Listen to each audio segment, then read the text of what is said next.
Just watch me. Give me a roll. I'll take it to Mars. Oh, I'll stick like glue inside your mind. Just watch me.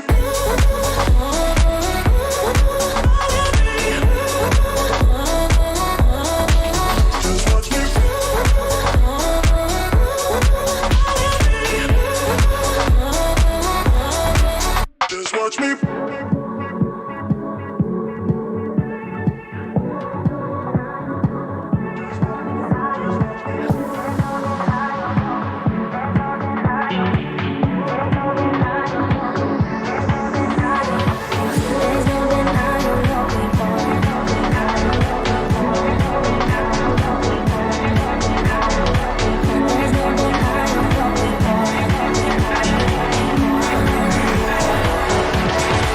Just watch me.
Say something, something, 'cause we don't talk about nothing no more. No, nothing, nothing. Do you not care about nothing no more? It's like we're fighting. Do you even want it? Do you feel you need this? Do you even feel it? Fighting for a lost cause, or am I fighting for us? Just tell me.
tonight. Oh, so give me your all.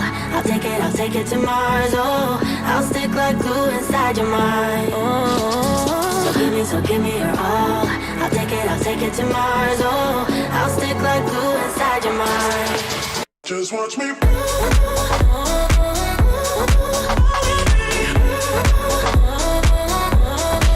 Just watch me.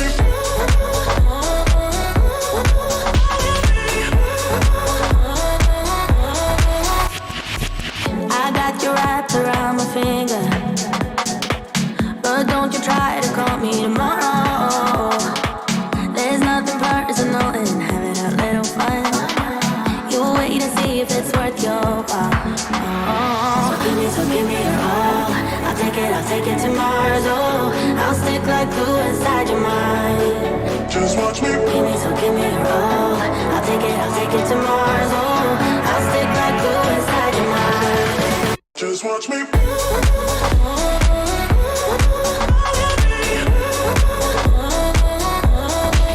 Just watch me.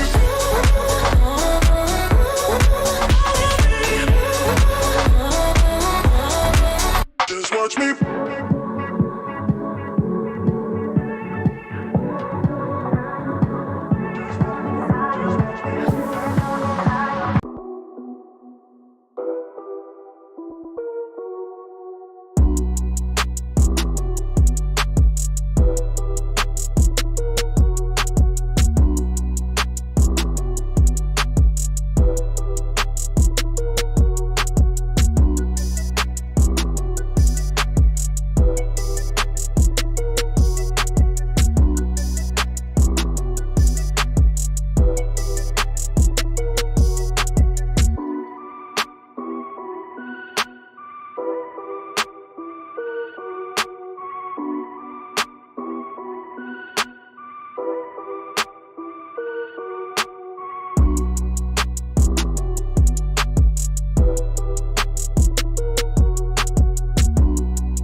Listen up! Nighthaven Ordnance was stolen. Target anyone using our gear and put them down. Now load it up, let's go! Are you deaf, soldier? I said move! Sorry, Callie. Orders are to keep you grounded. And whose orders might that be? Mine.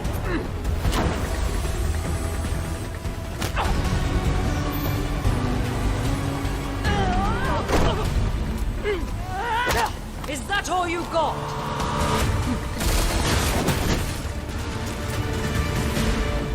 Damn it! I didn't kill your hunter! Someone stole Nighthaven Ordnance and is selling it, jeopardizing our operation. We know, but that doesn't mean you get to start a war over it. This is Rainbow's operation now. Not sure your butter knife will cut it, darling. You'll be up against very loud guns. We have a squad for that. Red Hammer.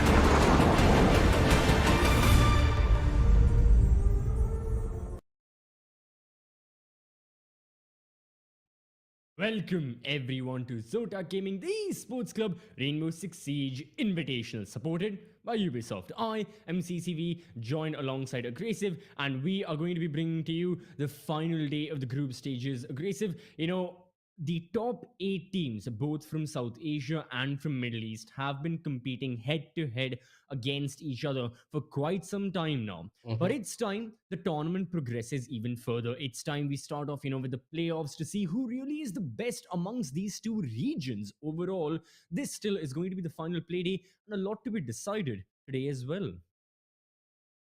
Yeah, but when you look at the two regions, there's also the contracts Mhm. we need to paint that, hey, the region of SA has been a little bit underwhelming, personally, in my opinion, considering what you have seen from them in the True. past. Take Charge were Yeah. not able to make it. Shaheens were also got knocked out from the side of Group A. Now the saving grace is Group B, where Mercenaries, they're now leading the charge right at the very top to try and take a massive chunk of the $10,000 cash prize. You heard me, $10,000. The first place gets like 5,000. GK, they have their eyes Ooh. set on this because they went through the entirety of their group stages without really losing in a very considerable fashion. Of course, right at the very end, they did have a tendency of, dropping the ball going up against Triple, but they did a pretty good job regardless to close out their set on a 2-1-1. Mercenaries are the only team remaining from SA. And when you think about it, we're going to be going into the group standings soon. There's a Yeah. lot of contention in Group B of who's going to be the one to make it. Everyone in Group B, on the top 3 at least, are going to be able to Yeah. make it depending on how they win or lose here.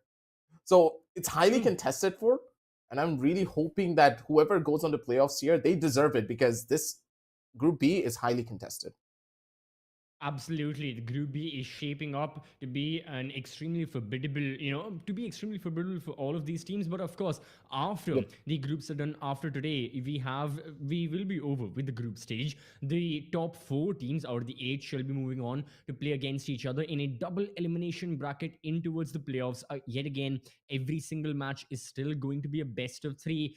Moving from that, the top 2 teams will be going on and facing off against each other in the best of 5 grand finals for, of course, the first and second place prize. Now, still, as we are in the group stages, we've got to mention the groups themselves and how the teams are shaping up. Group A, everything has been set in stone, everything has been decided. But Group B, we are having a look at the standings right now. 25 Esports leading the charge. They had defeated Nobles. Today they'll be facing off against Kira Esports as well. Things are looking really, really good. And for the Mercenaries side are of leading Kira the charge, actually. Esports, yeah. Oh, my apologies. Yeah, Mercenaries are going to be at the top of the table. But as to the side of 25 Esports, they had defeated Nobles. They did lose to MRCZ. So today's matchup up against Kira is really going to be deciding for their side if they may have a Yep. chance at qualification or not. Yeah, if Kira are able to take just one map away from Mhm. 25 Esports, their chances of getting into the top 2 is pretty much going to be in hopes of Nobles being able to not, Right. as on the hopes of Nobles not being able to take one map up against Mercenaries. So you're in that situation where you're hoping your opponents don't fumble. So 25 Esports, they need to guarantee themselves. They need to guarantee a 2-0 victory. Otherwise, they will not be able to make their way into qualification for the playoffs.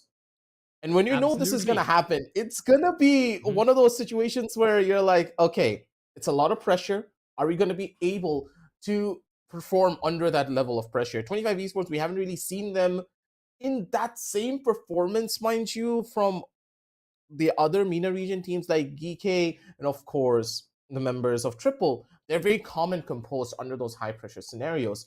But for 25 Esports, they need to replicate that same level of performance if they're going up against Kira. Kira, on the other hand, though, even if they do take a 2-0 victory here, they're not really going to be the ones to move on forward. This is just, Yeah. to lick your wounds and go out fighting at the bare minimum. If they take it 2-0, No, that's going to be a absolutely. massive blow to 25 Esports. Yeah. That would be a sucker punch and a half because 25, they still have a chance to make it, but they need to earn it from Kira because we know for a fact that Kira, they're not going to give up anything without a fight. Well, if we know anything, this entire matchup is definitely going to be a fight. Both of these teams definitely like playing on similar maps. So once we head on over towards the best of three as well, there are going to be a lot of fights. However, these are the people who shall be instigating them. This is only one half of the mix. This is just one team right in front of us. This is Kira Esports. We have known this team for a long time, especially the viewers who have been tuning into the esports club for a while now, be it last year with the Pro Series, the South Asian Nationals, or honestly, like for the past 2.5 years, Kira Esports as an organization has been a mainstay of South Asian Rainbow Six. So we all know the kind of performance Kira Esports, usually have in more recent days. Yes, it's been a bit more up and down. It's been a lot more volatile.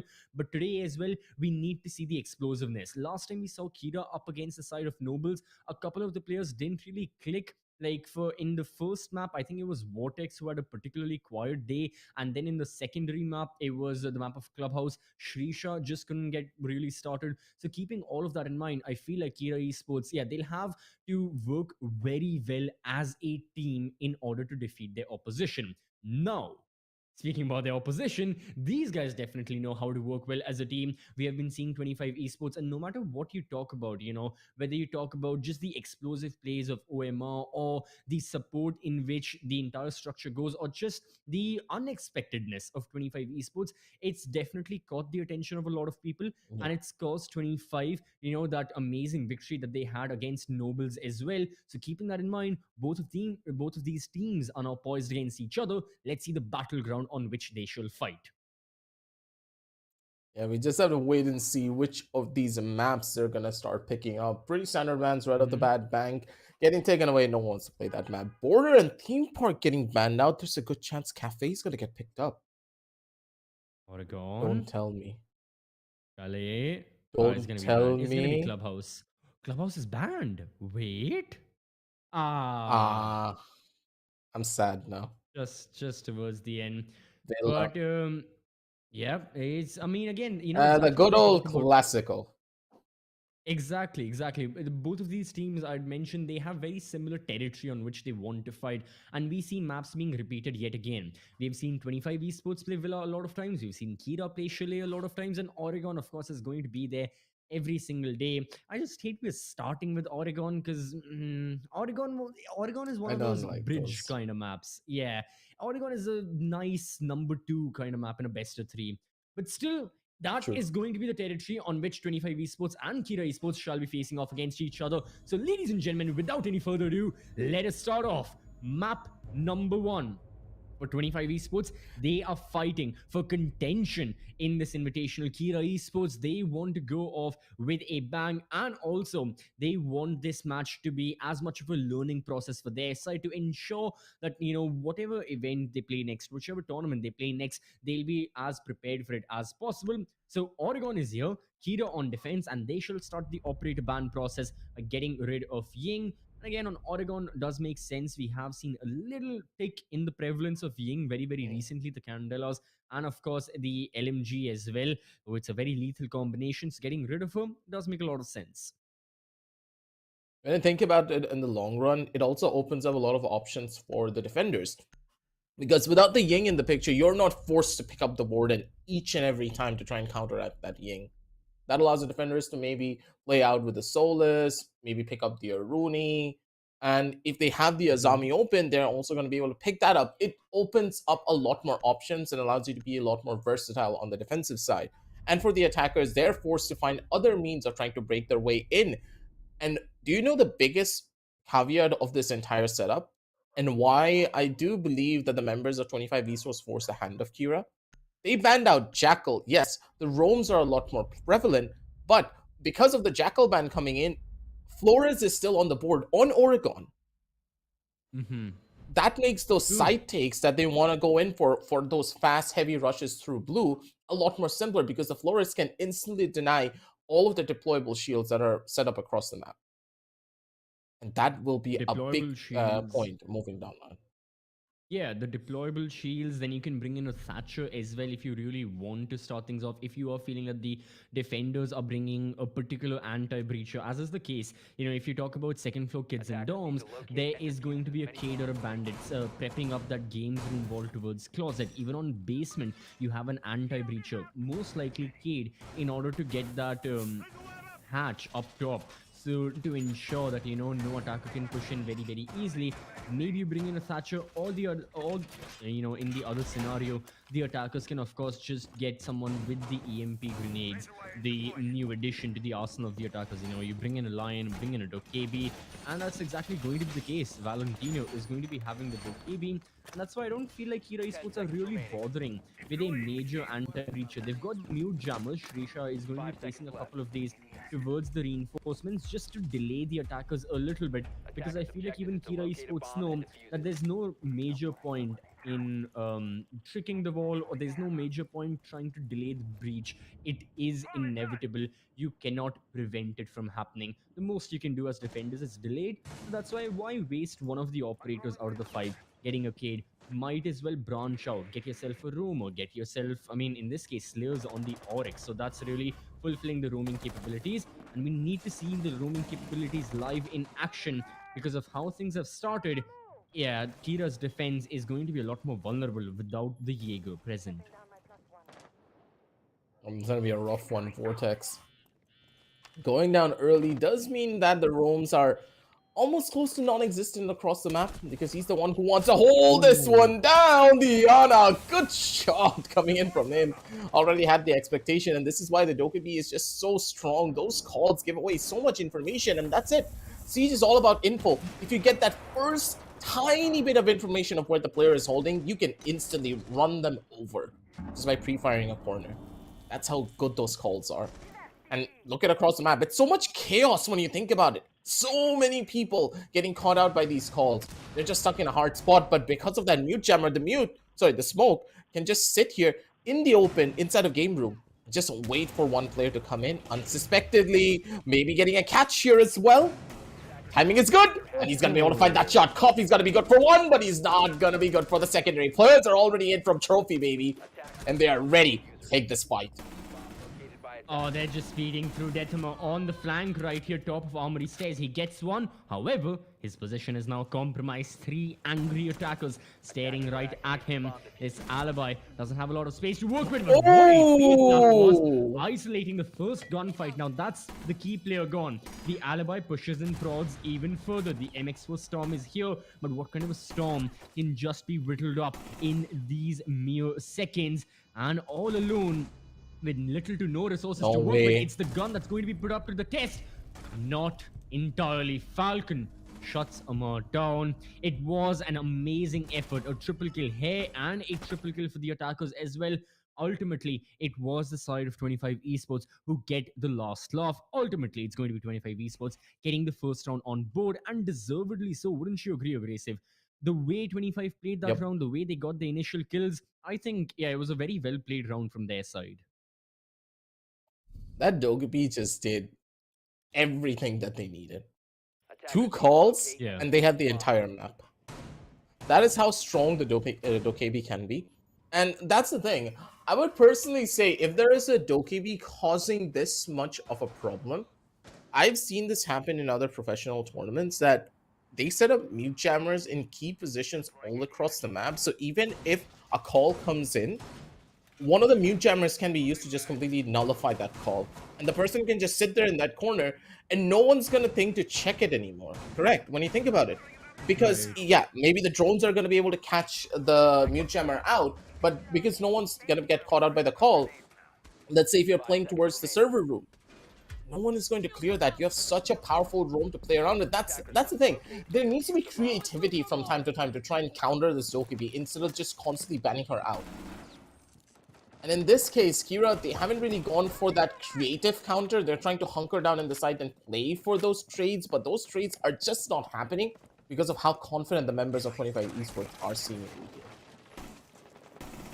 Exactly, it was a similar situation back when Kira faced off against Nobles Too as many well. corners. Kira want to take the gunfights, but they lose out. Look at this. The G36 and OMR completely shuts down two members so easily of Kira. That's the entire room gone.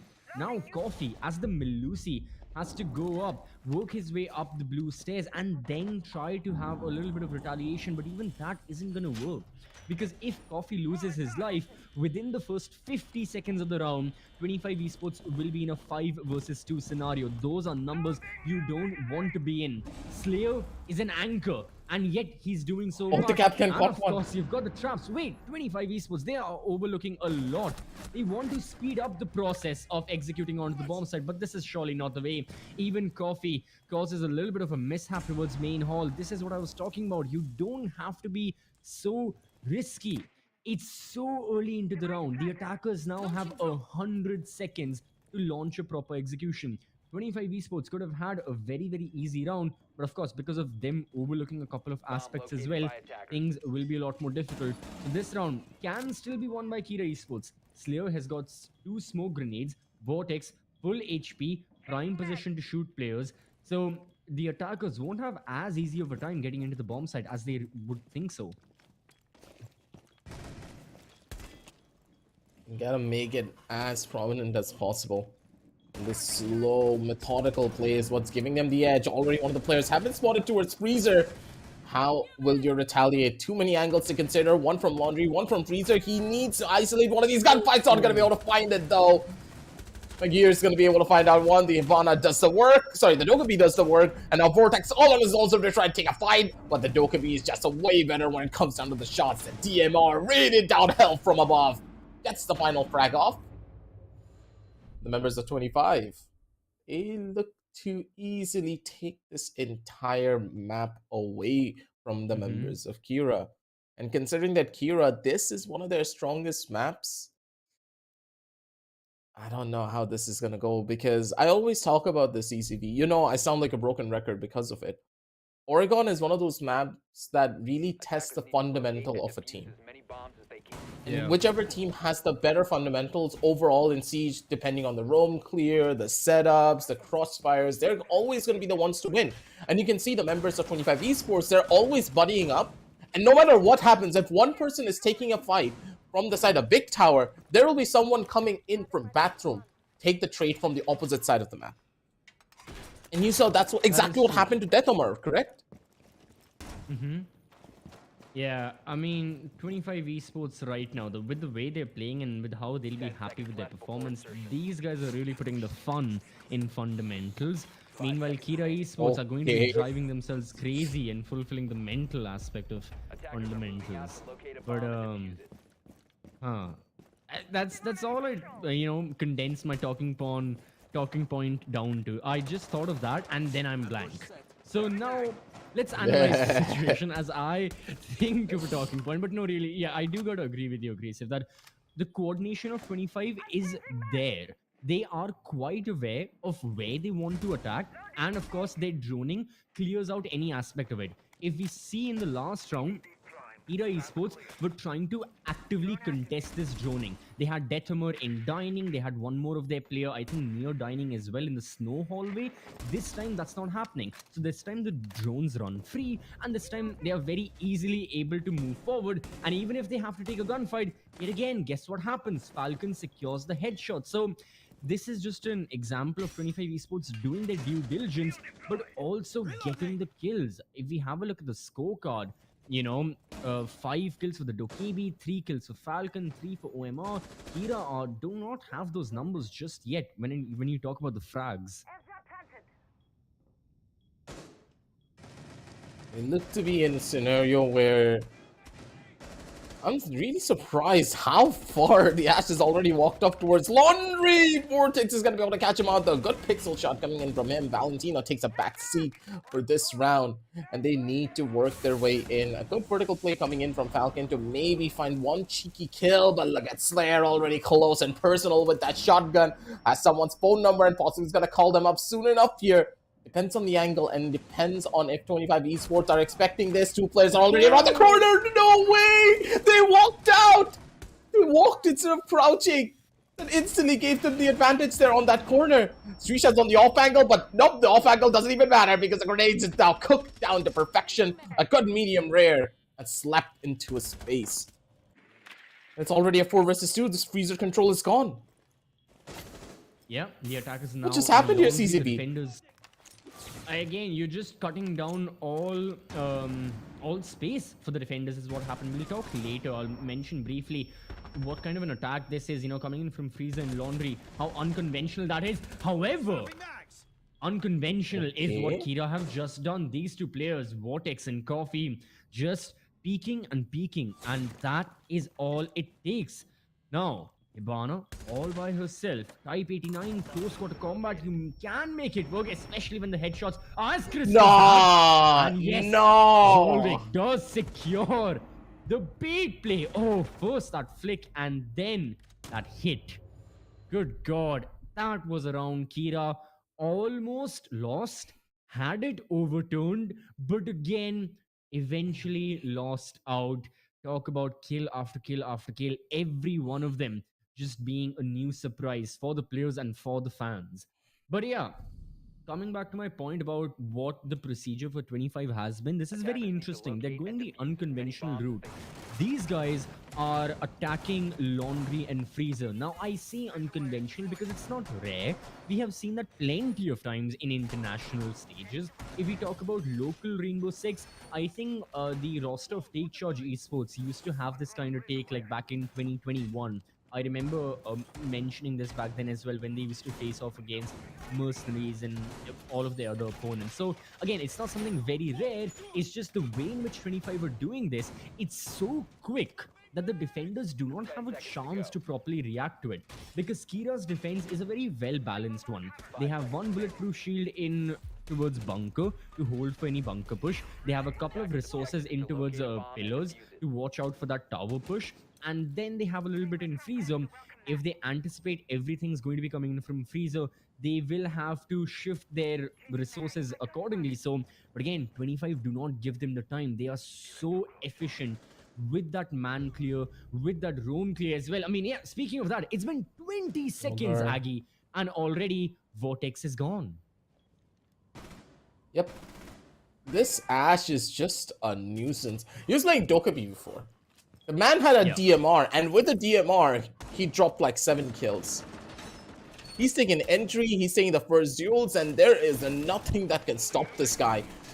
A strong push coming in from the OSA, and this is one of the main reasons why the OSA is possibly one of the biggest nuisances for this particular map, and why most teams try to ban her out on Oregon. This dormitory hold becomes even more difficult because of that one OSA shield just standing straight up in the open and giving all the information in the entire world of where the defenders are going to be fighting over. They're now stuck in a scenario where they have no idea how to break this one down. The Ash down towards the bottom side, clearing out all the different corners, trying to check what they can find. Omar's going to be able to find another kill with that grenade. And one more time, the members of 25 Esports, they've forced the members of Kira over into the corner, and they have no idea what is happening to them. They're getting surrounded from 3 different sidelines, too many angles to consider, too many fights to take, and the shots are just not landing. Look at the way that the members of 25 are taking these duels, baby. They're everywhere, all at once. They're not able to survive at all. This is oppressive, dude. It's like a flash mob coming out of absolutely nowhere. Kira Esports in this situation is me. And 25 Esports is when I put one of my lectures on YouTube in like 2x speed to try and understand faster. But eventually what happens is it's so quick. I have no idea what happens and I'm like, huh? Okay, I guess. I mean, I don't know what to do next. That to me feels like what is happening right now. The speed at which 25 Esports are playing are not giving Kira Esports enough time to completely think about, you know, how to play. And then of course I don't think I need to state the obvious, but I think I already did. The gunfights are just a lot more favorable for the attackers, and this is something you can't really analyze or talk about. It's just happening. There's no reason for it. It's just the fact that 25 Esports and their players right now in this map of Oregon are playing better, are shooting better, getting more kills. It's as simple as that. And it's not even the entire team, it's just these standout performances, you know. You have Hager right here, 9 kills. You've Oh, got he's on a blitz. Falcon. He's on a And blitz. wait, why? Okay, why are 25 esports now? I was Insult to commending, injury. I was saying they're doing everything correctly, and now they have Blitz, Lion, Dokebi, wow. Oh, That it's is, time for the rush. It is time oh, for the God. rush. Hold on to your pants. Clench your cheeks. They're gonna run in soon. Just wait for it. Very certain that's not the analogy, but all right. That is the analogy. Trust me. Hold it down strong. Oh, Valentino, good shots. Risha, you gotta hit those. You have to hit those. Going up for the front. What is this blitz, man? He's like a walking, breathing shield. He's just running in. He doesn't even care. He's not rushing. He's just being an info character. He's taking fights with his pistol and he's still winning it. Vortex gets taken down as well. The blitz is trying to cause even more damage.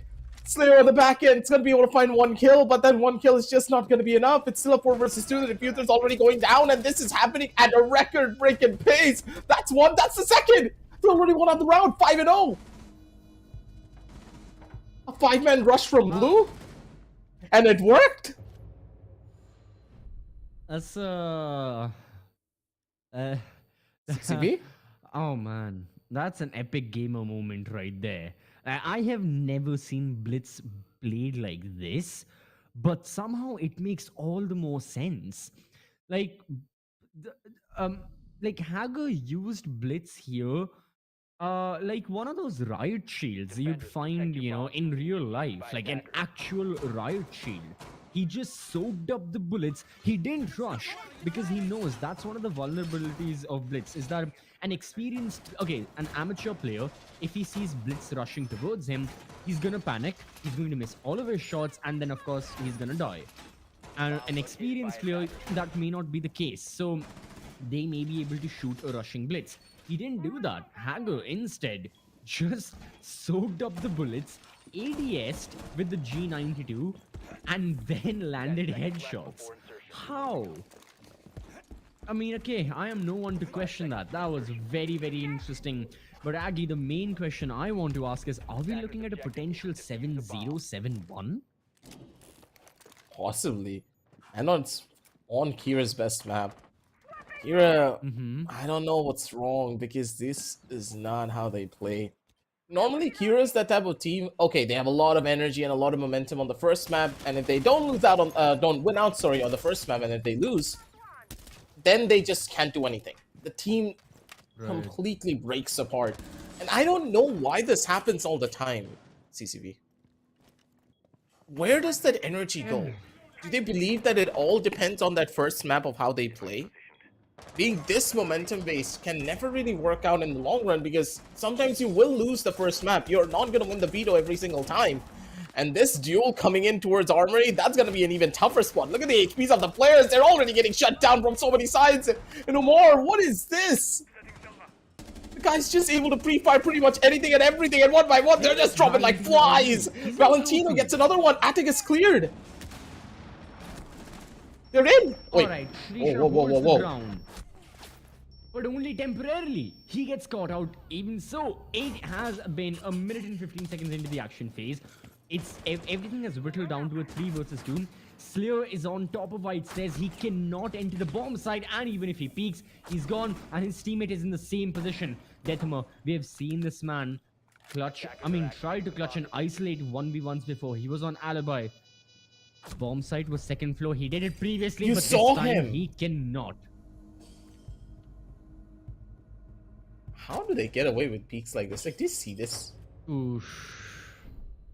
6-0. Precise. 6-0. Beautiful crosser placement. Oh, man. Kira is seemingly just falling asleep on the trigger. Yeah. What is that smoke skin? Is that a rat? Oh, that, yeah. That's the, is it the Rick and Morty one? Halloween. No. I think that is the Halloween one. Yes. Yeah, probably. But, yeah, it's an amazing skin. someone I also have to bought it. say, So, like, R6 someone has I the know. best skins. Yeah, I mean, recently, what was the crossover that was just announced in R6? I forgot. I'll have to check the socials. The most recent skin crossover announced in Rainbow Six Siege. I don't know. Let me confirm that. That was also a very interesting one. One of my all-time favorites has to be the one they did with the Money Heist, the show. 'Cause I was a big fan of that show at that time, so I was very Oh yeah, happy near when that happened. Yeah. Oh, the Near just WWE happened recently. Championship. The Seriously? WWE bundle. Oh Yes, right, there is did a. hear about it. I did hear about it. True. Yep. Mm-hmm. Blackbeard Undertaker bundle and one more. Very interesting. Very interesting. The Undertaker, that just brings me back to my childhood. It was literally one of my favorites. And I can still, like, I'm one of the few people as kids who could push his eyes back into his eyelids. Oh And everyone God! just Ah, got that's very weirded horrifying. out by that. Yeah. Now you're that weird kid in the park. Oh man. wait, that Blackbeard is also horrifying. Oh my God! What a Not anymore. That's a wide swing. That's a complete body swing right there from Zotac, and it's He got into a Bugatti. Yeah, Ira now left without the Blackbeard, without the Iana, so it's just support players remaining, and it's only been a minute in the action phase. Well, I don't know how I should say this, ECB, but it looks like they're getting just out-aimed in more situations than one. A Pokeball has been thrown, not going to be able to find the catch though, but still, regardless, shuts it down over to a 2 versus 1 scenario. The trades are good, and now Vortex pretty much in a scenario where he needs to do the impossible. Already gave away a lot of information. The Jaeger hot on his tails, has the timing, has the corner, but doesn't really find the kill just yet. But is able to finish off 7-0 victory for the side of 25 Esports for the first initial match of Group B. And 25 Esports, they look to take things away on a 2-0 scoreline. Kira, what happened to you? This is not the performance that we expected. And this is not the performance that you can give to us either. Mm-hmm. Yeah. 12-3. 12-3. That's a KD of 4 right there. Oof, that's it. I mean, yeah, not much to say about this map because we also what happened.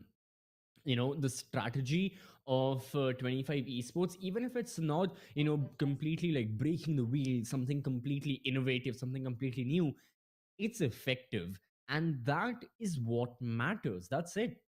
Whatever plan that they had in the execution during the initial 6 rounds, they executed it and it worked.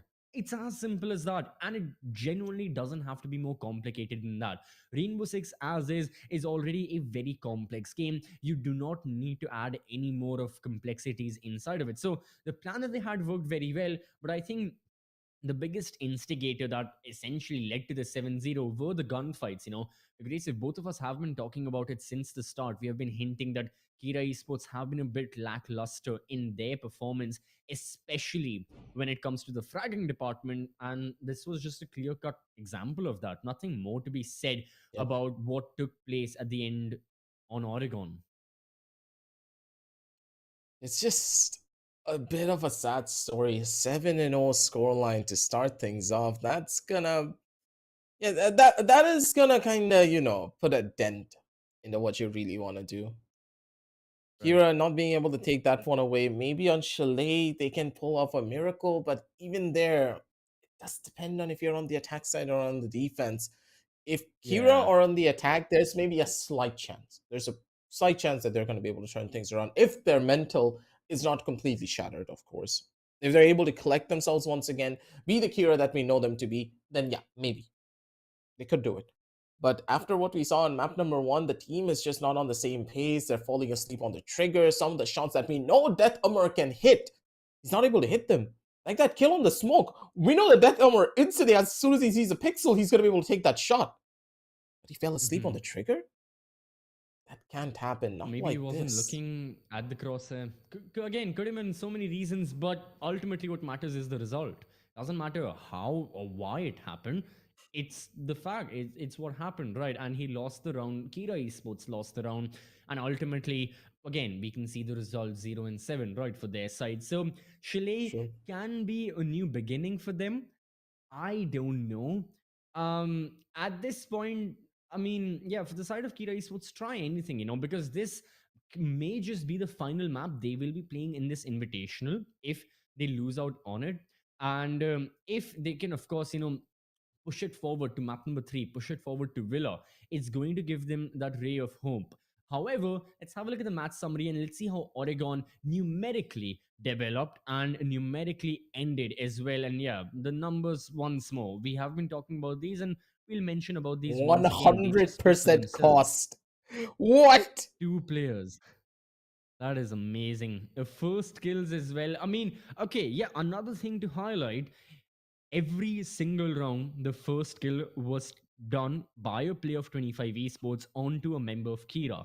Kira had 0 opening kills. Now, Grace, if you mentioned a point, where you sound like a broken record, this is my point, is that every single time there is a 5v5 shooter, regardless of what kind of 5v5 shooter, the first kill in a round matters a lot. And the fact that Kira Esports lost out on it 7 consecutive times also gives a major reason as to why they could never get the ball rolling in the rounds itself. And another problem is the way that 25 Esports are also aggressing. They were relentless in their aggression. They constantly took duels when they knew they were going to be able to win that one out. And the members of Kira, they held very common positions, knowing that the members of 25 Esports, they're pre-firing pretty much every one of those common angles. They need to set up in a lot more of an unconventional way if they want to take down the members of 25. You can't go in for over-aggressive spawn peaks in the common spawn side positions. Maybe a Solus could have been your saving grace here because you wanted to take away the information from the members of 25, make them go in blind and take those duels in that way. There needed to be adaptations, and Kira just did none of that. Right. They had no read on the aggression coming in from 25 Esports. And I'm really hoping that's not going to be the case going into Chalet, because Chalet is one of those maps, if you don't have a proper read, you know what's going to happen to you. You're just going to get completely steamrolled over because of the amount of different sightlines the attackers have. You do not want to be in that scenario whatsoever when you're starting things off. Just got to see how this one goes for them, because in my eyes, I'm a little bit worried. Kira, you drop the ball here, it's completely okay. Just try and get yourself back in focus, because we know how strong your Chalet can be. There's a good chance they're going to be able to take it.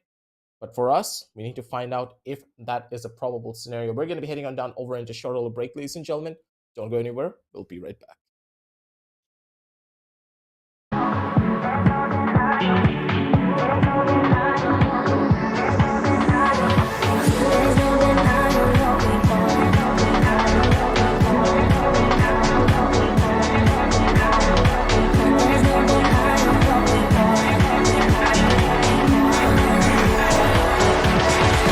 Just watch me.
stolen.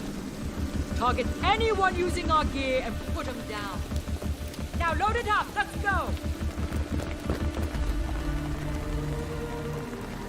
Are you deaf, soldier? I said move! Sorry, Callie. Orders are to keep you grounded. And whose orders might that be? Mine.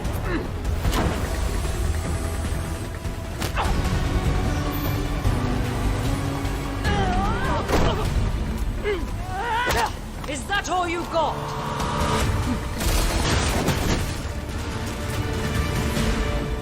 Damn it! I didn't kill Yahata! Someone stole Nighthaven Ordnance and is selling it, jeopardizing our operation. We know, but that doesn't mean you get to start a war over it. This is Rainbow's operation now. Not sure your butter knife will cut it, darling. You'll be up against very loud guns. We have a squad for that. Red Hammer.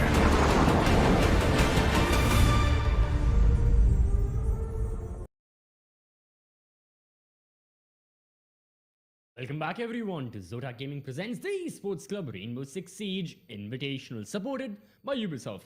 I am CCV, alongside Aggressive. We are bringing to you the final day of the group stages. Group B it is. Currently, the match we have on hand, it is 25 Esports up against Kira Esports. After seeing map number 1, everything is buttered up for 25 Esports. They are looking dead set at making this a 2-0 victory. But can Kira prevent that? Shall have the answer. It just did not do that. I gotta find my phone. Where's my Twitter at? Where's my Twitter at? Where's my Twitter to at? say the answer. What's my... Nah. This is gonna go somewhere. For the rest of your life, you're gonna be haunted by this. First, it's gonna be the CCTV meme, and now this. How long have you been working on that?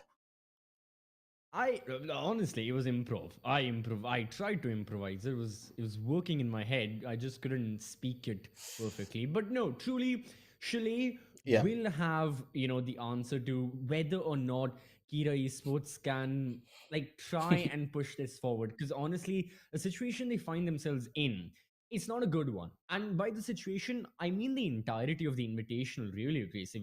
Starting out match number 1, losing out to Mercenaries, then following that, the loss against Nobles as well, now against 25. If there's any team that has suffered the most defeats so far, it has been Kira. So it's safe to assume that the morale isn't going to be as high as expected. But still, Chalet, you never know. Maybe they band together yet again and they have an amazing showing. Let's see as we move on forward into the second map.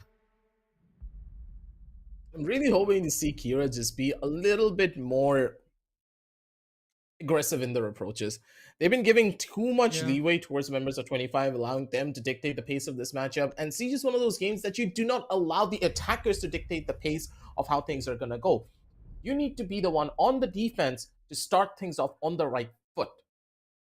And on the last match, the members of Kira tried to do that by sending a lone Jaeger to try and go in for spawn peaks. Questionable much? I mean, this doesn't make really sense. Was, it's not just the fact that they send Vortex as the Jaeger to go for the individual peaks. It's the fact that never did Kira get the opening kill.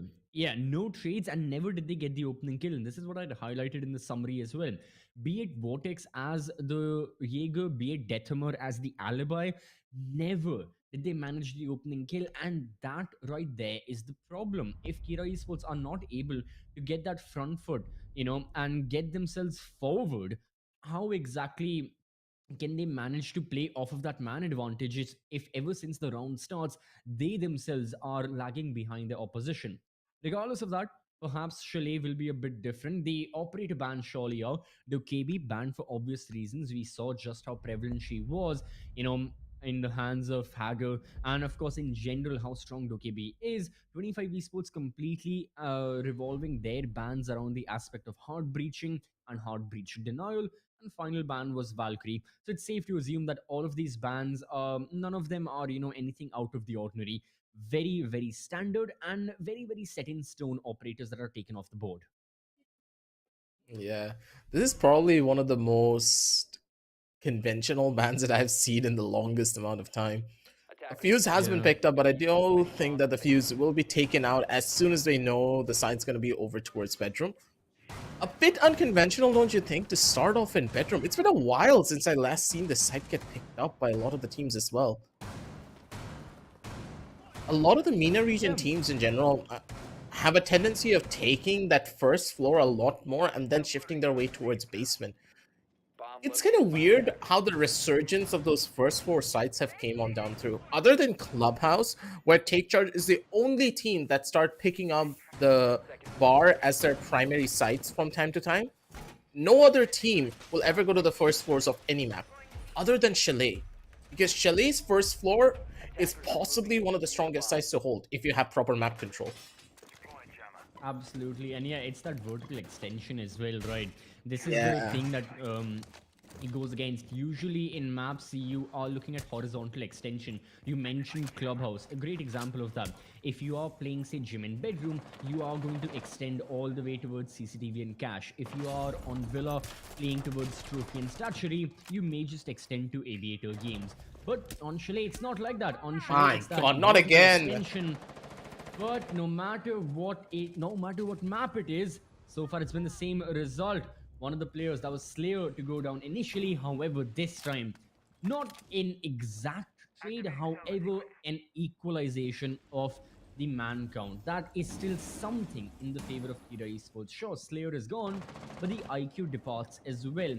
And that is, again, something they can work off of. They just have to be very careful with the gunfights they pick and choose.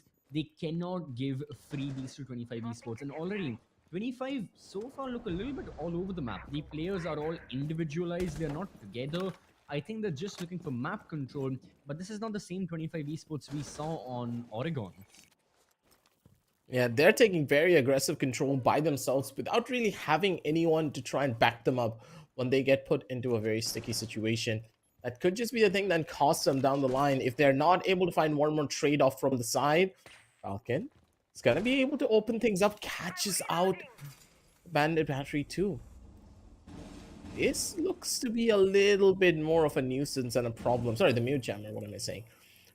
Now with the wall finally opened up, they're going to be able to work their way in towards the side to maybe get a plant on this diffuser behind the half wall, but not just yet. They need slight bit more information of where the defenders are playing, and so they will not get backstepped here.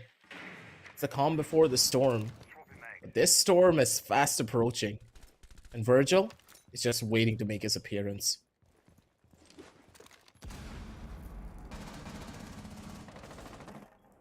Oh, well, so far, yeah, the storm is right around the brink. It's all about how well can Kira deal with it. The diffuser is going to be going down. So can he prevent anything from obstructing him? No, there's a yokai drone right above him. No defenders looking to kill him just yet. No, now Zotac goes down, and it's going to be the third Vortex with that 416C. So already the defenders now have the advantage. Jaeger from below, he has that extra dimension through which the attackers just cannot prevent the diffuser from being planted. And within the bomb site, you've got Shrisha safe and sound. What can Falcon really do? Wait, what is he? He tried to stick it. He's now pushing Shrisha, and Shrisha gets the headshot. What a round from Kira Esports. They held their ground. They waited patiently, and then when 25 Esports fell into their trap, all the resources were just ready and waiting to launch this trap. So they had Vortex on the floor below. You had the Echo Yokai drone to prevent that close to the half wall plant from going down. The diffuser was then dropped. You had cover from Grand Piano behind the shield, and that is it. No one can try and push the round into a post plant. Kira Esports, again, they didn't overplay their hand. Sure, the opening casualty didn't go their way, but they still managed to get the round nonetheless through all of their players playing very conservatively and just staying where they were. The yokai drones are an absolute nuisance to deal with, especially when they're placed in areas like that. Strong denial when it came down to the positioning. They knew exactly what to expect. And because of it, they were able to take it out pretty quickly. Kira finally able to take that first round that they really needed to get that morale boost. And seemingly, the team is not really phased by what happened here in map number 1. They're very confident in their chalet. They're looking to cause as much damage as they possibly can to 25 Esports, but knowing 25 Esports, they're going to be quite mad about what happened in that last round. They knew they lost out on a lot of duels and they were outplayed in some scenarios. And how do they want to fight this? IQ has been picked up by Omar because they do not want to give anything to Shrisha anymore. Those yokai drones are going to be lambs going straight up into the grinder. Yeah, in the previous round as well, I believe the IQ was picked up. However, she was the first. No, it wasn't. Was she? Wasn't there? Yeah, because No, she was the first attacker to be killed. Like, she was the first attacker who went off the board. And I think that's why we didn't see the IQ. But regardless of that, even if the IQ was there or not, we'll see to it later. This time, yeah, OMR is there and he's got to be careful because he has a larger role to fulfill. He cannot aggress early on forward. That's the job of the OSA, that's the job of Valentino as the Ash. These are the people who can still take early gunfights. These are the people who can ensure that, you know, if they want to engage early on, they can. The IQ cannot, neither can the Thermite. They need to get the breach done only after that. And even, you know, for OMR, secure the yokai drone as well. Only after that can they move on forward. But once more, Kira Esports and their vertical hold so far is looking very, very strong. I mean, minute and 30 seconds done. Half of the action phase is now over. No one has died as of now. These yokai drones are just being such a nuisance all across the map. The IQ hasn't really been able to spot them out just yet. That's the first kill though, going in the favor of Falcon. That's the first blood in like 1 minute and 10 seconds into the round, by the way, CCV. But that is going to be massive. The vertical hold still has not really been taken over, so this is pretty bad. They're trying to get this plan down with the OSA as quickly as they possibly can, but the yokai drone again just being an absolute nuisance, holding down the line for as long as they possibly can. The yokai's not going to be able to do that once again for a little while longer. The diffuser is going to be going down finally, but how long can they hold this one out? Over from the top side, that's going to be Omar getting taken out, but Falcon's in the back end. One by one, the trades are coming in too, and the Kira have no idea what just ran them over. Their bodies just dropped to the floor before they were even able to process any of that information.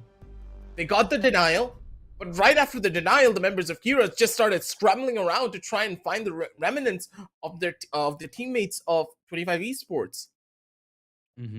Why did you try to scramble? You didn't need to. You could have waited. Just wait a couple more seconds. They're gonna come to you because the diffuser got denied. Yeah, early on the diffuser got denied. Then I think the OSA stuck it once again, and I don't think Shrisha went for the second shot with the yokai. I think he just palpitated the OSA once, and that was it. Then they were just holding the angles, which of course led to the diffuser being planted.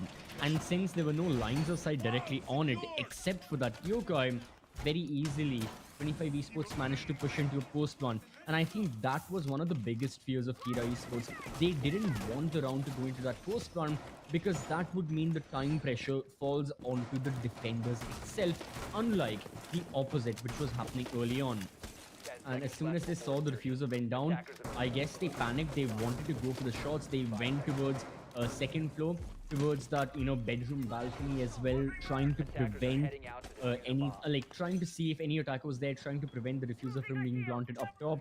But all of that was futile as it led to their ultimate demise. So yeah, 25 Esports, it took some time. It took a considerable amount of time for them to get everything readied up in order to be certain that they can execute. But once they did, boy oh boy was it worth it. And oh god, get the bar! No!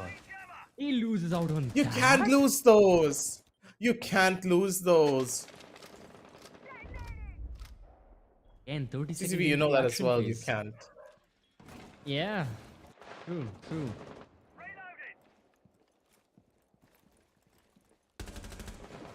That's gonna hurt. And That's gonna hurt even more. that's the Piano's subsequent- gone. Yeah, that's the subsequent killing of Vortex as well. So again, safe to say, top floor control for Kira has completely been eviscerated. The one player who's gone inside of 25 esports is Valentino, but again, he's just playing the Ash. He's an entry fragger. That's still perfectly fine. 25 esports right now, they can breach top floor. They can get complete bedroom control, and I feel like there's another defender there. Is that Coffee? Still on second floor, trying to fight all by himself. Well, whoever it was, clearly they're gone now. The main breach is going to be happening very, very soon. You've got the Maestro Evil Eyes ready, but now only the Maestro is present to prevent something from happening. Shrisha gets one, but 3 more attackers for him to find. I love this LMG though. This gun can just fire for like 5 centuries. I still remember the time when Maestro used to be the best defender to have. Yeah, He'll be playing nothing out other of than the Maestro. games. And ooh, come on, not the old-fashioned way. Does get one more kill, 2v1. He evens out the playing field just a tiny bit more. Good job from the Maestro. Just being a nuisance with all of these gadgets. Risha's doing all that he can, looking for one more kill. You gotta find that engagement there, buddy. You need to make sure those shots connect. This Maestro not really being able to find out anything more than that. Has the perfect angle, but the crossfire is just even better. Thermite on the back end of it has the perfect hole to shoot from. And he finds the final kill. Good place. Kira? They were just not able to stop the dominant force that is 25 esports in this hold of the first floor now. Yeah, I think it's time for Kira to call quits on the dining bomb side, and they do. They do realize Yeah. this. I think one of the points I had noticed as well is that 25 esports and Kira esports are very similar in one characteristic of theirs on defense. Is that if these guys lose on a bomb site on defense, they always opt for it yet again. They are not the kind of team, these two are not the kinds of team who change bomb sites very frequently, which of course isn't, that's just different. Again, it's not right or wrong. I'm saying it's just something I've noticed for a while. So yeah, that's what Kira Esports tried here also. They went towards kitchen and dining, didn't work out, went there again, changed a couple of things. They got rid of the echo, they brought in the Maestro, they had a couple of differences in their setup as well, but still it didn't work out. So thankfully Kira now realized that it's good to change the bomb side, and they do opt for it. They go back to second floor. Now this is my only concern. Are Kira looking to play just within 2 bomb sites? Because what we saw on Oregon was exactly that. On Oregon, during the defense of Kira, we just went to top floor kids and dorms and basement, laundry and supply. We never saw first floor, even if those bomb sites are considered tertiary.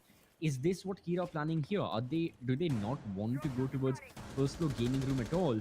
Because if their plan is It's just just to, a lot more switch stronger around side. between, even if they are stronger side, I mean, yeah, even if Bar in Gaming is a stronger side, Kira Esports, they need to keep switching things up. Otherwise, I feel like 25 Esports will get the better half overall.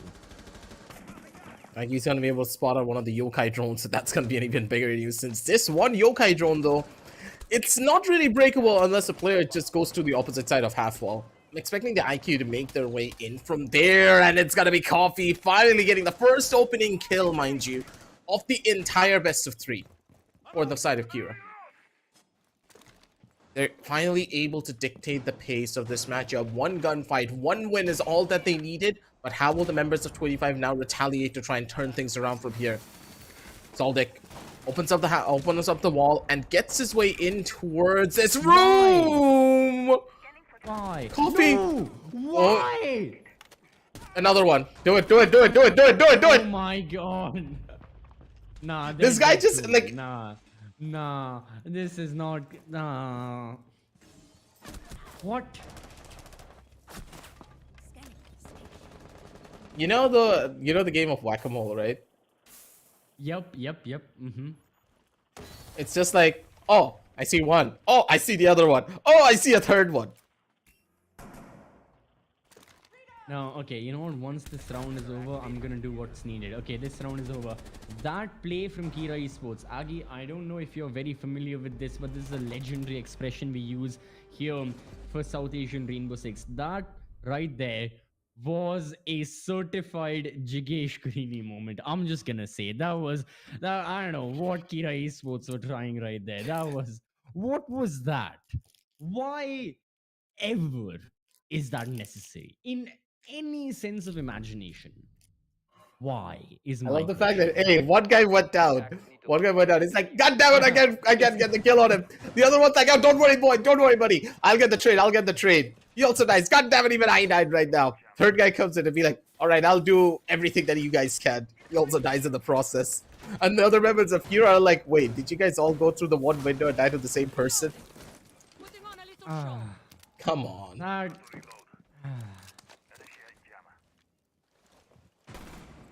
Uh, Okay. I need like 5 seconds of grief to, completely Debate. settle through what just happened right there, because that was not normal in any sense of the imagination. I don't know what Kira were trying, but that's it apparently. Alright, so next round, Kira are back on the top floor, and yet again, same thing, aggressive. They are just switching between these two bomb sites, kitchen and dining, and bedroom and office. We have not seen Kira go to first floor gaming, and I'm still yet to understand why is that. Do they think that their like first floor isn't as strong? Even if they think their first floor site isn't as strong, might as well try it, because the bomb sites they are opting for right now, they're losing. And I'll be very honest, the last round they lost not because of the setup or anything, but because of whatever they were trying. This time as well. Okay, couple of gunfights are being engaged. There is a defender on towards the library stairs. That attacker, can be caught out by the side of Kira Esports if they play carefully. A death hammer is going to be the first casualty. And once again, Valentino starts the process of the executions. She's gonna be able to find that refrag though regardless. That's gonna be a good one for them, but the vertical lines aside already being held. Falcon with the other one. And before we can even process the information that we were given, 25 Esports have taken so much control away from the members of Kira that it's just... they're all over the place. Yep. Things don't look that good for them here whatsoever. And Kira, one by one, they're just dropping like flies all over the place. Maybe one more kill to boot. Coffee's gonna be able to pad his stats just a little bit there, but the termites on the other side of the wall. Maybe the shotgun's gonna be able to find one more. That's the opening of the wall. Coffee's gonna be able to find the triple. Wait a minute, Coffee. He's been invigorated. He has the coffee in his veins to make things work. What are you holding? Oh, that is smart.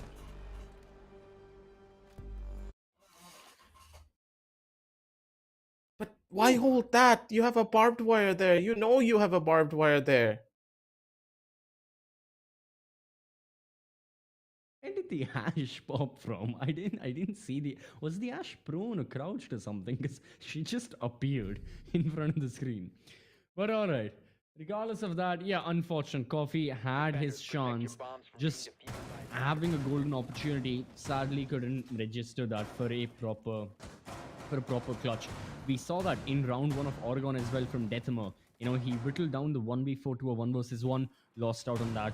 This time as well, same thing. So, Kira Esports so close on the brink of getting a couple of more rounds, but never able to get it. Here, if they can get round number 6, it's going to be really, really solid. But it's still, going to be a difficult situation to salvage a 2-4 deficit. Heading on to your attack will need to be pitch perfect, without any mistakes, near flawless, in order to make up for the round deficit and try to push for a map win. And I feel like Kira are just not in that position right now from the way they're playing. That, yeah, certain plays have been made which just make you wonder, bamboozle you as to what is happening. But still, ooh, Vortex. No, had the chance. Had the chance. Was a close one. Yeah. You gotta take a couple of steps back here to maybe figure this one out. 25 Esports. They're the ones who have pretty much... Where... Was that the bedroom? Did he just... That's a pretty powerful angle, but Shrisha's finally able to find the refrag on the other side of the map. Good trade, I would say, a 1-for-1. The IQ now getting taken off the board means that the Yokai drones now have free reign over the entire map. You don't have to worry about much, but this Flores is going to cause some issues with this RC Rotero. One of the deployable shields that they place over towards the side of trophies now pretty much gone. They just have to hold it. And Shrisha trying to run away doesn't really get anywhere. Haggard's going to be able to find one more. And with that, 25 Esports, they have the man advantage once again. And the Yokai drones can still give information, but are pretty much rendered useless for the rest of the round to deny these plans. How will Kira retaliate? Because things do not look that good for them. But maybe with Dedamar in this one kill, things are finally starting to look up for them. Let's see. Maybe they are. Right now, OMR completely caught off guard. Sneaking by is this alibi and making a ton of work. And you know, again, putting the team in a better position. Coffee as well, isolating a gunfight. Really good stuff. Zoldyck inside of the bomb side, all alone. But low on HP, caught out in the open. He's got to make a move. Can he heal himself from the corner stations? Shock and try. Again, it's more a matter of picking your gunfights, choosing the time. Slayer, low on HP. Now, Zoldyck has got 2 smoke grenades, surprisingly, to work with. So, he can do something special if he wants to. He tosses one of them. He still waits. No, Deathama secures the kill. The MX4 Storm definitely quicker than the 5.56 rifle. And that's going to be the second round at the bank of Kira Esports. Once again, because of the gunfights, they managed to secure it. But 25 Esports, they do have a sizable advantage against their opposition. And this is exactly what I fear for Kira. On their attack, they will not be able to, catch up to this round difference that is present. That is so much the case here too. I don't like how the playstyle for the side of Kira is just revolving around getting that first initial kill. They need to guarantee that first kill or that first trade, or their team just starts falling apart in more ways than one. They need to start figuring out exactly how they can play those buddy systems. They know how to play the 2v1. That's the good thing about Kira. When it comes down to the 2v1 scenario, I don't think they're going to lose that often. They know what to expect. They know how to play off of each other. But as a team, where is the team play and coordination in the 5v5 scenario? You don't need to take duels by yourself. Play with the team, play with the squad, and then rush your way in forward. Now looking at this particular setup, Warden has been picked up. So let's see what they have in mind. Because site will be over towards the second floor. They have time to make their way in. And looking at the setup, the members of 25 Esports, they just want duels. They're not really worried about any form of a fast rush that could be coming in over towards that second floor just yet. And Falcon looks to be a little bit more spicy with it with the Azami as well. Hager's gonna be able to catch out Shrisha, who was completely out in the dark. What just... Shrisha? Okay, Kira Esports still have all of their drones, which makes me think, where are they placed? If... Okay, that was just a fair enough gun. That was just a clear gunfight win for Falcon. Valentino adds on to that. That's another gunfight win. It's been a mere 45 seconds, and already it's been 1 minute. And Kira are down to Deathhammer, the IGL, as the buck. That's it. It's been a 60 seconds in the action phase. Kira Esports already in deep trouble. So, what can Deathhammer really do in the situation? I'm not sure. And also, now that I think about it, why haven't Kira taken any tactical timeouts? Especially on Oregon. You know, neither one of us really mentioned about it aggressive, but like, Kira should have taken a tactical timeout and go over potentially what to do if things were really going that badly. But even here, we don't see anything like that. Oh, good shot. Good shots. Deathamar's going to be able to work his way for one pick. Should be able to find one more from the side. The Buck's weapon is pretty strong, but that recall's going to be very kicky if he's not careful about it. One more on the corner. Falcon's going to be able to find the headshot. And 25 Esports, they get themselves the 5th round on the board to play around with. That's another one for them. And at this stage, Kira, what's your call? Because your drone work seems to be extremely sloppy. They're not really gaining any form of information across the map. And they're trying to go in blind. Bar and Gaming has now gotten picked up, by the members of 25. They look to close this entire series off by picking up the strongest sides and making themselves look as convincing as possible, saying to us, the casters, and also the viewers at home, that we deserve to be here and we deserve to completely take over the entire competition to head on over to playoffs. Yeah. And I feel like we'll only see an upgraded version of 25 Esports once they move on forward and do indeed go to the playoffs. Of course, that is to a certain extent also dependent on our next match that will be played, which is going to be Nobles up against MRCZ. So 25 Esports, they will be definitely praying that MercenarieZ do indeed win that one. But of course, from their side, they are doing everything that they can in order to secure the most comfortable win as possible. Only 2 rounds given away on Chalet so far. Why is this happening? I don't know, but maybe can be successful. Oh, Vortex is Hager. from there. Already the first kill. He tags Vortex significantly. Oh god, don't tell me he secures the kill. Oh my god. It's been 10 seconds. Coffee is gone. That's your entry. He's gone. That's it. No more revival. Information gathering, 2 grenades, pretty much everything. The Lion could have easily gotten taken out there, but Hager didn't know that he had the disadvantage in that fight. It's gonna get shut down. Deathhammer on the other end of it. It's finally able to take down Valentino as well. This is what happens when you do not respect your opposition. They start to hit those shots, and you will be punished for those over-aggressive peaks. Kira are finally able to get that slight bit of breathing room that they wanted, but look at Vortex. He has 1 foot in the grave already. That HP is not gonna tank any bullets. 1 shot, and he is dead here. For 25, they just need to hold down the sights. Exactly. Kira Esports, they do have a lot of resources to work with, but once again, you let Kira Esports come in towards the map and then you get rid of it. And I feel like, yeah, 25 Esports have definitely listened to that, are following that methodology, except for Falcon holding down a different angle. I thought he was towards the window, but he's instead watching, from library, and now he turns around and again, this time it pays off. He does down Vortex. That is going to be very, very difficult. Yeah, okay. I was thinking that's going to be very, desperate from the side of Kira Esports to try and keep Vortex alive. But yeah, brilliant stuff from Shrisha to not only protect his teammate, however, capitalize off that as well, get another kill, and this time the man advantage lies with the attackers. But again, the positioning really is the main concern. Attackers have recovered their diffuser. Zaya look that good if they're not able to work out maybe the different positioning. Omar coming in from the back of this is able to find 1 more frag. Already knows exactly what the other player is going to be on the opposite side of the mezzanine window.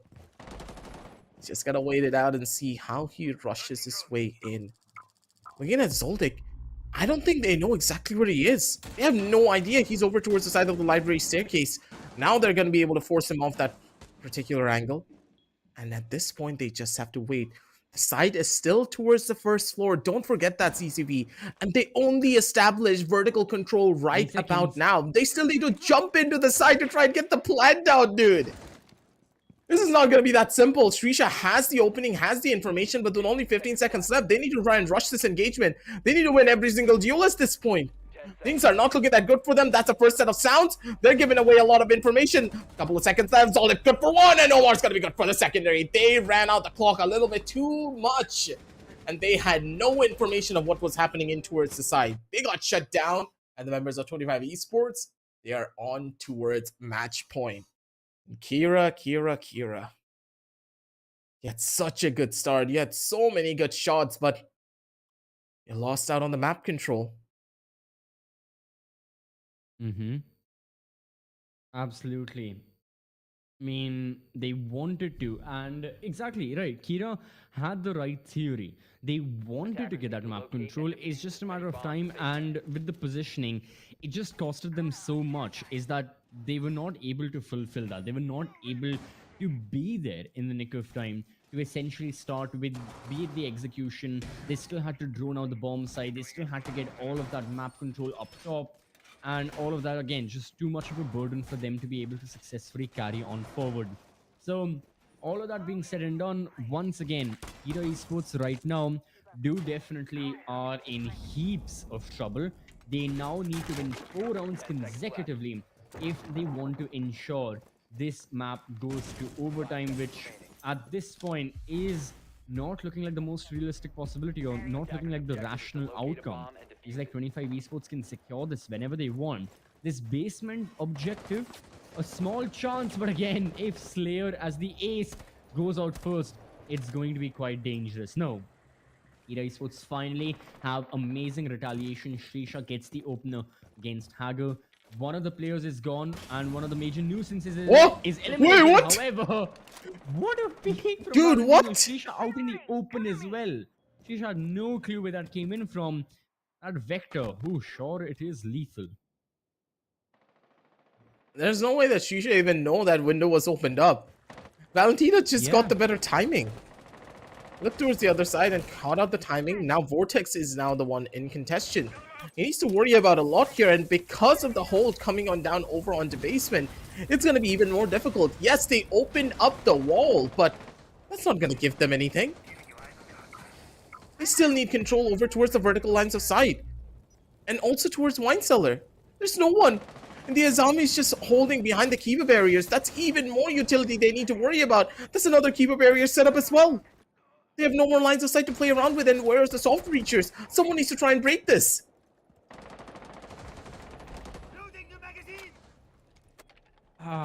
They got so much work to do. Again, holding on out. 25 esports are getting the advantage. There's the Azami and Yeah, that's gonna Falcon. happen. Again, You don't have a capitalizes soft off reacher. that. The esports now. Wait, what? Huh? He saw Falcon, right? Okay, now Yeah. he secures the kill, but now Vortex is the final person alive, and I highly doubt this is going to be, yeah, this is going to be any different than what has already happened. Let's still see, you know, what this line will be able to achieve as Ouch. OMR. Wow, amazed. That is love. Wow. He wanted to, you know, mask was the that sound. He OMR? wanted to mask the sound. Yep. I guess. Was that OMR playing right there? Was that one of our dry runs where producer Assassin was playing Rainbow Six? Because it looked dead like his game. Ooh. I think he's gonna have a little bit of a chat with you after this game, but sure. But I completely agree with you. That does look like Assassin. And on back to this one though. 25 seconds. 25 esports. They have 25 seconds on the clock, and Vortex needs to pretty much go around the world in 80 days to try and get his way in back towards the site in any way. And look at the canister. Now, how do you push past this canister? Yeah. You got the kill. You took a large chunk of damage, and now you just have to stick it with no information. Zolic's gonna be the thing that cleans it up. Good shots from Vortex and a really nice try, but Kira is just not able to retaliate in whatever shape or form. 25 esports. They take it all away. 7-0 and a 7-2. They ended their 3 matches for the group stages with a shebang. So far, 25 esports and their performance has been amazing. It has been stellar from their side. Now, again, from their side, everything is set up in order for them to go into the playoffs and be a part of the top 4 between both South Asia and Middle Eastern teams playing in this invitational. However, there's again that one slight possibility that Nobles can defeat them if they manage to win 2 maps up against MercenarieZ. So definitely our second match is still going to be deciding a lot. As for the matches we saw right now, in summary, Kira Esports, lot to work on. 25 Esports, all good. That's it. Yeah. At the end of the day, it's just Kira. Just I don't know how do you. I don't know how you're gonna say it. It's just them running in and hoping their aim is gonna win them some duels, but at the same time, their aim has been a little bit shaky. They were not all on the same page, and their effort just wasn't there. I don't think that Kira put in a 100% towards this match. And if they did, things could have been a lot more different because we know how good QA can be when they put their all in towards a match. They're like, we want to win this. And they're going to just grind their way through, take duels, take engagements together as a squad, and they will peak with intention. And currently, it felt as though some of the players, when they were stuck in a 1vx situation, that's where the intention started to show. But when it's a 5v5, they just tried to take fights by themselves. We're gonna head on down over to the match summary and see exactly that happened too. We don't even need to see replays at this point. The statistics alone tells you everything of what happened in this map. 67% cost them only one player, 44, 44, 33, and 33? That cannot happen. Where's the intention and the utility that you're using? It just doesn't exist. I mean, true. I gotta agree with you that right now, everything from the side of Kira Esports, their overall performance as well, just not enough comparative to 25 Esports. 25 Esports, they played very consistently. What I also liked from their side is everyone pitched in one way or another, be it on Oregon, be it on Chalet. This time as well, OMR, who was again a star-studded player on Oregon, even if he had a quieter day, that's still fine. Someone like Falcon playing the flex role managed to get the most kills, managed to get 13, almost 90% of cost. And Zoldyck as well, again, who was the thermite in the previous map, even this time, he was the thermite a lot of the times. He didn't even get an opening kill, yet his cost is 90%. His rating is 1.42. His KD is a staggering 2. Now, I know when I'm mentioning his KD, he only has 6 kills in 9 rounds. But the more important thing is, he only has 3 deaths. That is what I want to highlight. Out of 9 rounds, he has only died thrice. He has a survival rating of 66%, which is hugely impressive, especially for someone like a thermite who, the defenders target a lot if they can. Of course, yeah, if you are like an entry fragger, your survival rate is going to be quite low. If you are a flex, a support player, you can maintain it, but 66% is a lot more than average. And Zoldyck did an amazing performance maintaining that throughout the map of Chile. True. And another thing is, more being that entry fragger, most of the time, yeah, his deaths are pretty high, his kills are pretty low, but the kills that he did get were pure impact frag kills. The man shut down players that needed to get taken out early on in the round, and their rechargeable utility just did not bear any fruit for the rest of the roundup. There are situations where Shrisha got taken out really early in the matchup, so that means you don't have to worry about those yokai drones anymore. Yeah, in some scenarios when he was playing the IQ, he was in a tough spot. He was not able to do out as much because he got killed.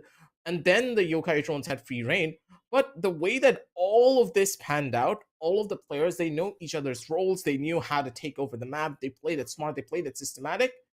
And we're going to be heading on down over to this player spotlight to see exactly who has been the brightest star in this entire best of 3. And Zoldyck, yep, pretty much guaranteed. It's been a pretty long time since he's last seen a support player on the spotlight, but he deserves it because he was pretty much the backbone of the entire squad and the anchor for the team. Right. Whenever they needed him to shine, he would shine. And he's one of the few players that I've seen not fall asleep on the trigger and always be, he was alert in all scenarios. Doesn't matter where you put him. Even if he suddenly got forced into a 1v3 situation, you know that Zoldyck, he could possibly pull it off because he's always ready for it. Absolutely, and he did a lot of those times as well. He managed to get those impact frags whenever his team demanded them. I still remember the 1 versus 2 post-launch scenario where, as the thermite, he was prone all the way towards that gaming room hallway, and he still managed to secure it, with the 556 XL. But still, he is going to be the player in the spotlight. Let's have a look at 2 players up against each other. Shrisha. Now, again, overall, Kira Esports, they didn't have the best of days, but here's one player who has had a lot better of a day personally today than the last time we saw him. Shrisha, last time against Nobles, he had a very quiet day. This time up against 25 Esports, at least he managed a lot better of a performance. We are having a look at their standings overall after both the maps, almost equal headshot percentages, almost equal kills. It's really the ratings and the cost, which goes to show that the team performance wasn't there. It was just a couple of kills here and there that where Shrisha was really, comparable to the side of 25, and he was on par with them. But overall, Kira definitely did lack a little bit in those departments where they really should have done a lot more. You would expected more to come out from him, but I guess it's fine because Kira, they were in that situation that, hey, maybe, just maybe, we can make things work out the way that we wanted to, but I don't know how else to put it. There's no way to sugarcoat it. This was not the Kira that we know. Yeah. They could have played True, way true, true. better. This was not their fullest effort. They can do better. Come on. For going back towards the following know. tournaments, this team can do better, of course. Yeah, any team can do better than 3 players jumping out a bathroom window and the same in the span of 5 seconds. I'm sorry, it's gonna. I'm bringing that up to Kira management. They better fix something about that one. That was something. No. Like, you know, as a player, I've seen this happen so often that people start ego peeking every corner. As soon as I saw true. one player jump out and the other player just waiting on the other side of bathroom, I was like, I know you want to do it. Just do it. Just do it. It's gonna happen. But what's not gonna happen right now is we don't have a match for you as the two casters on the screen. We're gonna be heading on down over into a short little break. But don't worry, ladies and gentlemen, we'll be back with the second half for the group stages because you don't want to miss out on that one. Mercenary is going up against Nobles. Yeah, that's going to carry a lot of weight because Mercenary's line in this tournament is now in contention. If they lose against Nobles, they are not going to be the ones to get qualified. And 25 Esports, they're going to get a chance. So you never really know what's going to happen here at the Esports Club. And while we are gone, make sure to check out all the links down below in the description. Get yourself some goodies down there from Zotac Gaming and also pick up the game from Ubisoft. It goes on sale quite often. Come on. You want to play Siege, you want to have fun, you want to make it all happen. But for now, it's going to be your boy Aggressive with CCV signing on off. And we're going to be seeing you really shortly after a short little break.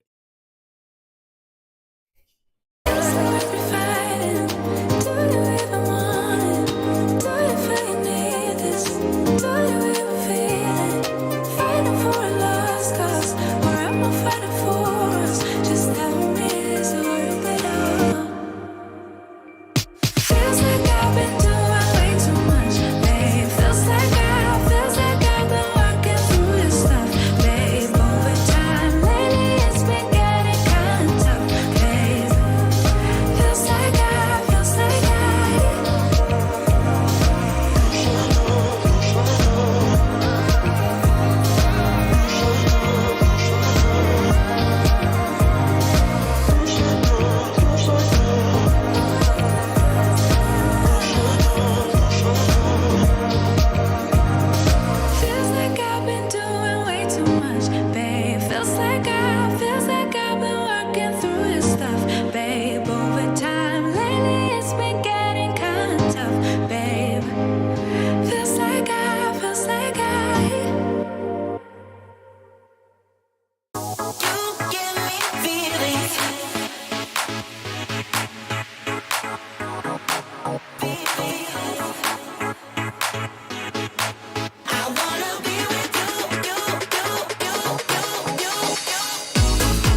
got 2 minutes of my time, and I don't really break too easily, but I'm worth it, 'cause I'll slip into your dreams tonight.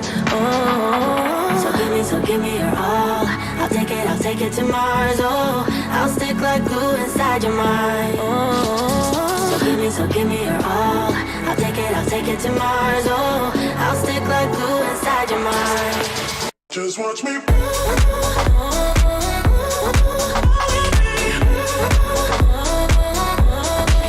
Just watch me.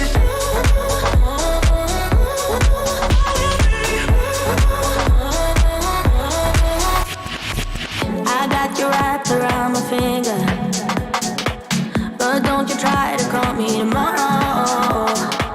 There's nothing personal in having a little fun. You wait and see if it's worth your while. Oh, so give me your all. I'll take it to Mars. Oh, I'll stick like glue inside your mind. Just watch me. Give me your all. I'll take it to Mars. Oh, I'll stick like glue inside your mind. Just watch me.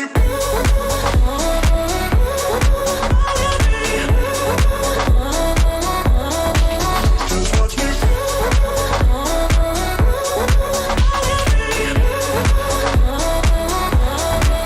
Just watch me.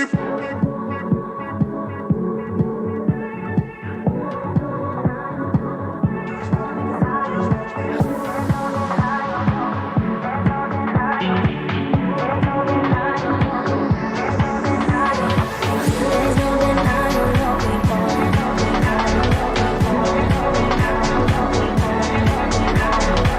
There's no denying what we want. Just watch me.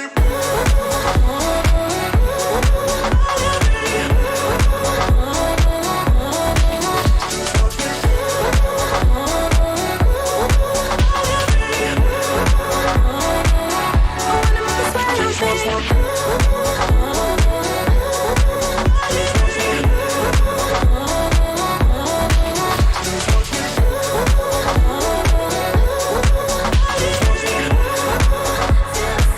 I wanna make it sweat.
Just watch me. Just watch me. I won't make it easy for you now. You got 2 minutes of my time, and I don't really break too easily, but I'm worth it, 'cause I'll slip into your dreams tonight. Oh, so give me your all. I'll take it to Mars. Oh, I'll stick like glue inside your mind. Oh, so give me your all. I'll take it to Mars. Oh, I'll stick like glue inside your mind. Just watch me.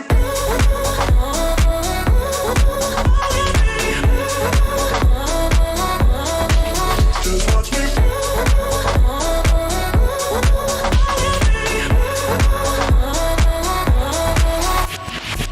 I got you wrapped around my finger, but don't you try to call me tomorrow.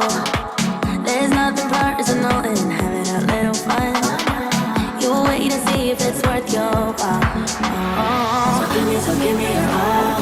I'll take it to Mars. Oh, I'll stick like glue inside your mind. Just watch me. Give me your all. I'll take it to Mars. Oh, I'll stick like glue inside your mind. Just watch me.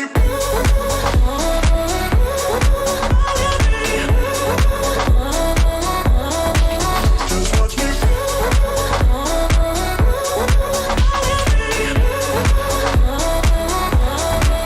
Just watch me.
I won't make it easy for you now.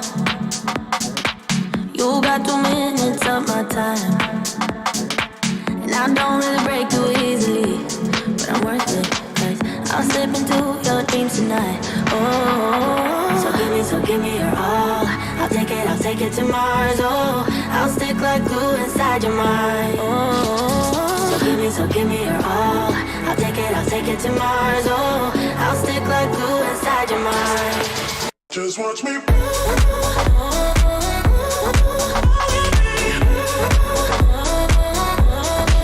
Just watch me.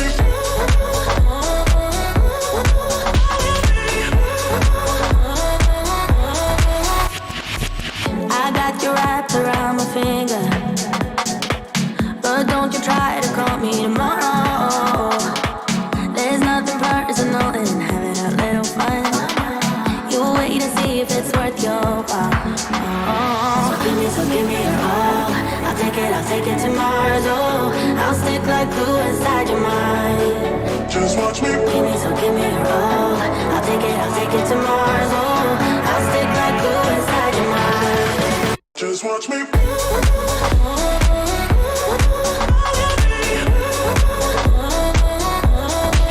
Just watch me.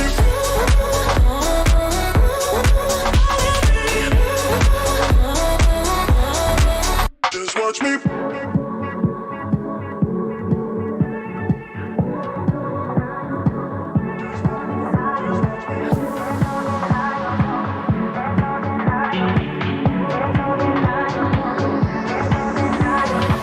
There's no denying what we want. There's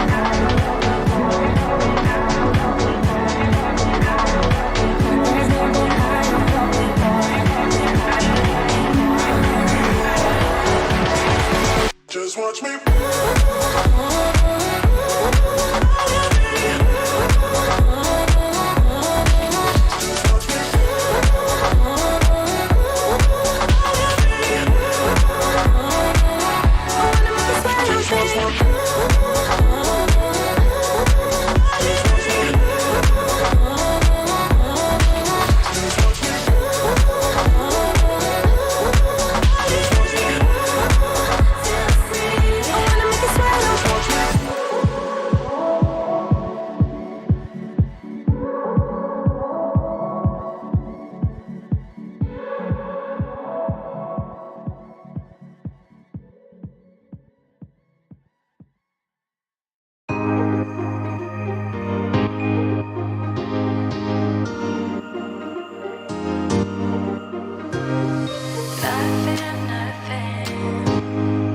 We don't talk about nothing no more. Nothing. We don't talk about nothing no more. Nothing. We don't talk about nothing no more. Nothing. We don't talk about nothing no more. Feels like I've been doing way too much, babe. Feels like I've been working through your stuff, babe. Over time, lately it's been getting kind of tough, babe. Feels like I.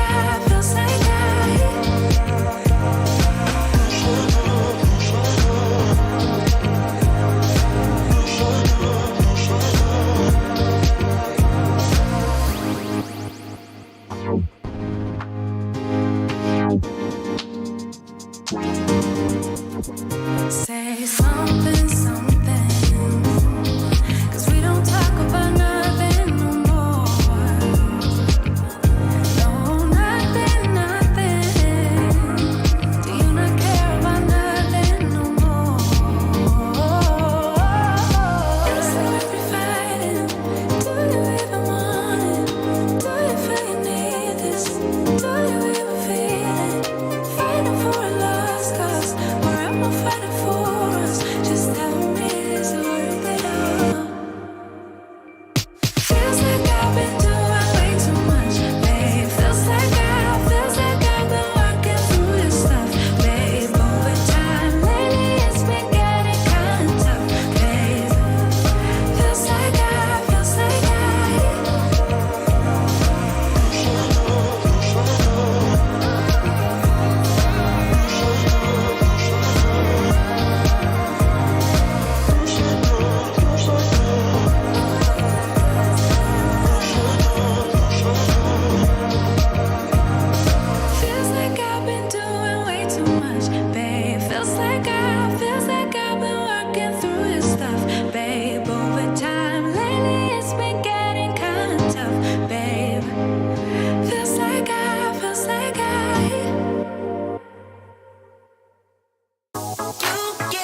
I won't make it easy for you now.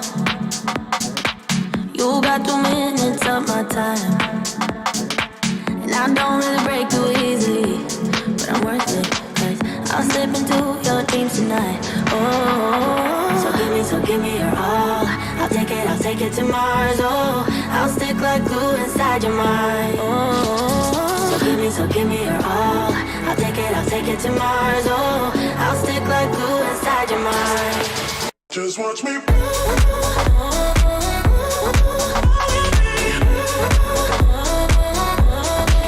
Just watch me.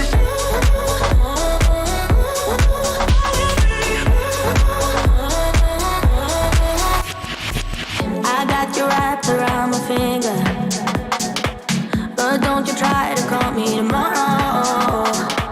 There's nothing personal in having a little fun. You wait and see if it's worth your while. Oh, so give me your all. I'll take it to Mars. Oh, I'll stick like glue inside your mind. Just watch me. Give me your all. I'll take it to Mars. Oh, I'll stick like glue inside your mind. Just watch me.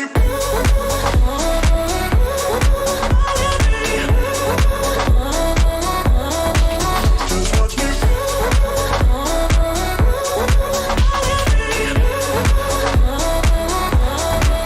Just watch me.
take it to Mars. Oh, I'll stick like glue inside your mind. Oh, so give me your all.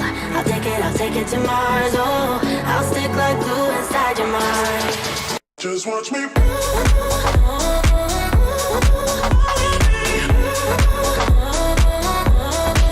Just watch me.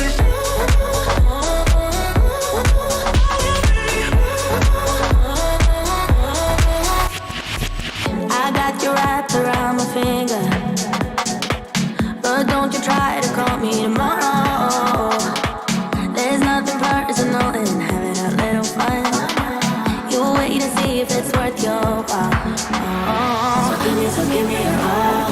I'll take it to Mars. Oh, I'll stick like glue inside your mind. Just watch me. Give me your all. I'll take it to Mars. Oh, I'll stick like glue inside your mind. Just watch me.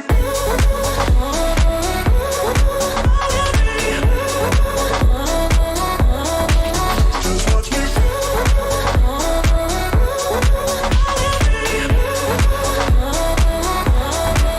Just watch me.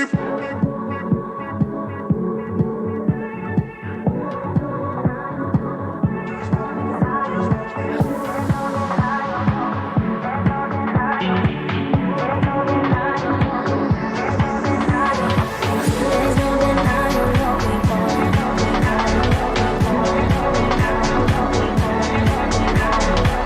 There's no denying what we want. Just watch me.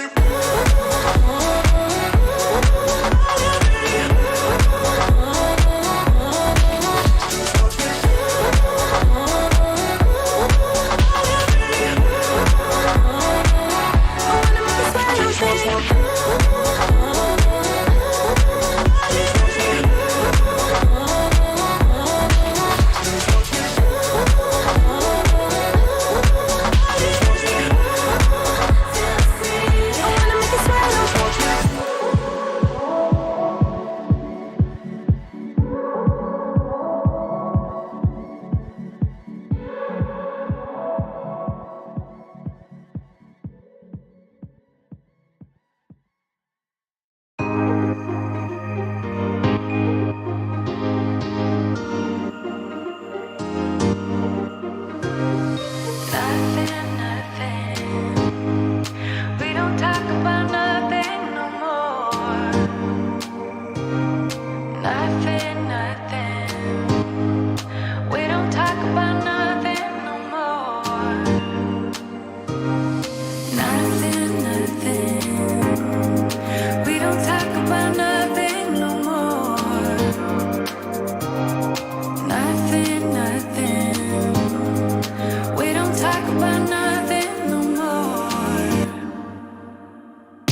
take it to Mars. Oh, I'll stick like glue inside your mind. Oh, so give me your all. I'll take it to Mars. Oh, I'll stick like glue inside your mind. Just watch me.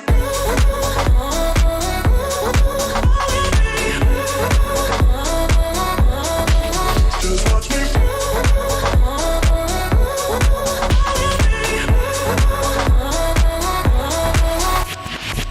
I got you wrapped around my finger, but don't you try to call me tomorrow.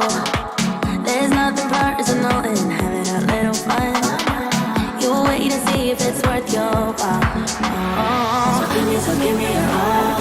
I'll take it to Mars. Oh, I'll stick like glue inside your mind. Just watch me. Give me your all. I'll take it to Mars. Oh, I'll stick like glue inside your mind. Just watch me.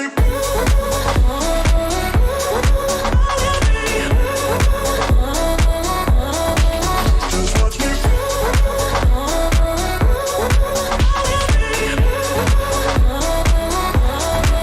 Just watch me.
Listen up!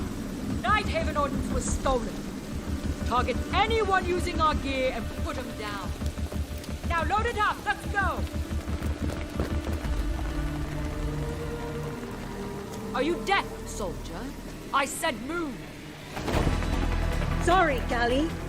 Orders are to keep you grounded. And whose orders might that be? Mine.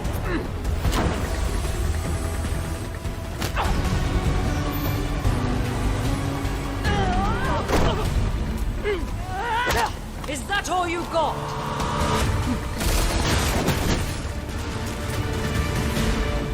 Damn it!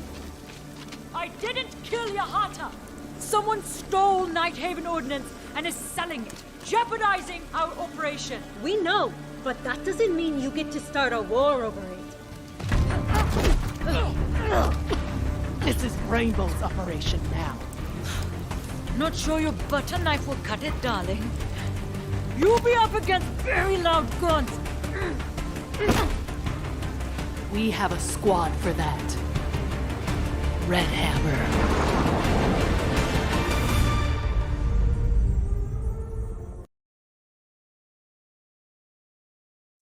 All right, ladies and gentlemen, welcome back to Zotac Gaming TEC Tom Clancy's Rainbow Six Siege Invitational, supported by Ubisoft. We are back with day number 6 of this season, where we did get to witness our first matchup between Kira Esports versus 25 Esports.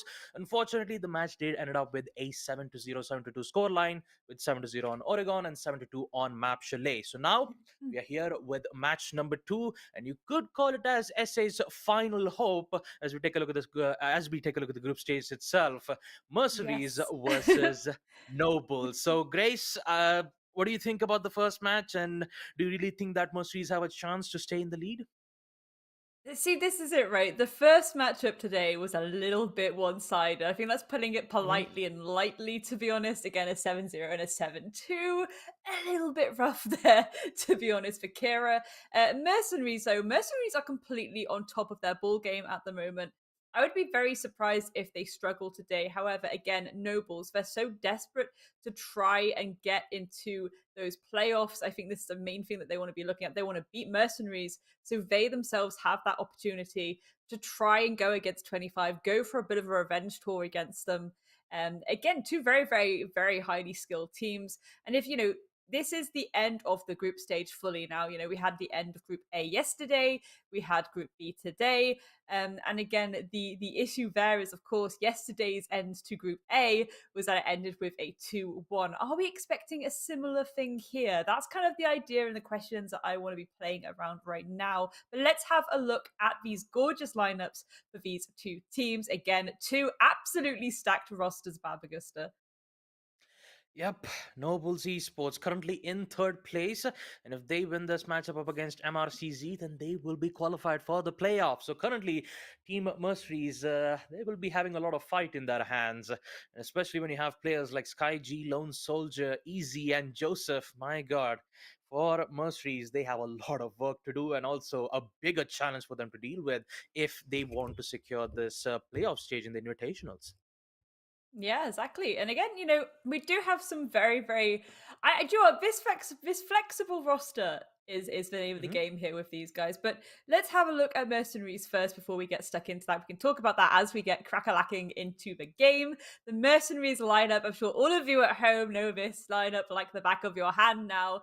A incredible roster on the side of Mercenaries, and again, it's been really lovely to see them at that tip-top strength all the way through this tournament. I mean, the proof is in the pudding. Mm-hmm. Hasib, Taha, Ayan, MI7, and Den. And I've got to say, the yesterday's matchup that we did witness from 25 Esports, although map number 2 had to go offline due to some technical issues, we did ended up with a good result of Mercenaries winning a 2-0 matchup against the opposition team. So now the Yes. biggest question is up against this important matchup. Can they win Nobles, and can they proceed? Let's take a look at the map vetoes itself and check out what kind of maps will we get to see in this best of 3 group stages. So Bank and Border, both of them will be banned from Nobles and Mercenaries, so which means that either Villa, maybe Oregon might could come in play. But yeah, there you go, Villa has been pegged, so is Theme Park. Please don't tell me they decided to be on Oregon. I believe so, yeah. Just when it comes to my prediction, it just never mind. All right, thank God. Ooh, all right. Ooh. It's not Oregon. Oregon turns out it's been banned. So we just have to wait and see for the deciders. It will be on Ooh. Cafe. Okay, that is interesting. Most of the Yeah. invitational matches that we've witnessed, we haven't seen Cafe being brought out. So this will be a first. And Noble's 100%. going for Villa, and MRCZ going for Theme Park is an interesting one to look at here, Grace. It is, but I will say, absolutely love Theme Park as a map. I think attacker sided wise, it can really fall into that attack sided if you know how to approach it. There's a very specific way to approach Theme Park. I love it personally. Again, we talk of the verticality. We've seen some amazing vertical plays throughout this Mhm. tournament with every single team. Theme Park is a playing field for that. If you're on that attack, you can really start to set the momentum, set the pace by just focusing that roam clear very heavily and working that verti. That is what I'm expecting from Mercenaries. I think Nobles signing on defense for Villa, of course, that's going to be good for them. But speaking of Villa, speaking of Nobles, and speaking of Mercenaries, let's get stuck into this. Again, Nobles signing on defense, we could argue that is the more favorable side for them right now. So ideally, they want to be taking these next 6 rounds really in their stride. But these bans, these all important bans, again, we talked a lot about how not only is the kind of classics like Thatcher and Flores still coming through, but we're now getting things like the OSA, the Jackal ban. We might even Hmm. get a Jackal ban due to the fact that Nobles are starting on that defense. Let's see what happens though. Drum roll, please. It is a nomad. So again, that little bit of utility just to cover the flank a little bit. Remember, this is the largest map in the map pool. So of course, kind of covering your six a little bit using utility just gives you a little bit more breathing room, doesn't it, Babagusta? Yeah, absolutely, Grace. And talk about Nomad, which could have been very helpful in blocking any, roam capabilities from the defensive side, would definitely help them. And turns out MRCZ will also ban the Iana as well. Very good fragger. Especially when you have those two frag grenades, and plus when you have the Gemini replicator, which can give you constant amount of information, she will no longer be available on map Villa, which means that Thatcher is still open, Osa is open, and also, let's not forget, Jackal is also open as well.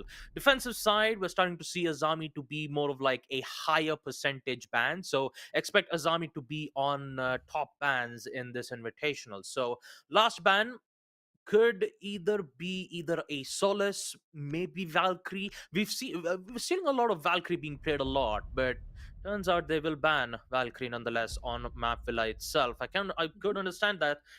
Villa is a very huge map, and if you have at least half of the information towards the site, it could be easier for them to hold some certain lines of sight. So Nobles, they're starting on defense. They're making a decision to start things off on second floor aviators and games room. And Hasib, once again, he's actually going in for the Blackbeard's pick. And I'm still trying to understand.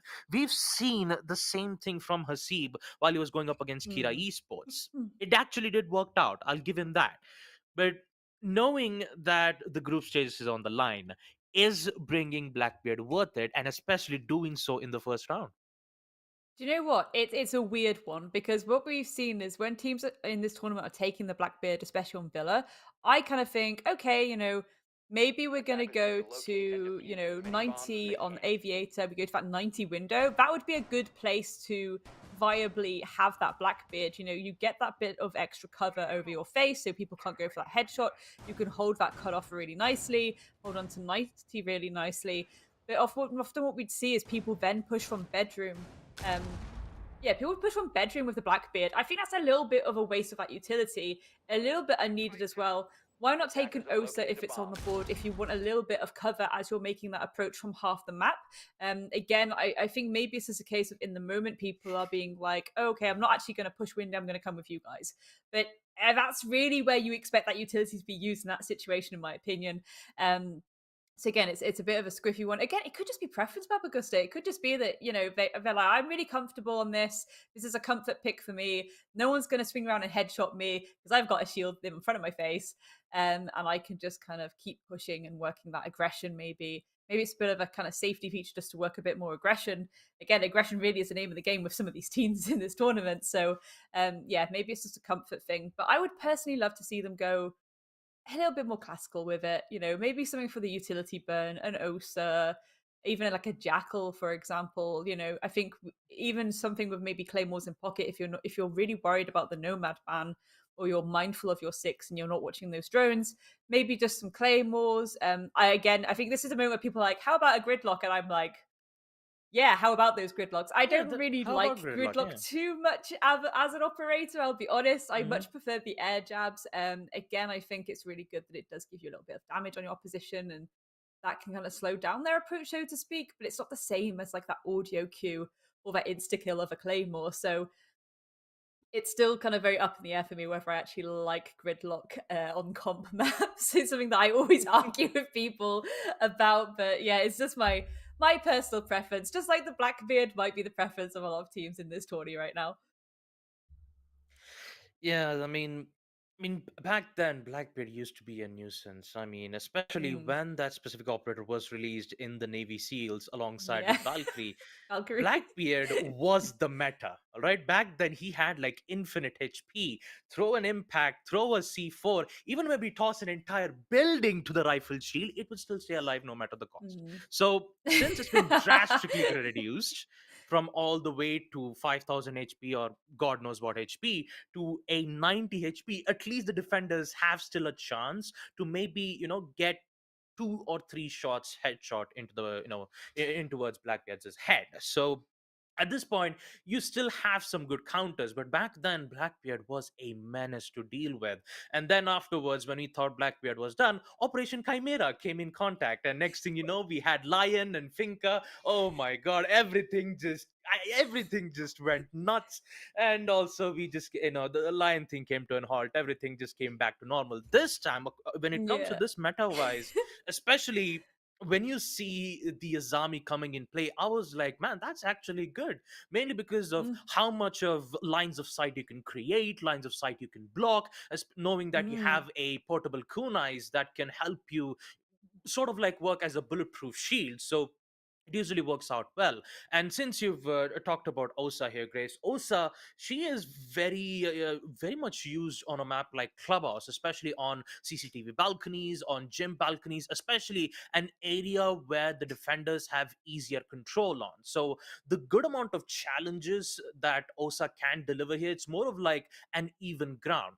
When you place the bulletproof shield, it's basically taunting the defenders to go in for a peek. It's a 50-50 duel challenge that either the attackers nor the defenders could win.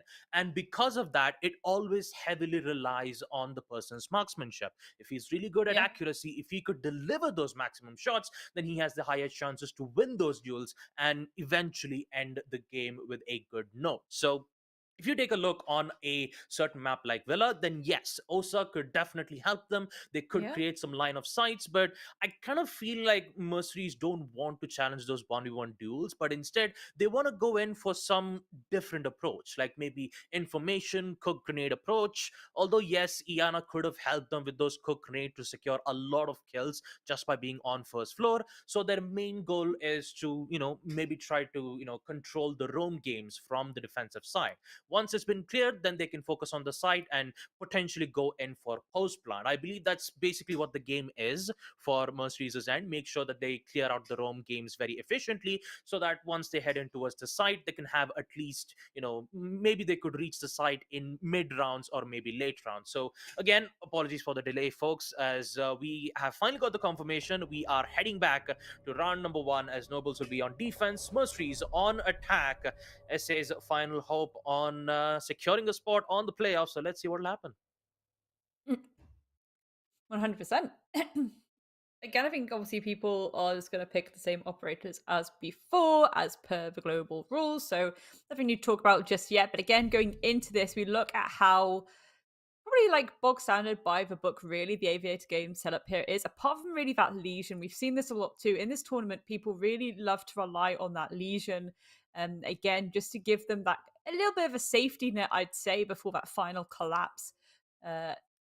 I'm assuming that's going to be potentially another rehost. Defenders, protect your bombs from being I just wait for believe so, confirmation. Grace. Yeah.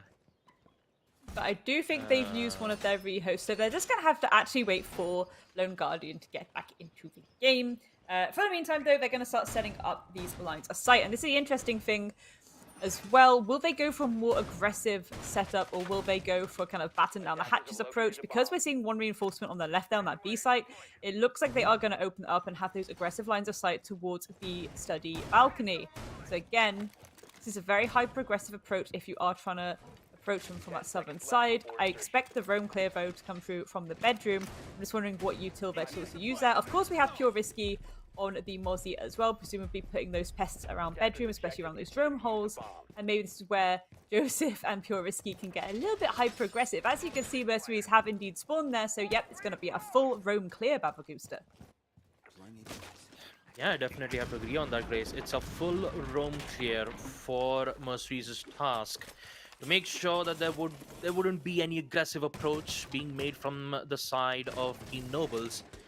They're definitely going to bring things out by bringing Dokebi first. Dokebi is really good in finding out some of the players and also ensuring that they have a lot of information to their table. They have the opportunity to catch a lot of defensive drones and also one of the captured drones if Mozzie has either caught one of them, but turns out he hasn't. And Talk about the attackers. Turns out they've lost a lot of drones from their end. They'll be able to open up lines of sight, and now here comes troubles for Nobles. Can they hold it out, or will we see MercenarieZ start things off with a bang? A bang indeed. For now, it's just those sounds of the phones ringing, people trying to reposition, but there we go already. Me getting a little bit cheeky with it, pure risky falling down. So that's that C4 gone from the pocket of Nobles. There's one still left on Easy. Again, Easy, a nutty and capable fragger for the side of Nobles, but this is where it gets a little bit heated. It's a 3 versus 5. MercenarieZ can pretty much take half that map uncontested at that perfect halfway mark. They just need to make their way towards Vault and work out what approach they want to do. So they're not quite going for rotation either, so it is potentially going to be a Vault push with a little bit of pressure belt onto Zombie. The last C4 has indeed gone out, and there we go. Sky the Guardian has returned, so they can also join in, gaining that intel, going on those cameras, so giving that risky. information to the side of Nobles. Are swinging around the corner, but there's too many of them. Why are you contesting that, Joseph? Getting that final pick there onto Hasifo. Gonna clean things up just a little bit before being taken out by Ayan.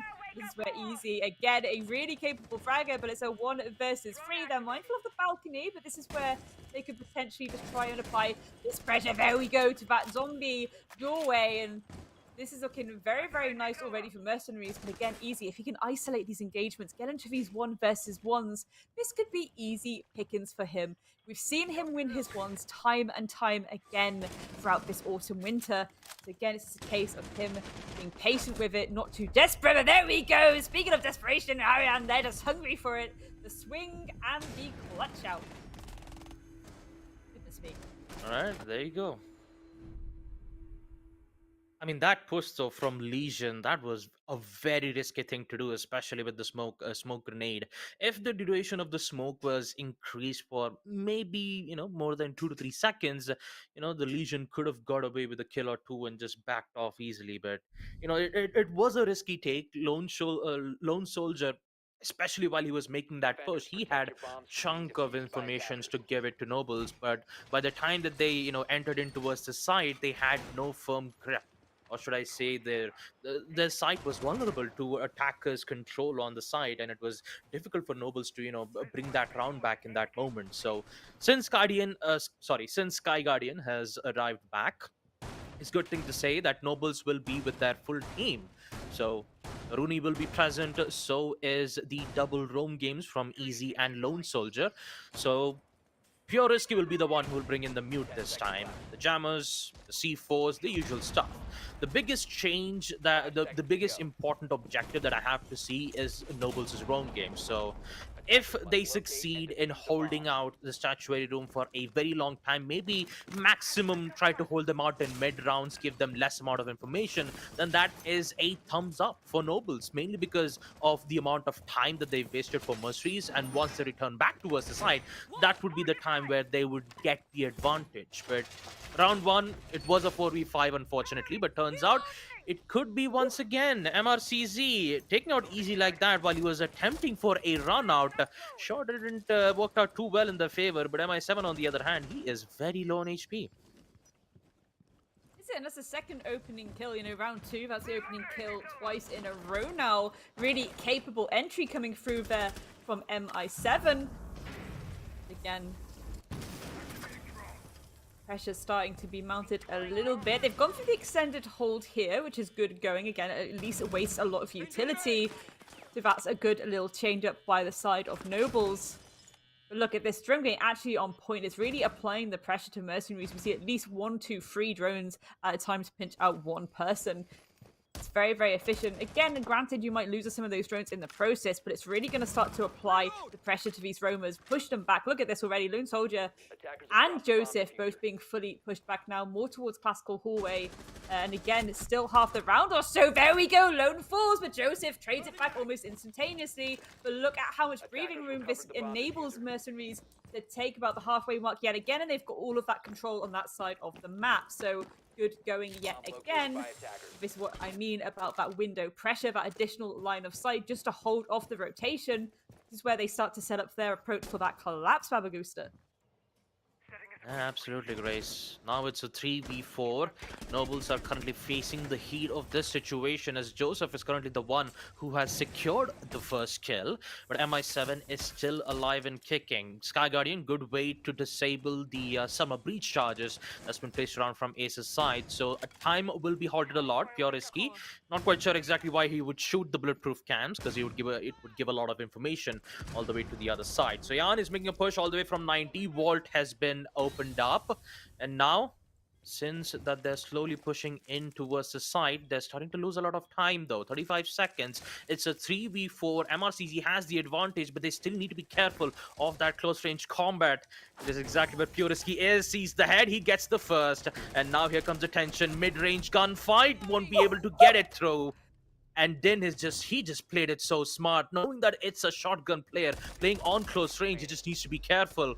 But time is running out. Once again, they need to go in for the push. Sky Guardian, beautiful shot with the marksman rifle, but he's all by himself, and so his Taha doesn't have the diffuser in hand, so he needs to go in for the kill.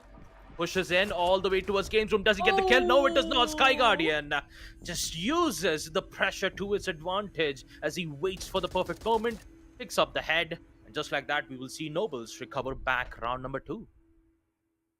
Yeah, that's exactly what we like to see. Kind of a bit of the old kind of, okay, I'm just going to stay here, wait patiently. I know that timer is ticking down situation. Nobles now going at 1-for-1. Good stuff indeed. Again, you know what? I often say that I don't like it when teams go back to the site they just lost, but we've seen a lot of these teams do that, and it tends to actually work out for them. The adaptations come through so quickly. And again, just the change up, the fact that they went for that extended hold, you know, they invested the utility in kind of statue just to make sure that they could hold on to that part of the map as long as possible. I think they got like an extra 20 seconds or so out of it, which you may think, well, Grace, that's only 20 seconds. In the long run of things, it actually is a lot of time. Again, we saw at the end there, they didn't have the diffuser. They were trying to scramble to get it. They realized they couldn't. They were like, we're going to have to go for the kill. And that's where you, already holding your line of sight, are always going to be the victor. In theory, of course. Sometimes it doesn't quite land like that. Sometimes you have a certified siege moment. But otherwise, yeah, 9 times out of 10. I thought that was really good from Nobles, to be fair. But moving on to statue trophies, where things get interesting.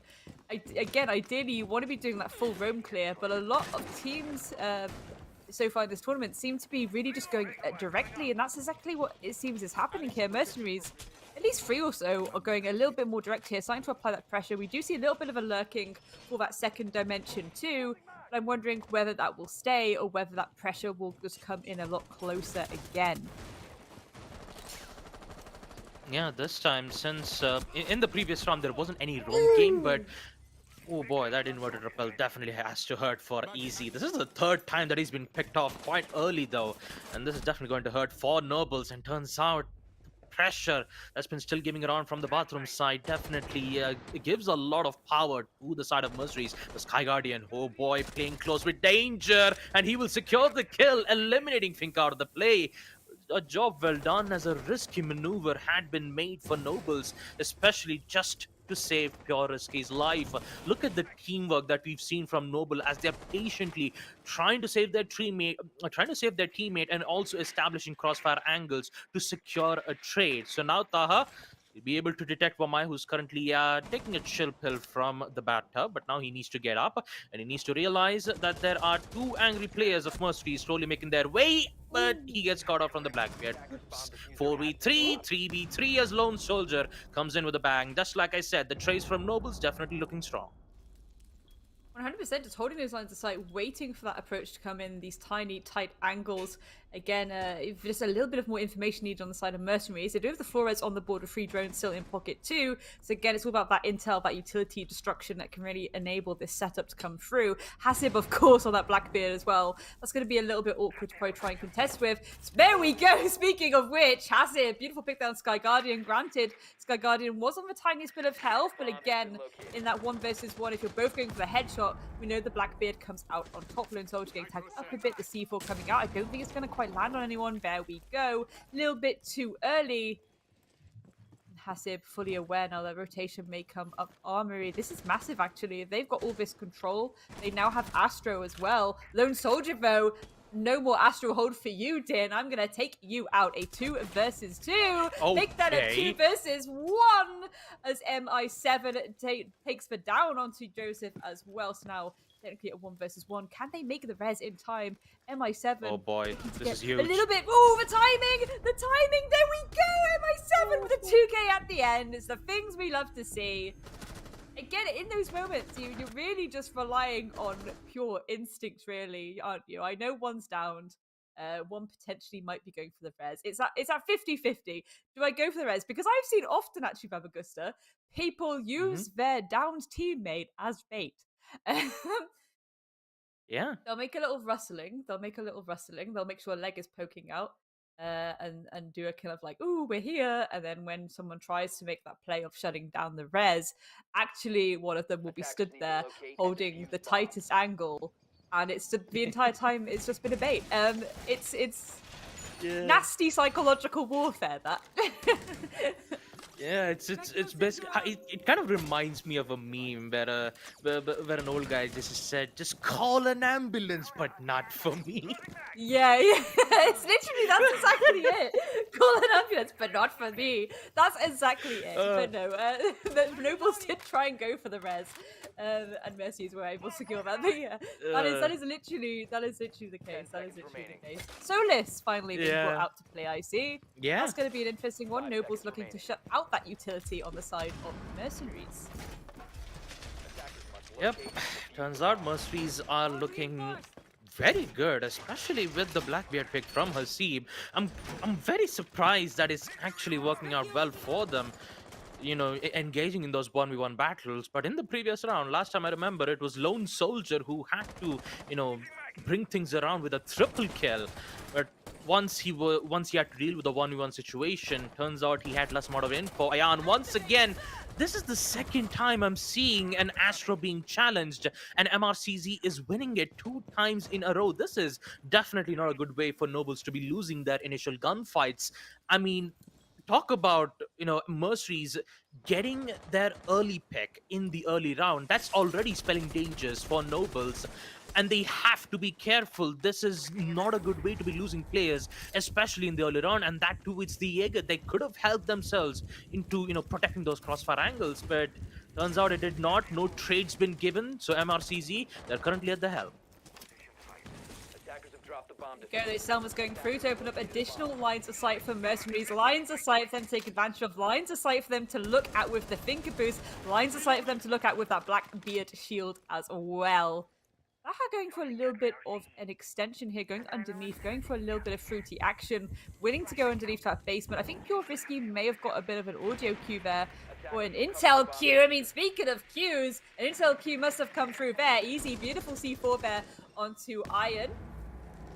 Forest Road goes out, clearing a little bit of utility, but down onto MI7. There we go. Beautiful stuff there from Easy yet again. Already having a little bit of a field day on this round. Lone Soldier once again holding this long line of sight towards Closet. We've seen how well they can contest this. We've seen how well they can land their shots holding onto this. But again, if the pre-fire comes through quick enough, there we go. The duo play. The little push of Hasib on that doorway just to take him out. Easy falling down too. Hasib becoming a little bit of a menace on this Blackbeard. Yes, he is. Turns out 2 kills. Hasib still has another rifle shield to go through, so, and he is one tank that Nobles will be having a lot of problems to deal with. But Sky Guardian, oh boy, getting a kill like that definitely would put, you know, Din in a very bad spot. And also Hasib, unaware of Solus's positionings. We will get to see Noble securing another round on defense. And I've got to say, Astro Window Repel, Nobles really have to be careful about this, because MercenarieZ, they have got control of that situation for almost like 3 to 4 times. And especially with that early kill like that, it would give an easier access for MercenarieZ to just enter in the site. You saw how close they were. You saw how Hasib was playing on second floor master bedroom. You saw how, you know, Code Room was in their hands. So either they would, you know, bring a different line of sight, you know, maybe go in towards first floor kitchen, make a vertical line of sight from below and take out the inverted repeller, maybe like Ayan or MI7, to, you know, get that surprise kill. I mean, they could do that, or just ensure to bring in a castle this time. Armor panels, put it in a way that the defenders could have at least, a second or two time where they could escape in without facing any issues. They could do that, but yeah, Nobles just decided, what? Even if we lose one of the players from Astro, we will still hold our ground, and that's exactly what they did. They kept holding their ground on Astro. They kept holding their ground on Bathroom side to ensure that Mercenaries would not keep up their pressure, and they did ended up securing the round nonetheless. So Nobles, they are applying pressure with Mercenaries, and turns out they are winning some rounds, but also Mercenaries are also doing the same by winning their rounds as well. So round number 5, the rounds, it's 2-2. The score's been equalized, and now some changes once again with Hasib. We'll bring in the Nook this time. Maybe a surprise kill could come in from MRCZ and Nobles. They really have to be careful about this. Yeah, exactly. Often when you see that Nook, it kind of indicates, okay, we're going to have a little bit of a sneaky entry here.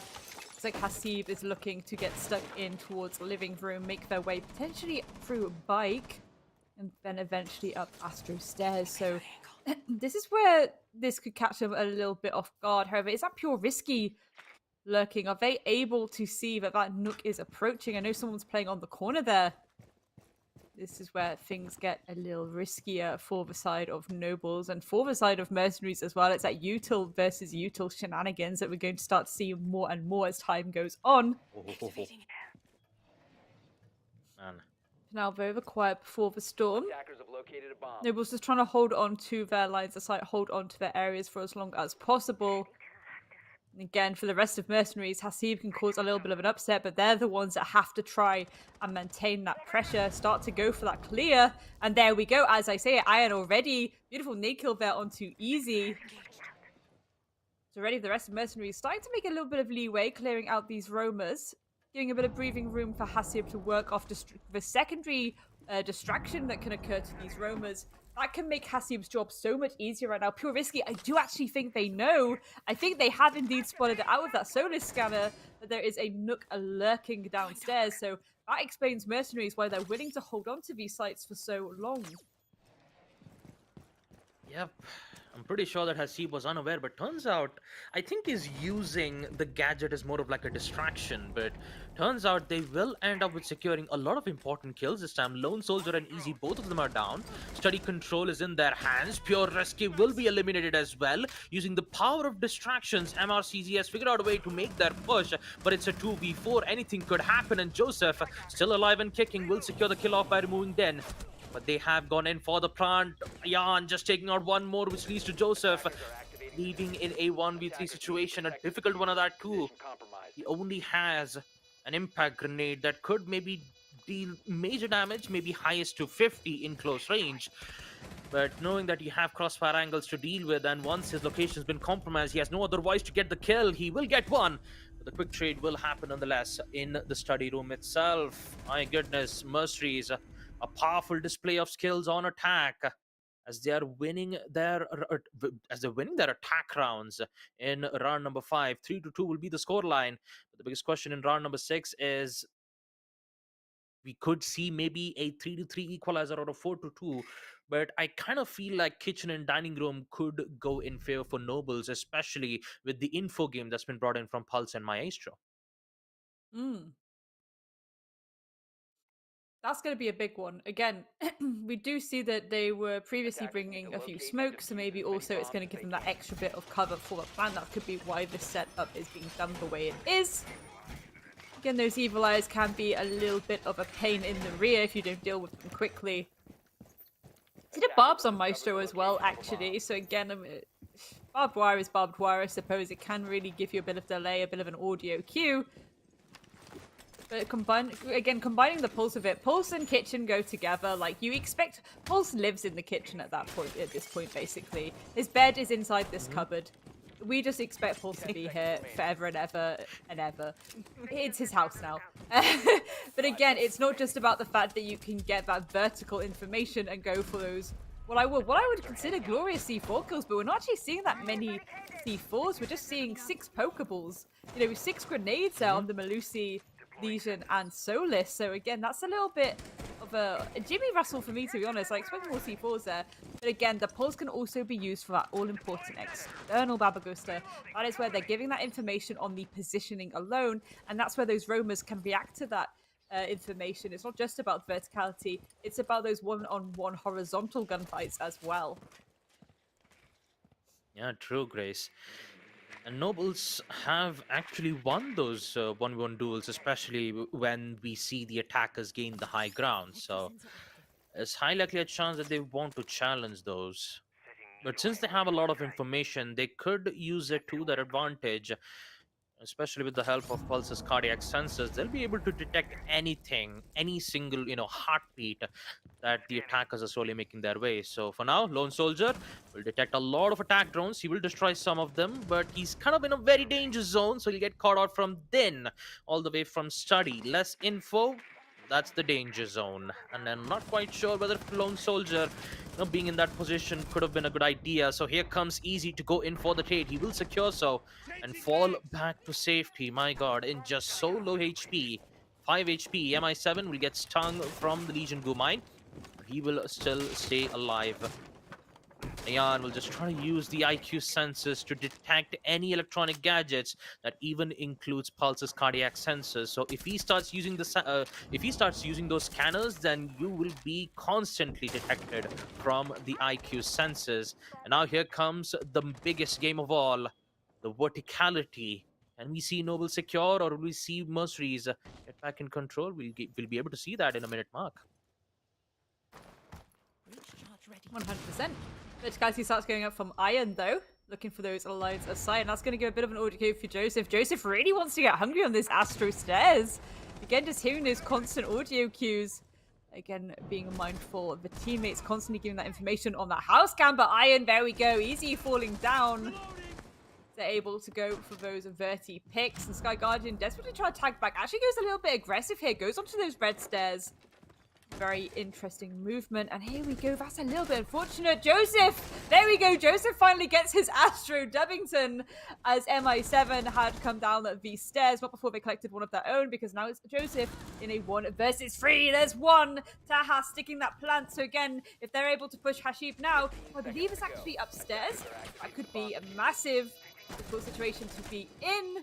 1 versus 1 on site and 1 above 2, but there we go. Taha is able to secure that dub, and that is a very strong attacking half for the side of MercenarieZ, who now go on to that also favorable defensive side. Yep, roles been swapped. Nobles on attack, MRCZ on defense, but on a bright note that they're currently the ones on the lead, 4-2. And 3 rounds winning on defense will be a difficult one. Timeout will be requested as well from Nobles' side. What can they think of this? Attack is in.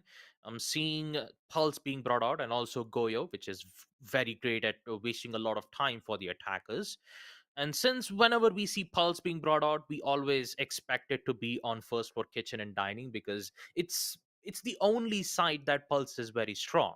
And of course, you still have another side which is rarely picked from any of the teams. But second floor sites, statue and aviator's room, it always heavily relies on wasting a lot of time from the defender's end. So when it comes to Nobles, the pressure that MercenarieZ was applying to was sometimes too much. They decided to challenge it. Some of them survived, some of them did succeed, some of them did not.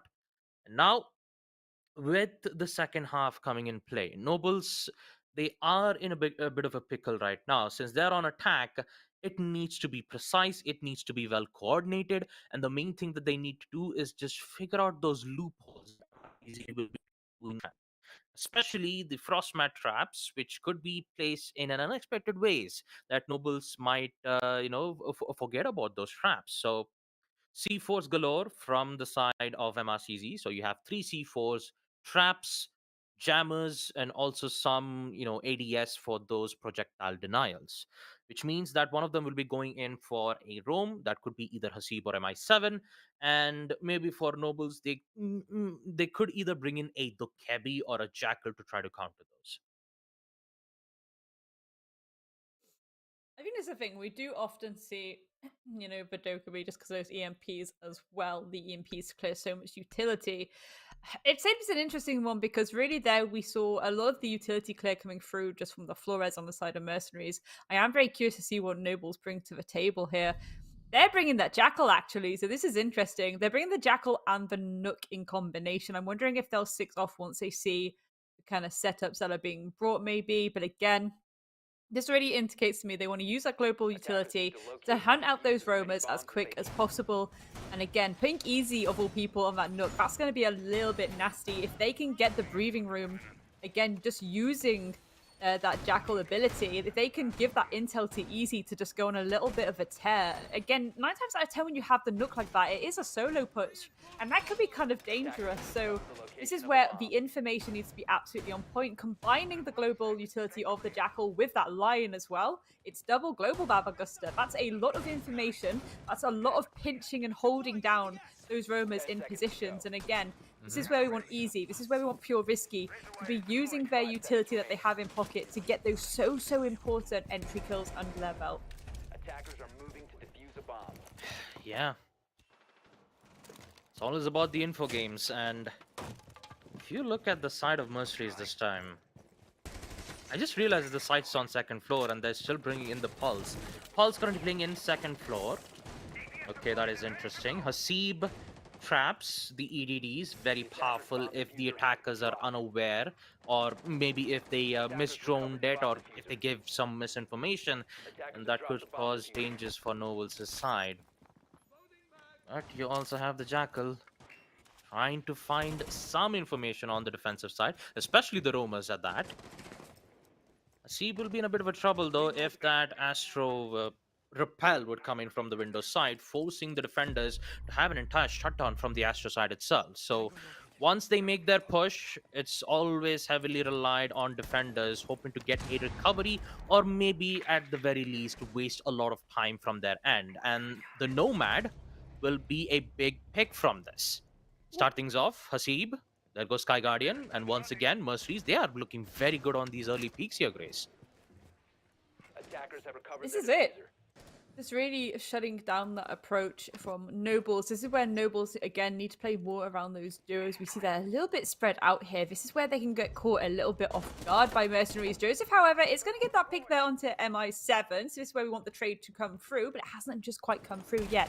Easy looking around that basement. This is what I'm talking about, the late round flank that might come through as well when we do see that Nook. So let's keep our eyes peeled on what Easy decides to do here. For now, a little bit of a ruckus around the entry of 90. A little bit of pressure from the window too, of course. It's just going to really hold back those defenders from maintaining that 90 pressure.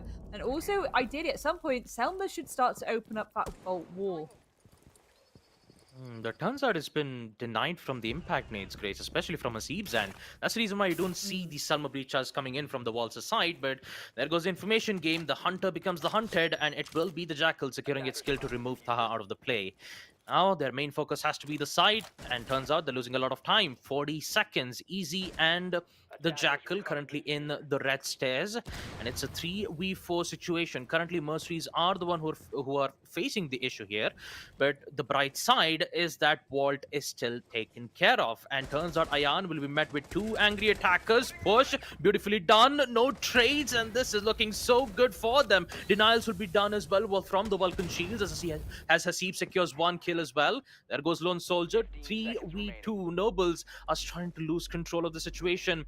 Joseph pushing all the way from the other side. Currently, Easy is the one who has the diffuser in hand. They need to get control on the side, in which they fail to do so. 3v1 and 0 as Din gets the kill. My goodness, MRCZ, what a beautiful hold that they've made all the way from start to finish, wasting a lot of times in the initial rounds, and the peak from Ayan securing the kill, backing off to safety, and using the Vulcan Shield to waste a lot more time for Nobles.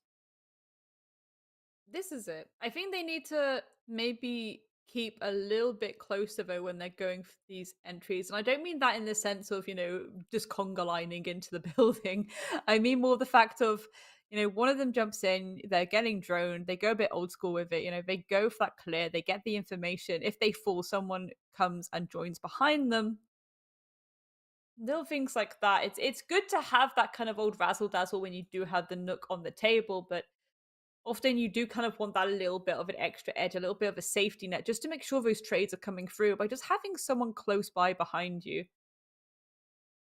The Thatcher coming out with the ace for Jackal. The Ash is easily going to go onto a nook again, is a question on my lips. Yes, indeed they are. Okay. That's an interesting one. Again, the frost coming through. Presumably that's going to be for the upstairs hold. I'd be surprised if they were used actually on the site, unless we're going to go for that, you know, mud approach, maybe jumping from mud. That could be quite an interesting one, but again, presumably a lot of that setup will be for that upstairs. Again, the verticality you can use on this site is so important. We saw Attackers that need to before the locate and side defuse swap. as many bombs I'm as they assuming can. that's going to be happening again. Capcan traps as well is a little bit of a spicy one. I think this is the thing about the Capcan traps. You know, you don't often get to see Capcan in comp unless the team are expecting a very hyper-aggressive collapse, a very aggressive push at some point in the round.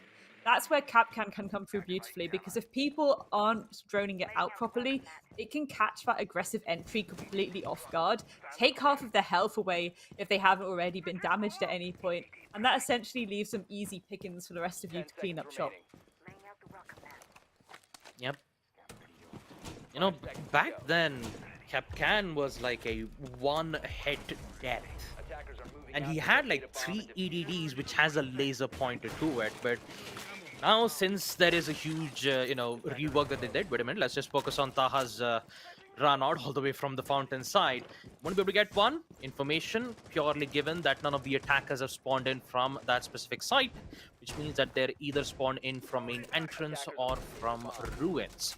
So, yeah, since Thatcher is in play, EMP's really great at denying electric line of sight. Wait a minute, he's actually in the side. Easy. Okay, I did not expect that to happen. All the way from Pantry's side. Danger is in. The sledge is in the building. And Ayan, oh boy, this is going to be so nerve-wracking for him. Does he know the kill? No, it does not. Easy gets 3. He's making it look so easy. 2v4 MRCZ. They did not expect the unexpected. 1v4. Then... my god! Basement pantry stairs. No one was looking for it. My god. I swear this happened the other day. I swear we were playing. There was Nobles on Villa, and exactly the same thing happened where they just suddenly had this collapse from pantry. But this time it was so uncontested that Easy could just walk in and collect a 3k. Again, maybe a bit of an oversight there, maybe a lack of looking at that VOD and seeing that was the setup, that was the collapse that they had for this site. I swear it was Nobles, though. Please, again, correct me if I'm wrong. I expect people to message me later if I was incorrect. Please do. But again, I swear that was the collapse that Noble set up for around Kitchen. It shows a little bit of a lack of homework there on the side of Mercenaries, if that is indeed the case, allowing the robbery of that round to go in favor of Nobles. A swift cleanup. Again, Easy. When Easy wants to have a freaky moment like that, they will always deliver 100%. Speaking of delivery, interesting to see Joseph actually on 9 kills already as that supportive player. But this is a problem with Nobles. Right? I say problem. It's actually a very good thing. It's something you rarely and seldom see sometimes. The sharing of kills throughout that roster, it's so well balanced. Again, the way that they play together, the way they're willing to take these gunfights together when they can, and the capability around that, it means that they're not just relying really on one person to secure those picks. They're all capable of doing that in their own right. It's really good stuff to see. The Glass coming out, of course. Glass with nades is always an interesting one. Often when people bring the Glass to the table, they want a little bit of a smoke action. Often classically combined with the Ying too. Of course, not really seeing any Ying just yet. We don't have any flashes in anyone's pocket either. Just a lot of nades. This is where it gets quite interesting for me. I'm wondering how Nobles are going to use this Glass utility here. Easy already getting underway from underneath. This is where the nade kills can start to ricochet through from underneath. Oh boy. 5-3. Currently under the roof. As we get to see Nobles trying to bring things up. Oh, a really good cooked grenade though from Easy. Once again, doing the same push like he did, entering towards basement pantry. Cooked nade had info from the Astro, deployable shield. Getting that kill means troubles for Mercenaries because losing Astro control means that they're slowly pushing their way from that exact spot. Cook grenade once again, yellow pings are made, won't be able to confirm the kill. And just like that, the grenades are out. You still have Sky Guardian, who's currently playing as Glaz. Okay, Nobles are just bringing out the big guns this time, especially in the second half. And they're turning to get a lot of kills from it. 3v4, as Mercies are trying to hold as best as possible. And they will evidently do so. But do they have the confirmation on the kills? No, there does not. Here comes the Glaz. Oh boy. 2v1 all by himself. Can he secure this clutch? Only a minute and 13 seconds. He has all the time he needs. Once again, he's just playing it as patiently as possible. So is the players on the side of MRCZ. And then he doesn't want to peek. He knows that there is a Glass moving all the way towards the statue room. Once his information's been given, that is more than enough. Hasib and then just playing in a crossfire angle as best as possible. Doesn't have the diffuser though, so which means he needs to go in for the kills. Cook grenade being tossed out. He thinks that it's a flashbang, but evidently it's not. Beautiful shot from Din, and just like that, the heavily aggressive push will be denied as Mercenaries will show no mercy and put themselves on match point. I love how that perfectly showed the thought process then behind Din. They heard the kind of dink of some form of nade, thought it was a flash, but set off that utility. As soon as they hear that rolling sound, they're like, "Oh no, move out the way! I do not want Fire to get in the hole," and he just yeah, runs away. literally. It's that really horrible moment where it sets in where you just hear that metallic rolling sound, and you're like, "Oh no, oh no, oh no, this is not good." But for Mercenaries, Imagine, yeah. things are certainly looking good. Match point, Babagusta. I mean, Attackers whoo! need to locate and defuse Goodness the me, bomb. this has been a little bit of a barn burner for them right now. I do believe this was Nobles' pick. Correct me if I'm wrong.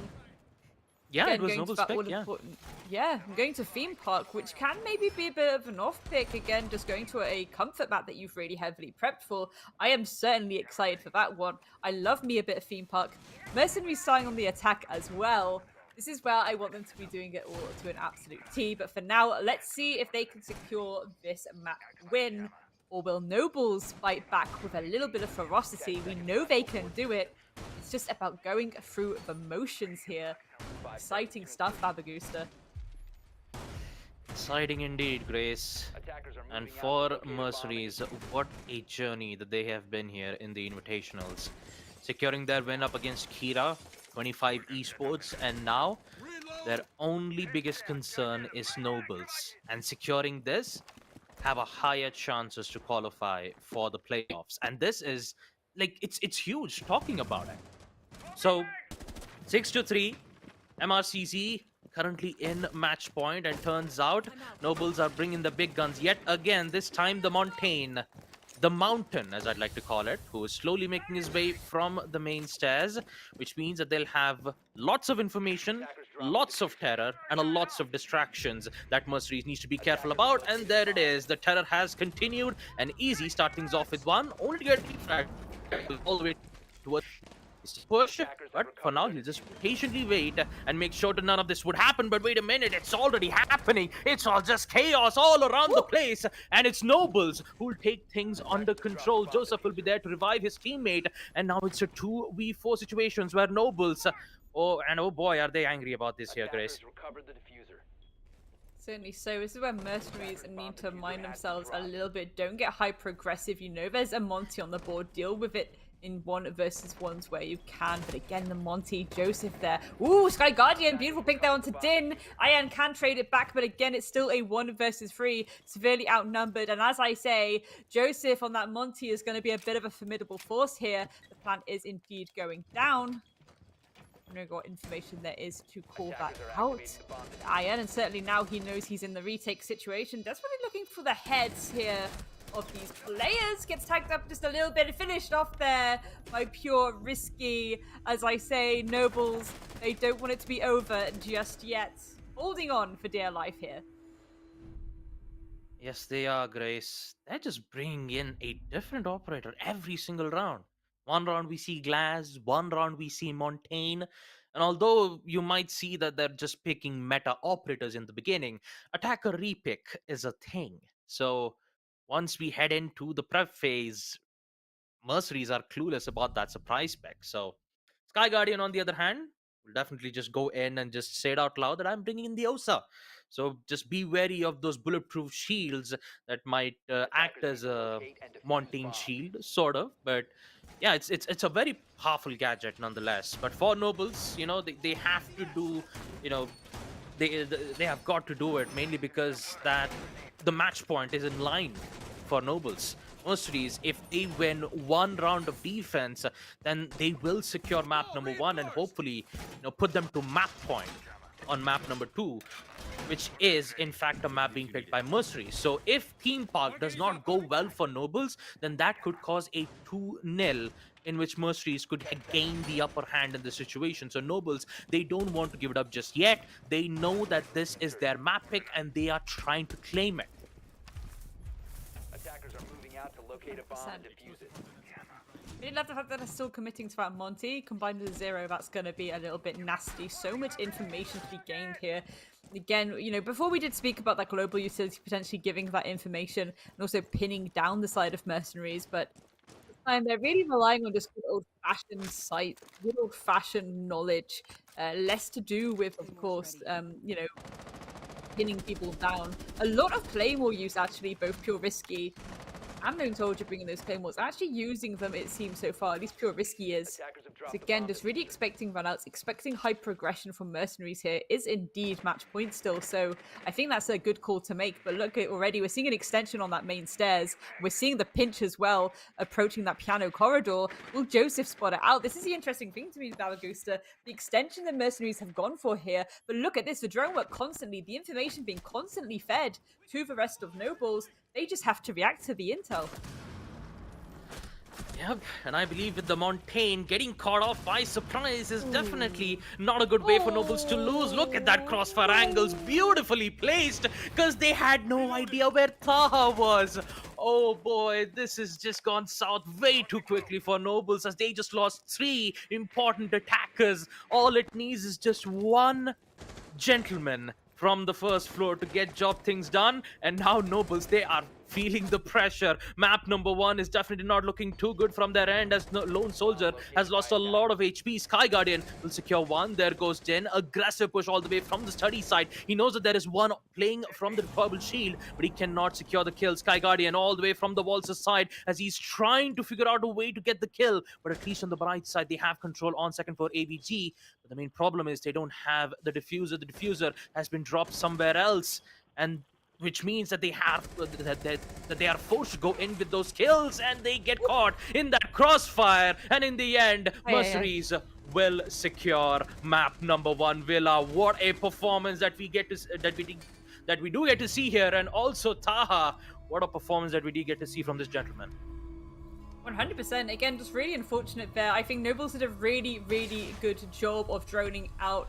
Even the approach there from Iron, they saw Iron around that piano corridor and they saw him fall back and they were constantly feeding that information. They just didn't know about library, and that's why it was just so unfortunate. The warden sneaking in, getting the Monty from the back while they were contesting that main stairs. It's really unfortunate. From then, it just started to unravel. The Monty drops. You have the breathing room to then hit them with the high progression. That's exactly what happened. It's so unfortunate. I really thought they could pull it back a little bit more then. But of course, mercenaries doing mercenaries things. That was a significant victory for them. I nearly said that was a stub, but then I stopped myself. That was a significant victory for them, though. 7-4 on Villa of All. Again, not their map pick. So going into Theme Park, which will be their map pick, this is where things get a little bit riskier for the side of nobles.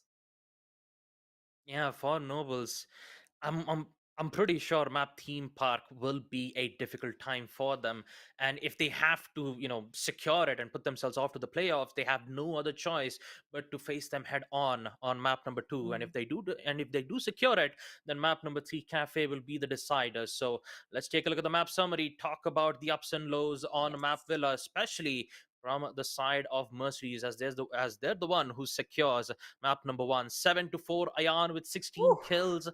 MI7 with 7, and then we have Nobles, 9 kills to both Skyg and Joseph, who's currently not having a good day, but easy though. He's the one who's been making a lot of heavy hittings. 3 initial kills, 9 kills, 55% cost. In the end, it will be MercenarieZ, aka Taha, who will struck the killing blow.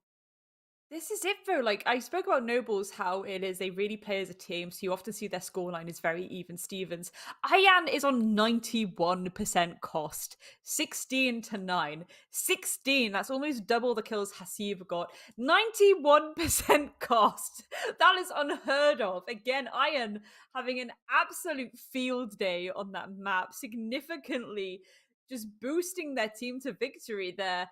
Amazing stuff really to see. Again, just the fact that you could go on a 3-0 entry like that as well. It's really spicy stuff. I think MI7 from the get-go was getting a load of those opening picks under their belt, but again, it's just the way that MercenarieZ played was just so clean cut. I would say in future, and this is what I'm hoping, if they win out here, it's one of those ideas where if MercenarieZ win this best of 3, I really hope we do see them adapt some aspects of their strategy still when it comes to Villa. I assume they will. Again, just some of the op picks were a little bit squiffy for me on both sides, to be honest.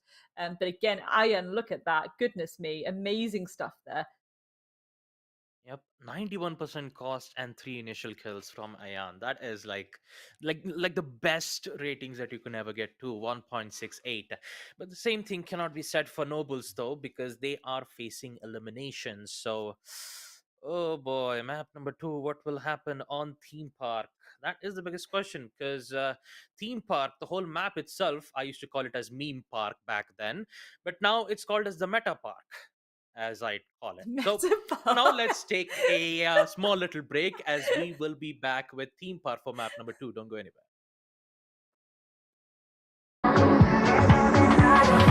There's no denying what we want.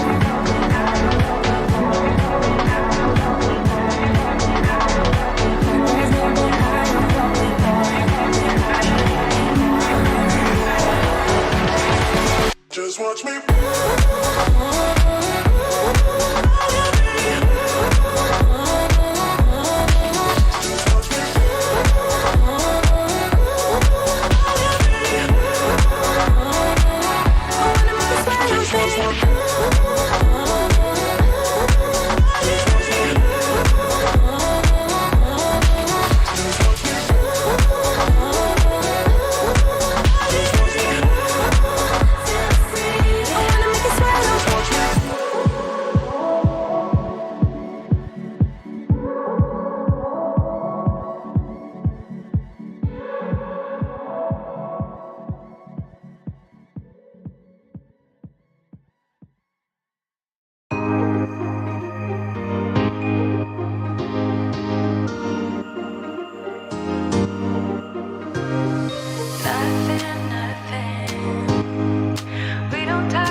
Target anyone using our gear and put them down. Now load it up, let's go! Are you deaf, soldier? I said move! Sorry, Callie. Orders are to keep you grounded. And whose orders might that be? Mine.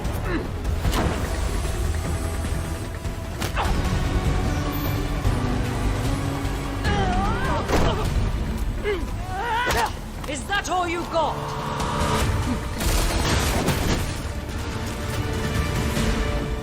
Damn it! I didn't kill Yahata! Someone stole Nighthaven Ordnance and is selling it, jeopardizing our operation. We know, but that doesn't mean you get to start a war over it. This is Rainbow's operation now. Not sure your butter knife will cut it, darling. You'll be up against very loud guns. We have a squad for that. Red Hammer.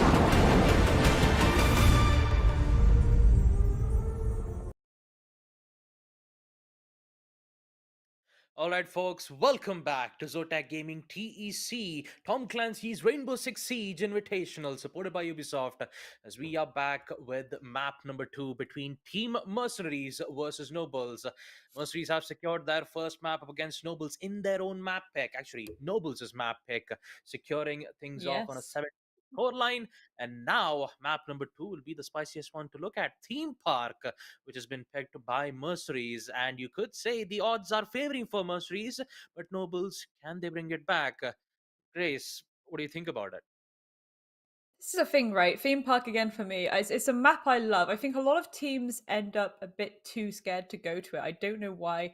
I understand maybe it's this idea of like, oh, well, we can just try and do a direct push, but then there's all this verticality to deal with. That's where it becomes your playing field. Again, for verticality, bring out the buck, bring out the sledge, bring out the C4s, bring out the nades. It should be a little bit of a frag fest. You don't have to even see each other to have these insane moments where the kill feed lights up. Especially, again, you know, if you are attacking even those top floor sites, you do want to be going on those horizontal pushes, but you still want a little bit of pressure underneath, just in case you do want to go for those nade kills, certainly on both sides. The Flores drone already being taken out by Nobles, that's not really too surprising. Again, a lot of really nasty utility setups that you could potentially deal with are now alleviated due to that being banned. MercenarieZ banning out the Monty as well. They don't want to have to deal with that. Nobles were trying to bring that to the table during that last map, and it wasn't really that fun for MercenarieZ to deal with. How would they go with this defensive ban, though? Maybe a mirror. Mirror can be very, very powerful, but as can the Azami. Of course, we are seeing the Azami ban really fall into that ban meta at the moment. This is where it gets more interesting for me. Will they stick to that mirror? Mirror, again, so powerful on this map due to the fact that you have to take that horizontal top floor pressure first, and there are just insane setups you can do that essentially can just make you hold on to that additional entry point to the building. But no, we're actually going to see the Valkyrie, another classic coming through from the side of Noble. So again, some pretty kind of bread and butter style bans there, but you know, it's expected. Yep. The defensive bans are expected, though. What I did not expect is a Montaigne ban on attack and Flores. Flores, I can understand why. The explosive drones, which is very powerful on destroying any deployable shields. But when it comes to the Montaigne, I kind of believe like they're going in for a targeted ban, because we've seen Nobles bring Montaigne a lot on map Villa while they're on attack. So I believe they don't want to have that pressure being brought out on map Theme Park, so they've decided to just ban or just outright ban him. So there we are, folks. Map number 2 is opened up. Nobles currently facing Danger Zone, as MercenarieZ are the ones securing map point. Will it be Theme Park, or will we go all the way to map number 3 deciders? Let's find out, with the first site being on first floor Armory and Throne Room. Interesting picks being made from MRCZ. And the fun thing, the fun fact about both MRCZ and Nobles is that in first map Villa, Mira was open, but we didn't see either of these teams pick Mira at this point? Attackers are heading That's actually making me very curious about it, because Mira back then used to be like 100% ban pick, and it used to be a very huge pick back in Velvet Shell. But now we even if Mira isn't been banned, we yet don't get to see that Mira being played on defense itself. So I'm still wondering for Nobles, are they going to pick it on second floor site, or maybe Yeah. not just bring Mira at all and just go on with the mute Mozzie combo, or maybe the, the the information denial games that usually the defenders go with. Yeah, I think normally if we're going to see it, it will be a top floor. Again, it's very powerful on Theme Park just because of the fact that you can cut off that initial entry into the building. I think Mercenaries, again, speaking of that initial entry into the building, they're trying to contest the hatch, which is an interesting one. Often people go to cash. That's why you're seeing that presence in Gong as well, for the potential of that vertical to come through. Pure Risky, here we go, holding on. They know exactly where this approach is going to come from. They know that Mercenaries have to try and get that vertical work under their belt. Pure Risky is the one that's going to have to put a dampener into that. The Incandela is going through. This guy Guardian, it takes out Iron as the opening Oh pick. my Beautiful shot there by goodness. Pure Risky. MI7 falling down. Already this is looking so good for Nobles. A swift cleanup before they can even get any of this top floor control. This is where if you're Nobles, you're kind of laughing a little bit. You're sitting pretty, you're pulling back. Granted, Too Easy still has a C4 in pocket, so they're able to, well, as I say that, he uses it. Doesn't quite land on anyone, though. Pure Risky is going to take out Din, as Taha trades it immediately back onto Sky Guardian 2. Another one there onto Lone Soldier, already whittling down these players. Oh, A swing no. around the corner. Goodness me! Do not say he clutches us out. Can he get that fourth kill? He knows exactly where they are. You can indeed assume there's at least one on site, two at this point. Lots of time to work with. Patience is a virtue. This is where, if this gets clutched out, I'm just going to lose my mind, I swear. Because this was so good already for the side of Nobles. They knew exactly the entry points that they had to work against.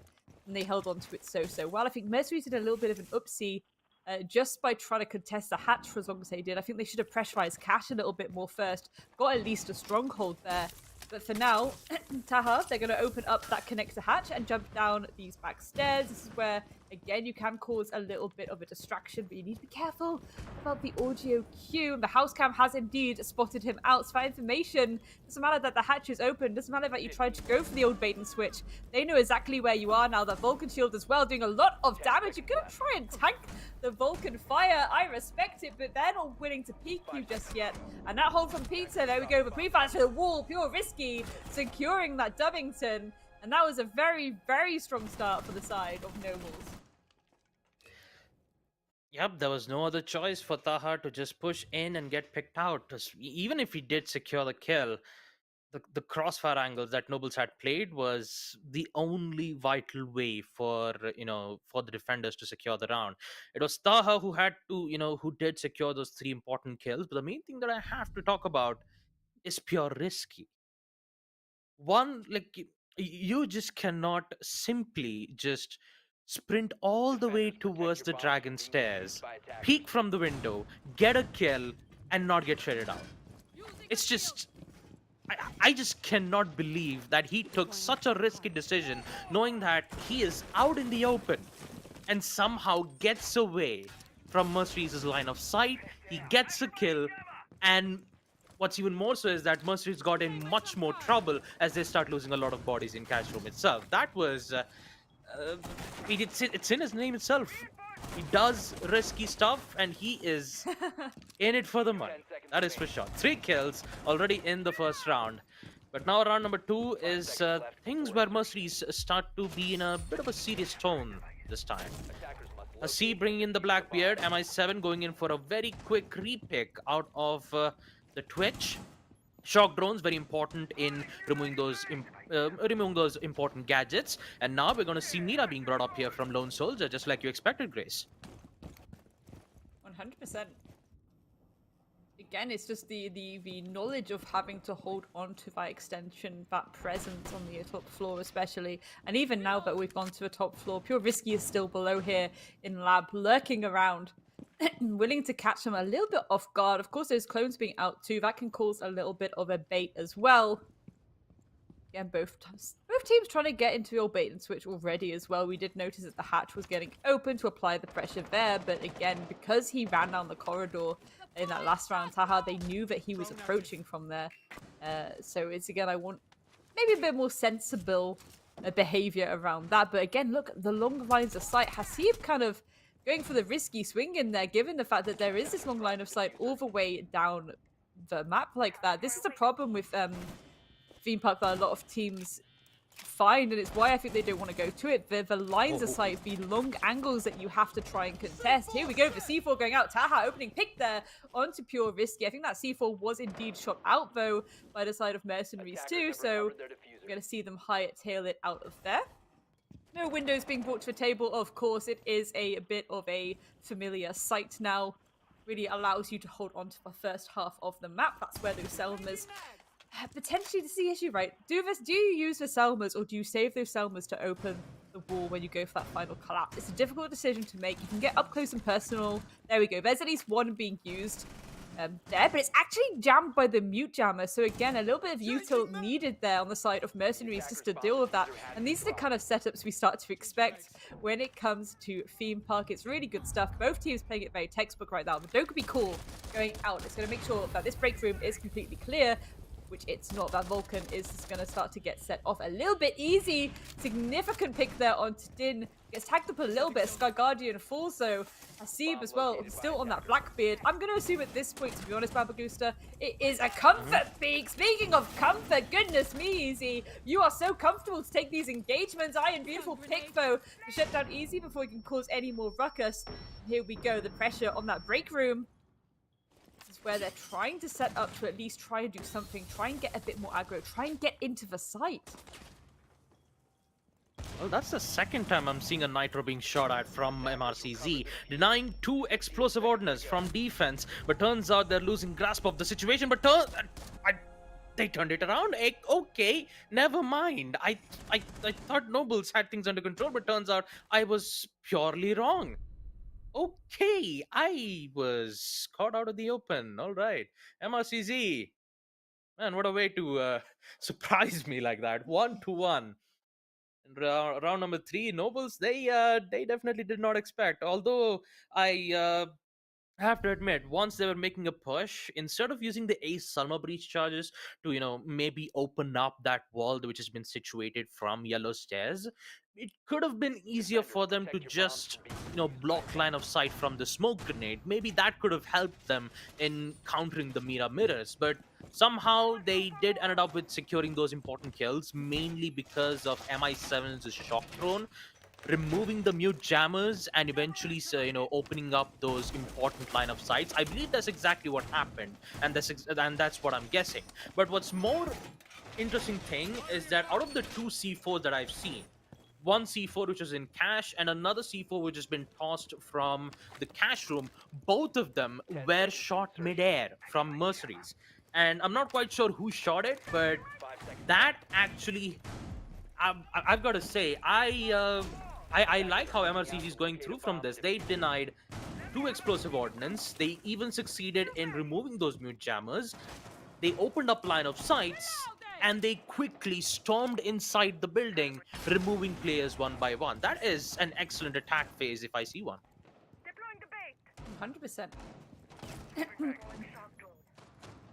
MercenarieZ looking to do more of the same. Again, look at these longer lines of sight. This is what I love to see. It's not just about the long lines of sight too. Little C4 holes being created too. Just as much breathing space as you possibly can. Again, the push from Cash is going to start getting hot and heavy very quickly. I would assume that hatch being opened too on CCTV. Pressure starting to be built already. Again, MercenarieZ is still a bit of a rough one to try and get through all of that utility. As you can see, the Mozzie Pest will be clearing it too, so it's a case of just trying to get into the building in a safe but comfortable manner. They do have the smokes on the Twitch as well, so there's always opportunity to just cut off maybe part of the corridor. It depends if they really want to save it for that final collapse, to be honest, Babagusta. Yeah, the shock drone, I believe they understood exactly what happened. Okay, MI7! Oh boy! Oh man, you did not expected that. I mean, he expected a shock drone flying from the ward, but he did not expect a flying Twitch. That is for sure. 5v4 already. MI7 just opening things off by clearing off the entirety of Dragon Stairs hallway. And now Pure Risky is just feeling the heat, but he's been stopped from easy shotgun. Ayan goes down in flames. But still, the pressure is on for Nobles because Cash is slowly starting to fall apart. So is the Dragon Stairs hallway, which means that they're about to expect company in 8 minutes left.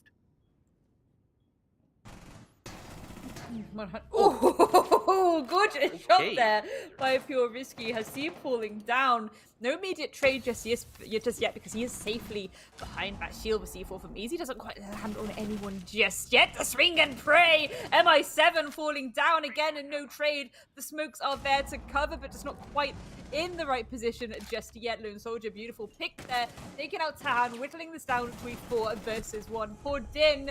It's like the sharks are hungry and you're the seal in the water. There we go. Noble securing an additional defensive round there. Goodness me, these setups. I love Theme Park. It's honestly... this is the thing though. This is where you need to be bringing the smokes. This is where you need to be bringing the OSAs. When you have people that are like, yeah, we know how this map works. We're going to have these insane long lines of sight. We're going to be contesting the entirety of the top floor. You know, at this point, if you're mercenaries, it's like we bring out the smokes and the OSA, or we go for those cafe takes. Remember, a majority of their setups is for that classical cash push. 9 times out of 10, cash is the safest push to make. That's why so many teams prep their utility towards that opening, towards that entry point. If you realize this and you go, quickly, mix it up, let's go cafe. That can significantly help your chances. Push through cafe, a second dimension maybe through lab as well. Meet yourselves up in arcade. Settle yourselves there nicely. Feel a bit comfortable. Get those walls open. Start to apply that pressure outward from there. That's what I would do right now if I was mercenaries. Again, though, I think it's an interesting one to see, of course, the Amaru come out. Usually that's to start to apply immediate pressure to that break room. So what will happen here, as soon as they see that it is thrown, they'll go for that same approach. Ideally, they'll try and go for that cash push, but you'll have MI7 ready and waiting to burst in through break and start having that second dimension of pressure, a second dimension of potential verticality that can come through. Again, the secondary heart breaches and pocket, you can certainly get that connect to hatch open very, very quickly indeed.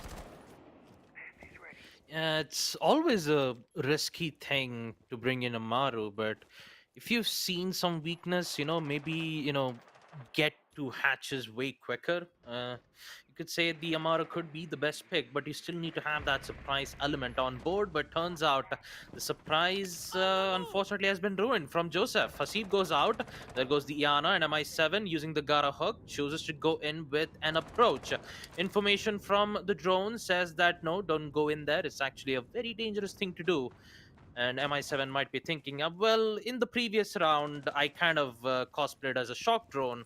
So maybe I am the shock drone. Maybe he could go for it. Maybe he could use the Amara's Gara hook to just jump in towards the window and just get the kill. But turns out it's not going to work out because MI7, he'll do exactly that because he is the danger. Takes out Pure Risky 4v4. With Din going down, MRCZ now, they still need to focus on getting towards the side. 100%.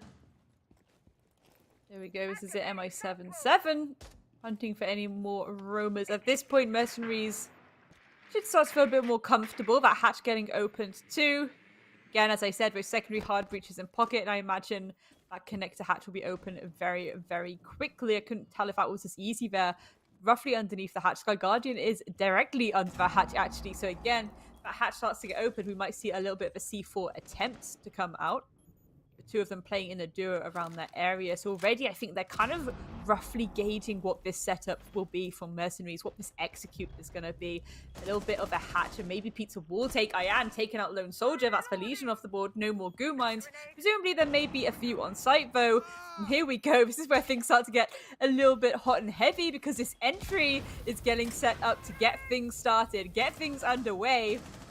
Once again, Easy, the main person to try and hold off that gunfight for as long as possible. If they can take these entries and get rid of that mute jammer, but are they aware of the hold here by Easy and Joseph? Joseph just coming up behind.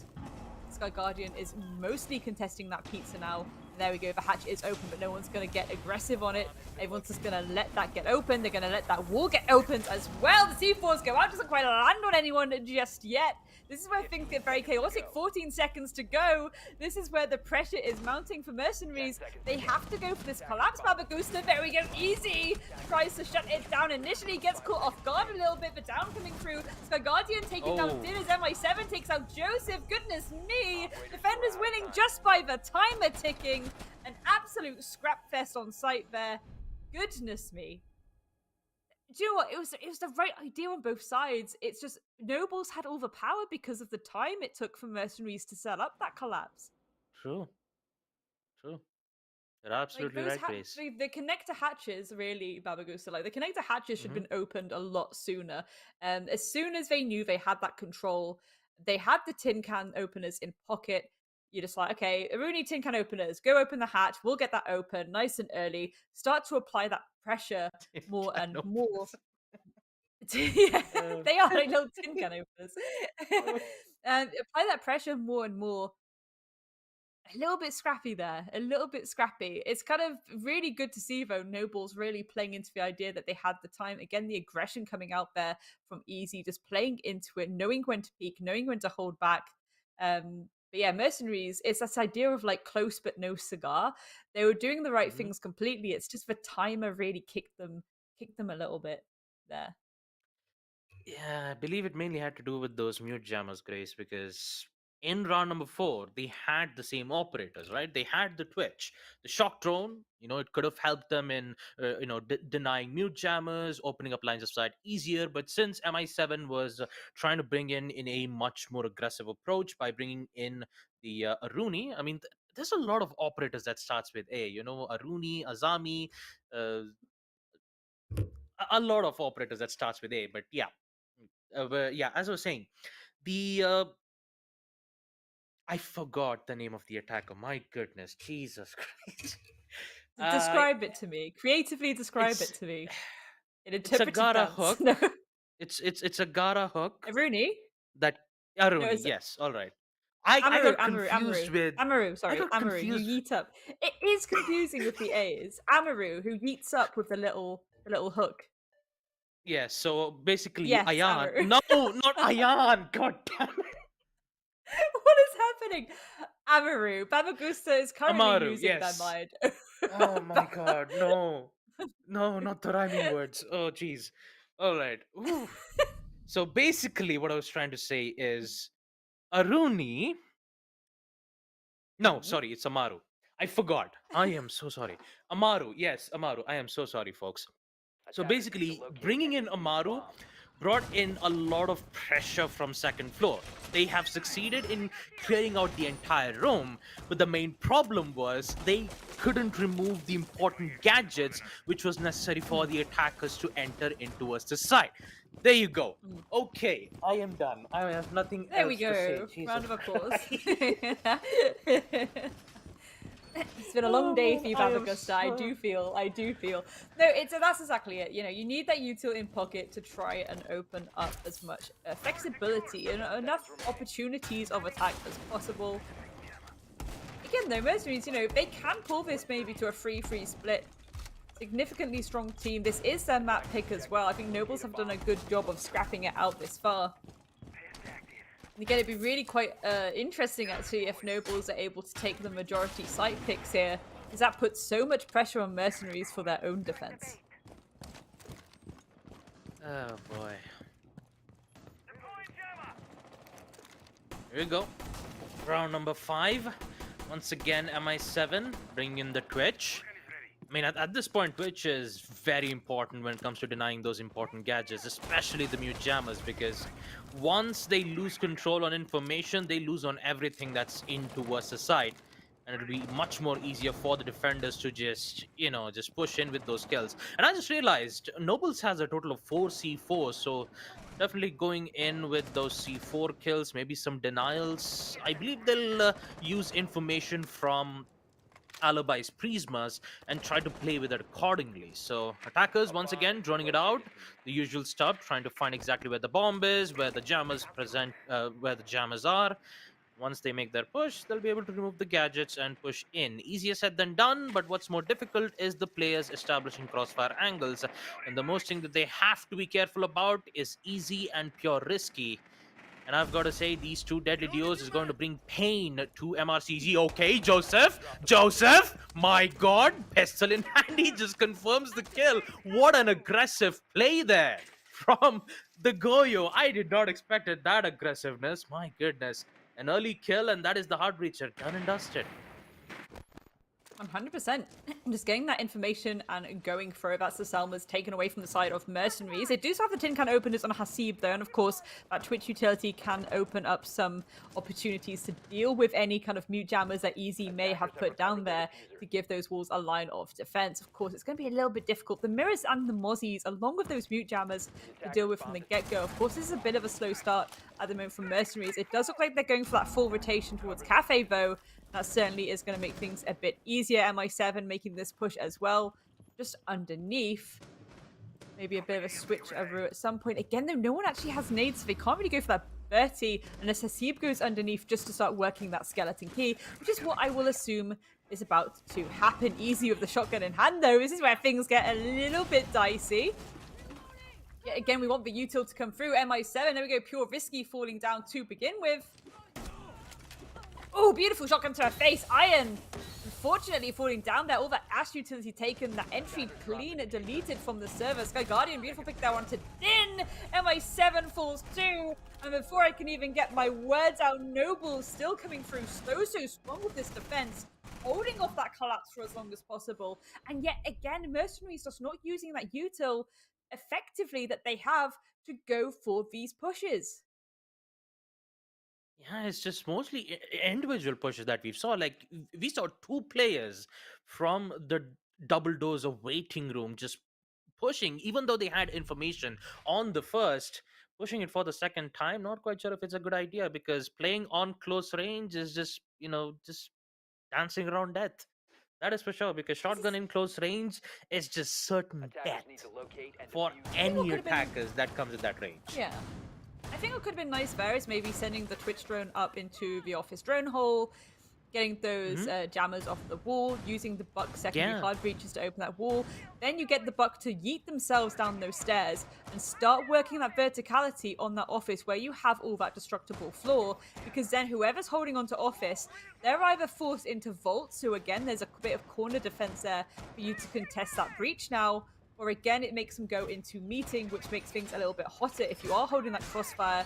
And whoever's holding that tight corner, I think it was Easy with the shotgun, has an additional player that they have to be concerned about keeping alive, and also the additional pressure there if they do fall. So it's just about, again, using that util a bit more smartly, really, a bit more clean cut. Now, though, again, Mercenaries really need this round on the board. They don't want to end on a 5-1 split. That's going to be a little bit shocking, a little bit uncomfortable, I think, for them. If they can pull this at least to a 2-4, I think that's going to be a little bit of a lighter load for them. Again, just to reiterate, ladies and gentlemen, this is their map pick, so Mercenaries ideally should be taking this away a lot more effectively than what we are kind of seeing at the moment. Nobles, though, again, doing such a good job, just really holding on, not getting aggressive towards the end, waiting for these collapses, and then punishing them for the lack of utility use. Yep, that I have to agree. Nobles are just removing MRCZ's any attempts to, get those initial kills first, and Easy is just he's just putting a stop to it every single thing. But looks like one of the drone has been given good information all the way from the side. No congestion. Taha is just giving great amount of information, saying that both of the sites has been emptied up. It's just only one player currently playing towards the site, which means that most of the players from Nobles are currently playing in roams. So for the Nook, it will be huge work. Taha is still droning out. He still hasn't got out of the drone just yet. I'm surprised that his attack drone isn't destroyed yet, because the Goyo is still in the main stairs. Actually, no. The rings will be heard. Will we see a cooked nade from Taha? No, I think not. He's just waiting for the perfect opportunity. I believe one of the nade has been thrown out, dealing so much damage for Sky Guardian, but turns out it will be Easy, who gets a long headshot. Oh, Jesus! What a shot, though! Second. There goes Den. 2 kills. Easy has found a way. And for Nobles, since that they're holding on for Mercenaries, this is definitely cooking up like a pressure cooker. Pressure cooker indeed. Again, Easy having an absolute field day here for MI7, now left in a 1vx, and there we go. Goodness me. Can I just point out that Easy already is on a 1.33 KPR? That is a very strong defensive half for the side of Nobles, especially for the side of Easy as well. A 1.33 KPR is really, really good going. We have seen him land some absolutely disgusting shots there.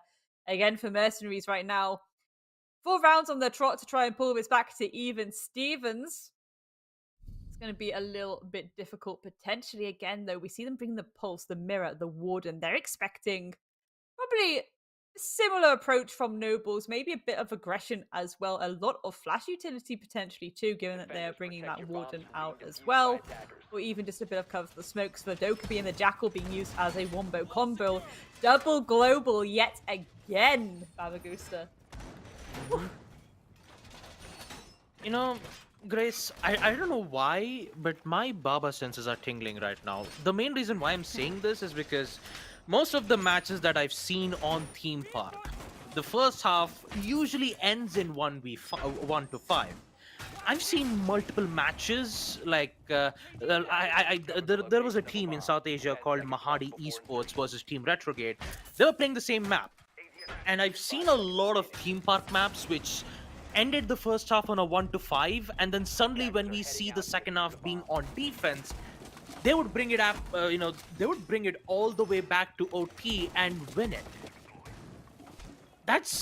And just by looking at this 1 to 5 score count, why do I get the feeling that Mercenaries could come back by winning all 4 defensive rounds and put us to OT? I kind of have a feeling that it can happen, Grace, but this is Nobles we're talking about. When you have a powerful hitters like EC and Joseph, who's currently playing Grim. Okay, this is the first time I'm seeing Grim. I haven't actually seen Grim in comp yet, personally. Yeah, I'm not Grim has been sure picked how a I feel lot, about- yeah.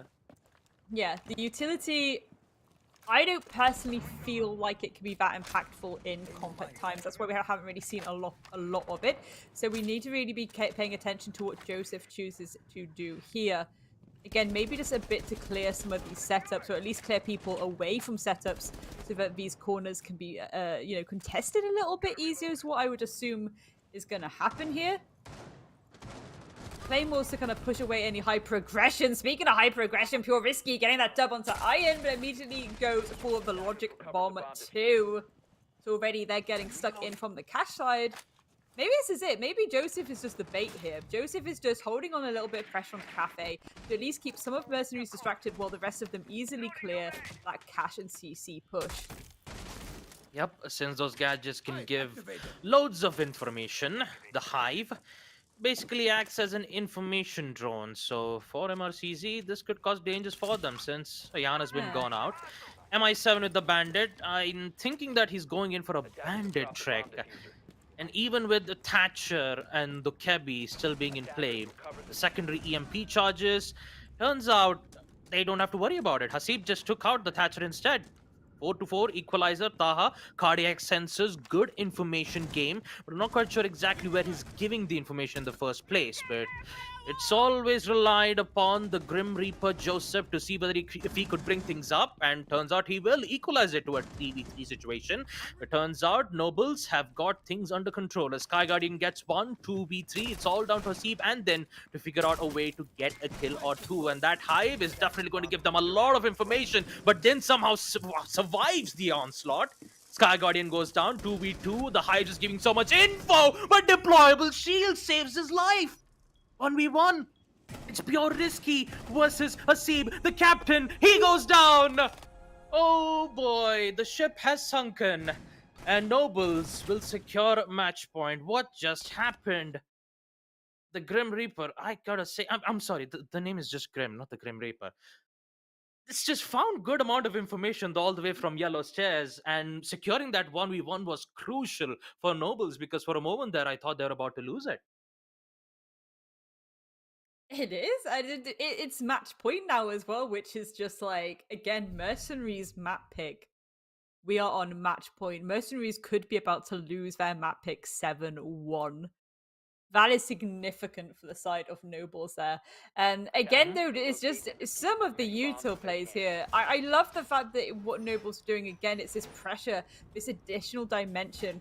Mercenaries weren't willing to contest it. I think that they thought that they were going to. You know, Nobles were like, they might go aggressive here. That's why we saw the double claymore on that cafe run out and the arcade window. They really wanted to be Sky Guardian really just kind of be like, I don't really want to risk this too much. I don't really want to push in and maybe, you know, get taken out. And then that second dimension of pressure's gone, the kind of distraction almost. Again, the breathing room enabled Nobles to have so they could clear as much map control as possible. It was absolutely on top form, and then it just became a little bit of a frag fest, to be fair, on the side of Mercenaries as well. They cleaned up shop a little bit, but then it just got completely pivoted on its head. Again, the combo of that kind of pinch coming through on Nobles' side, it's really good going indeed. Yep, it's going really well for Nobles, and for MRCZ, the pressure is on for them.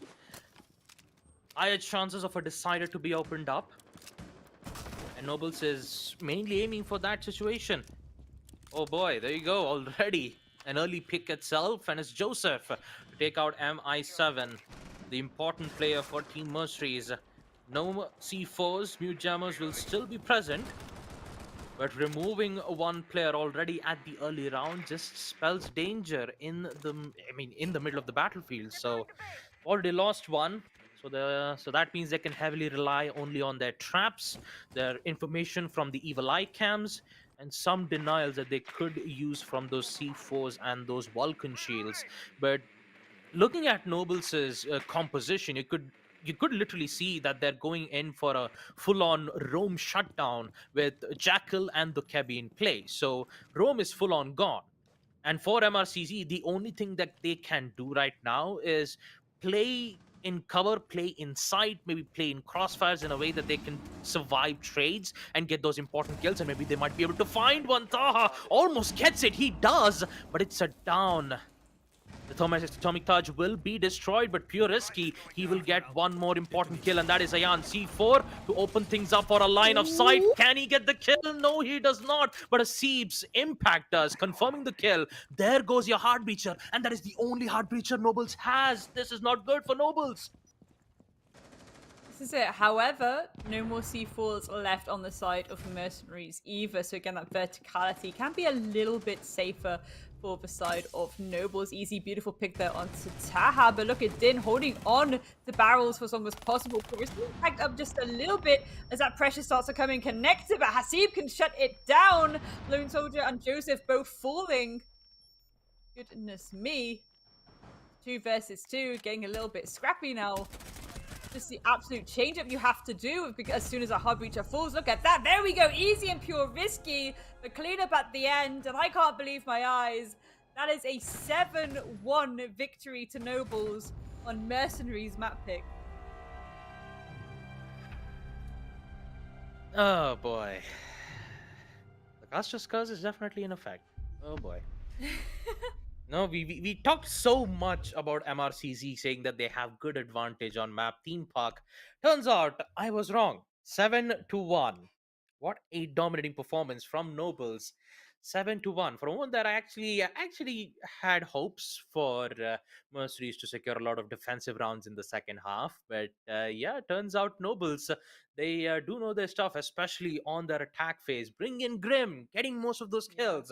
And boy, oh boy, they really did, destroyed the moods of Mercenaries. That is for sure. 7-1. That is definitely going to be hard for them for map number 3. Let's take a look at that itself. Map number 1, it did go in the favor for Mercenaries, securing Map Villa on a 7-4 scoreline, but unfortunate defeat for map number 2, because 7-1 is basically a statement from Noble saying that we're not done just yet. So Cafe, this will be it for both the teams to see whether if they can have a chance to be in the spot on the playoffs. And one of them, unfortunately, has to bow down to this competition. This is it, right? As well, like, it's again, Nobles, they really want to go into that playoff opportunity. And I think a lot of people do too, again, just for the revenge potential against 25. Mercenaries, though, I think that was a little bit of a shocker for me, to be honest. Again, it was their map pick, but a 7-1 loss. That's got to be a bit of a rustle to the old Jimmies, if you know what I mean. Again, I didn't really expect that kind of scoreline. I thought this would be really, really even, to be honest. I thought we might have had the potential of overtime. So this is where I start to put on my thinking hat, and I'm like, okay, that wasn't ideal. Again, they did have a lot of moments where they had the utility, they just didn't use it, or they didn't really think about, okay, this is what we can do to get this ball rolling, essentially. And when it comes to a map like Cafe, that's what kind of scares me a bit. Cafe, there's so much focus on the utility clear. 9 times out of 10, you are approaching, we call it the gravity fall map. In the UK, because you're starting at the top 9 times out of 10 and trickling your way down to the bottom, regardless of what site it is. Yes, granted, maybe on the bottom floor you might go just a bit more direct, but ideally you want to be going top to bottom, get all that map control, work that verticality as you go. And again, utility is the name of the game. This is where we see Flores come through like wildfire. It's such an important pick to bring to the table. But let's have a look at this map summary anyway. Again, just some significant players propping up once again. Pure, Risky, Easy, and Joseph certainly having a little bit of a field day with one another. I mean, again, look at these costs on the side of Nobles, all above 60%, so that's good going. But then Joseph and Easy, the 88, the 75, absolutely on a tear. And how can I forget about Pure Risky, especially with his Alaba plays on defense? My God, those crispy shots. And also Easy with the SMG-11. Like, how can he land those shots all the way from Cafe? I guess we'll never know. The rating itself says so. 1.65, 1.52 ratings. The same cannot be said for MercenarieZ. Turns out map number 2 really didn't work out in their favor. And map number 3, Cafe, will be a nightmare for them to deal with.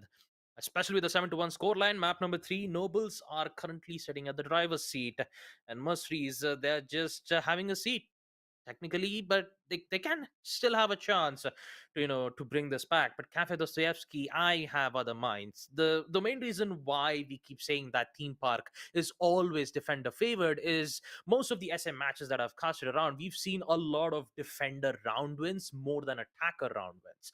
And Nobles proving me wrong, saying that it's not always about the way how the map is, it's how we coordinate as a team.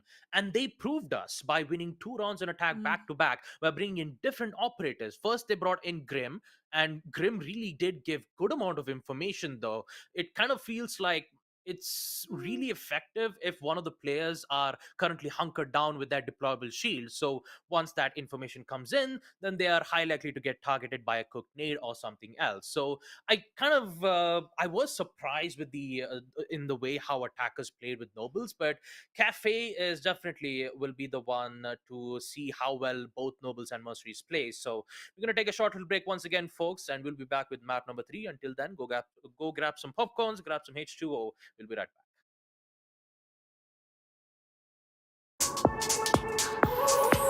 Just watch me. Just watch me. I won't make it easy for you now. You got 2 minutes of my time, and I don't really break too easily, but I'm worth it, 'cause I'll slip into your dreams tonight. Oh, so give me your all. I'll take it to Mars. Oh, I'll stick like glue inside your mind. Oh, so give me your all. I'll take it to Mars. Oh, I'll stick like glue inside your mind. Just watch me.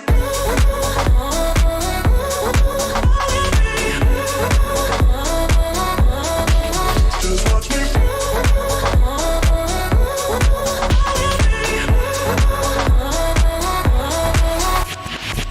I got you wrapped around my finger, but don't you try to call me tomorrow. There's nothing personal in having a little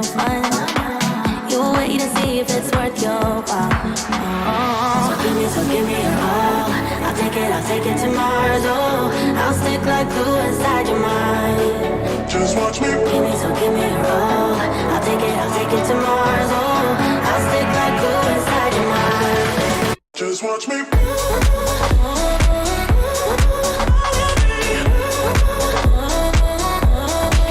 Just watch me.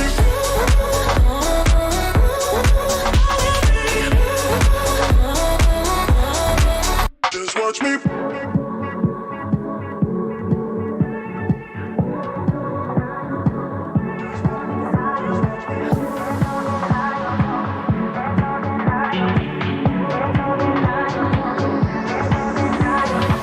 There's no denying what we want.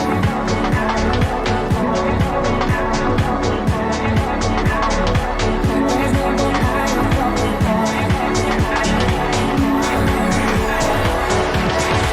Just watch me.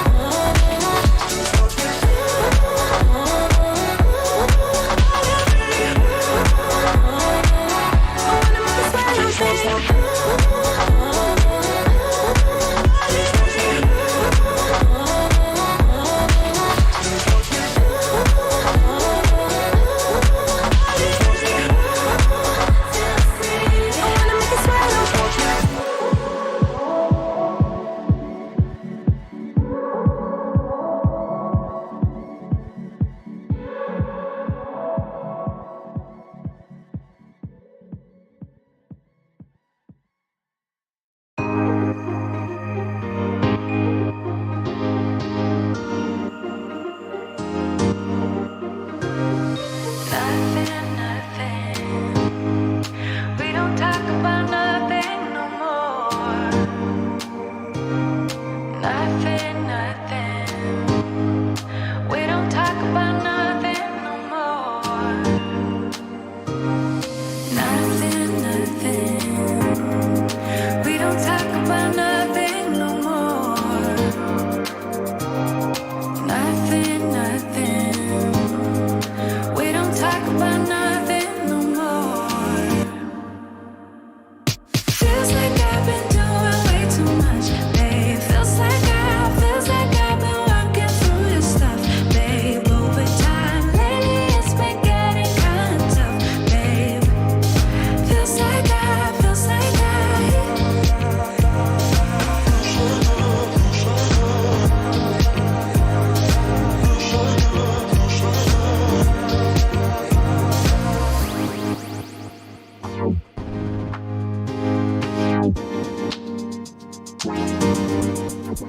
say something. 'Cause we don't talk about nothing no more. No, nothing. Do you not care about nothing no more? It's like we're fighting. Do you even want it? Do you feel you need this? Do you even feel it? Fighting for a lost cause, or am I fighting for us? Just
you now.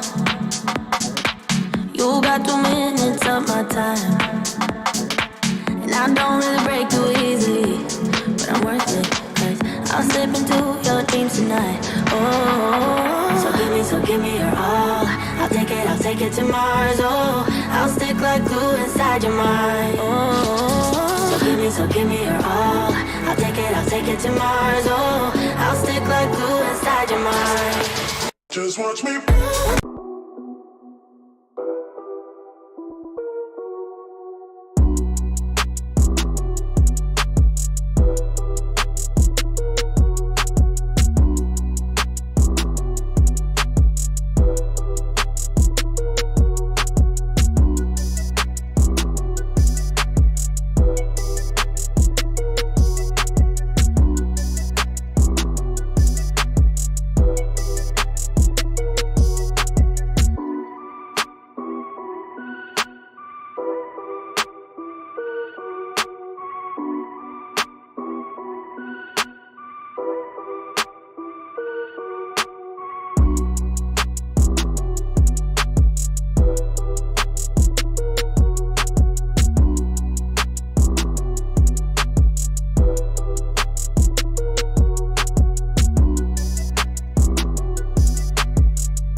Listen up!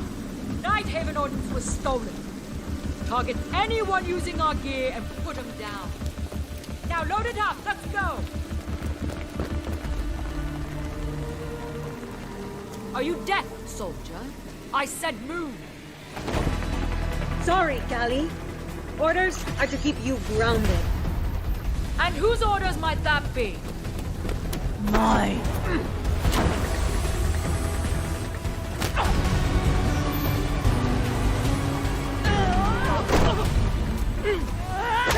Is that all you got?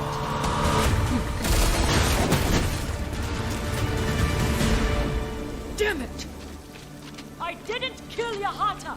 Someone stole Nighthaven Ordnance and is selling it, jeopardizing our operation. We know, but that doesn't mean you get to start a war over it. This is Rainbow's operation now. Not sure your butter knife will cut it, darling. You'll be up against very loud grunts. We have a squad for that. Red Hammer.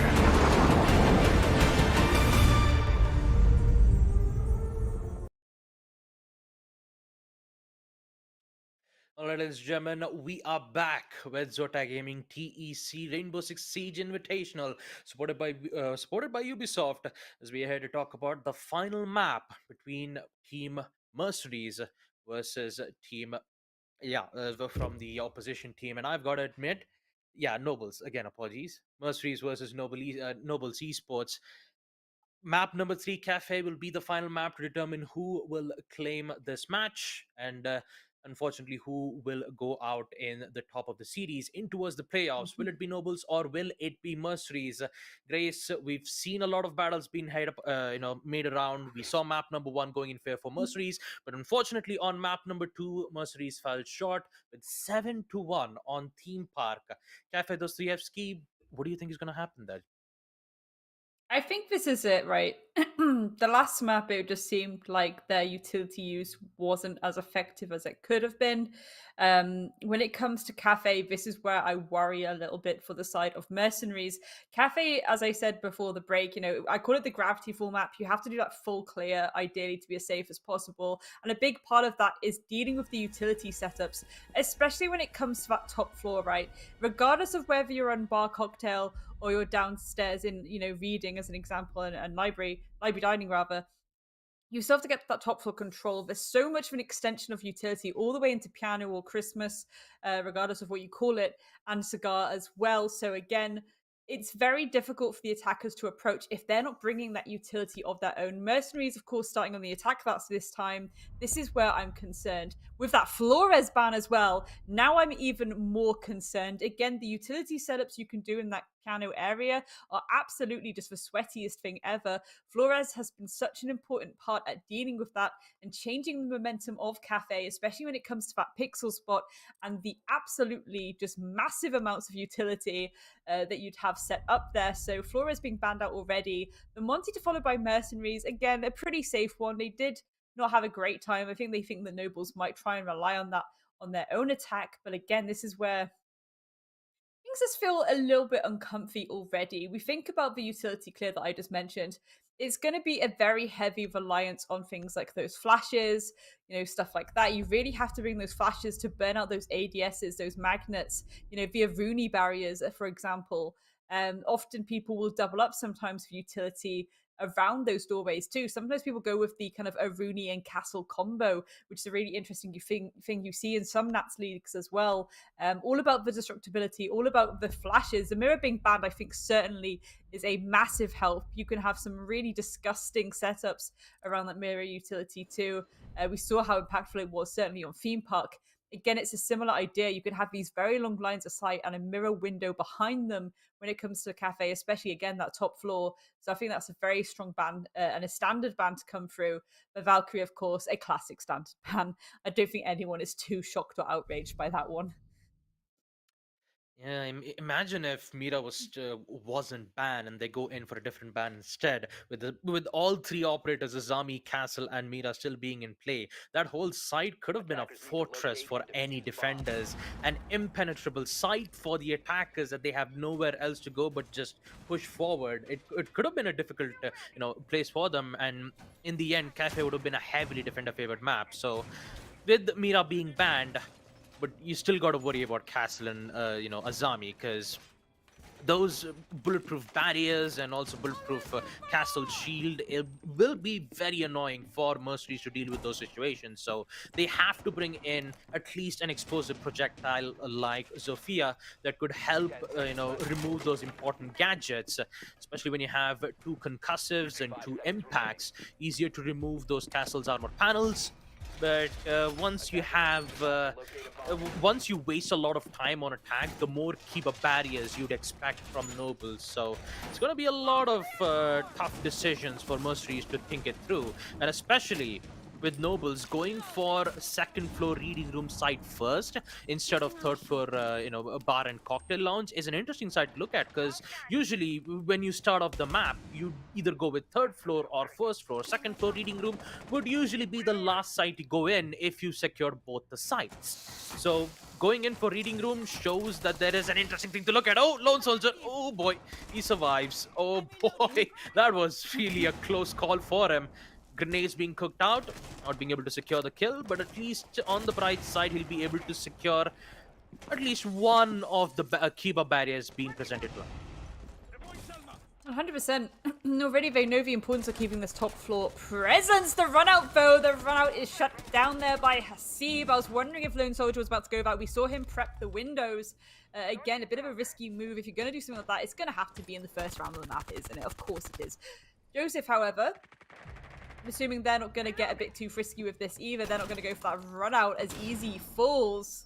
Again, that castle being removed, those barriers will still be there. Those barriers will still cause a little bit of a ruckus for mercenaries to try and get through. Half the round gone, though. So they're starting to make good traction. This is where we want the verticality to potentially start coming out, though. They do have some soft pads on Taha, and indeed on Din as well. Of course, that's Zofia, all of that self-destructibility. Pure Risky getting tagged up just a little bit, Taha, with the pick there. So again, lots of traction being made. This is where we want the verticality to come through. This is also where we want Joseph to maybe get a little bit risky with it, delaying that timer as long as possible. The verticality, it works both ways, but Din is the one that's going to come out on top on that encounter. I think this is a good, nice reposition coming from Joseph. The spray and pray doesn't quite get that though. There we go. MI7 catching him off guard. A strong start for Mercenaries despite the utility that Nobles were bringing. And again, I think a big point of that is, respectfully, I think the Azami run out was a little bit silly sausages. I think that realistically, that site could have been held, the piano area could have been held a lot longer if that run out hadn't have happened. That run out really, and the shutdown of the run out was the linchpin that ultimately it cost them that round, because at that point you're giving up piano. As I mentioned before, piano is a very important area when you're going for the initial entry to this map. So you don't want to be leaving anyone going for something like that. And if you do, someone needs to reposition very, very carefully and quickly into that position that the Azami was in. Yeah, I have to agree on that, Grace. That round out wasn't necessary, especially when you get lucky by not getting picked out from the attackers while the keeper barriers didn't work out as expected it to be. Lone Soldier pushing that luck wasn't a good idea. Going a run out like that, hoping that he would get a kill or two, ended up, just giving the entire third floor side to MRCZ, but they could win their battle from that particular line of sight. The players who have control of high ground has the higher chances of winning their battles. So now on round number 2, they have to be careful when it comes to making their aggressive approach. We're gonna see Sky Guardian be playing all the way from the first floor site itself. Actually, yeah, from the first floor site.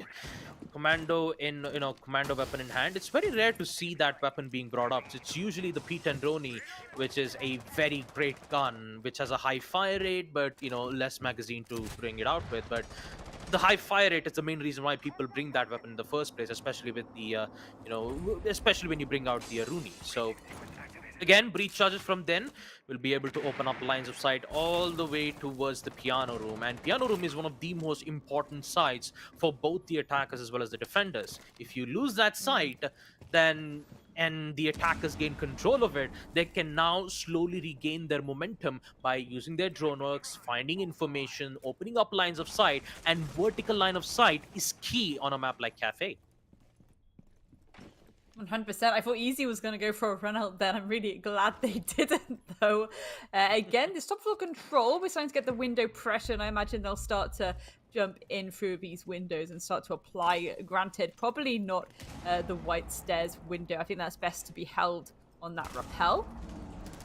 And Soldier, though, if they're aware of the verticality that might start to be used against them as well, certainly there we go. This is exactly what I'm talking about. Ayan taking down Easy, and that's all of that pressure and the potential of rotations potentially taken away there from Nobles.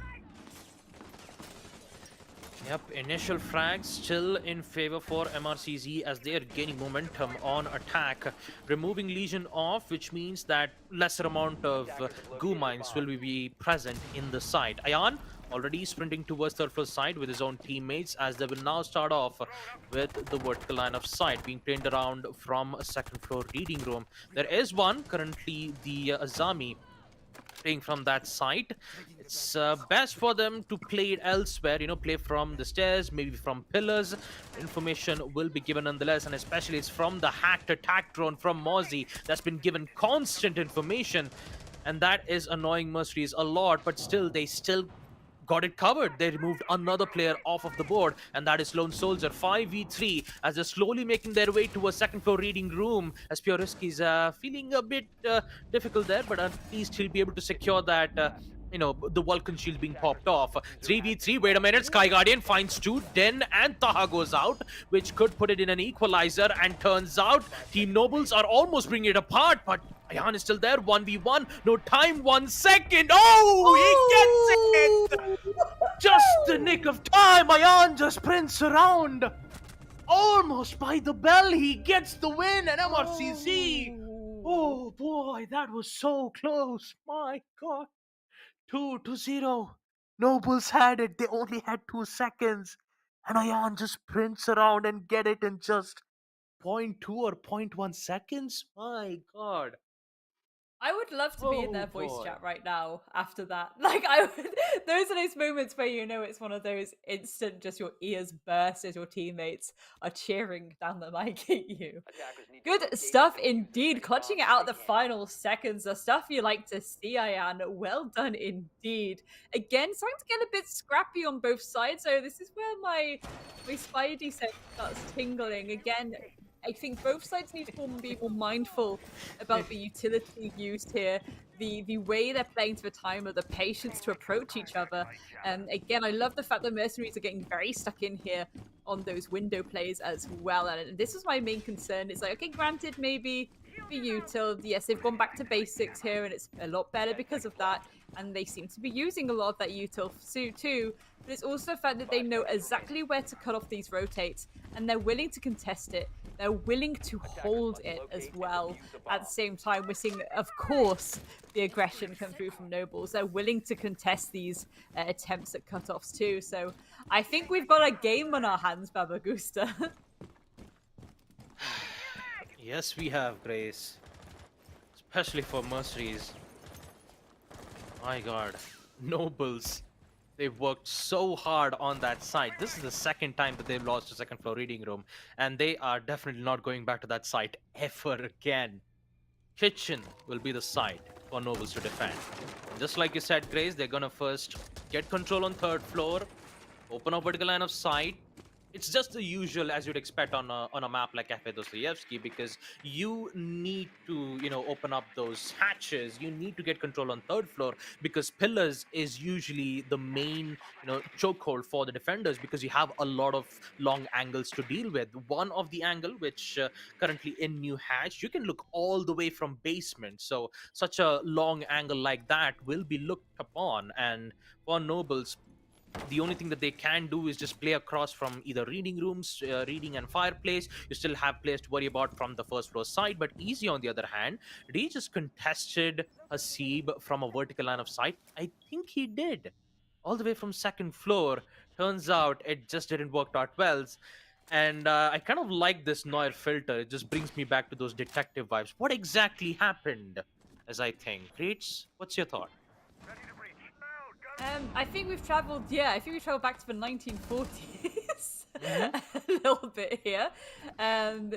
Interesting. Do you know what? I respect it. We can still see those yellow pings, so that's going to give Taha a little bit of information, and then maybe someone lurking at the bottom of the stairs. But there we go. Din and Ayan pick a piece. As this pressure starts to be applied above, I'm wondering if the Verti will start to come through regardless. Yes, Hasib has fallen, but there's still pads in the pocket of Taha. And then we also have the 0 in play for a little bit of sneaky information on that vertical too. There we go. Taha taking out Easy. No immediate trade from Joseph for Sky Guardian just yet. A little bit fruity now for them, as they're the ones that have to play a little bit off-site. Again, you assume that verticality is ringing through. You have to hold the off-site. And this is where the pressure starts to be applied by Ed. So there we go. The second one to clutch it out. Really, really smooth there by mercenaries. Goodness me. And the color is back. So, Yep. excellent. I kind of feel like those 20 seconds were like a sitcom thing, and then afterwards we just came back to reality. But yeah, all in all, timeout will be requested from Nobles, 3-0, and MI7 bringing the Sam Fisher 0. The Argus camps really did its work. Not only just that, securing 3 kills. My God, MRCZ is on a roll right now, especially in the first half, and definitely this will be worrisome from Nobles, because they haven't secured a single round on defense, especially on a map like Cafe. This will be concerning. The Cider map, MRCZ already in the lead, and if they continue this aggression in the first half, then things wouldn't look well for Nobles, especially in this invitational. 100%.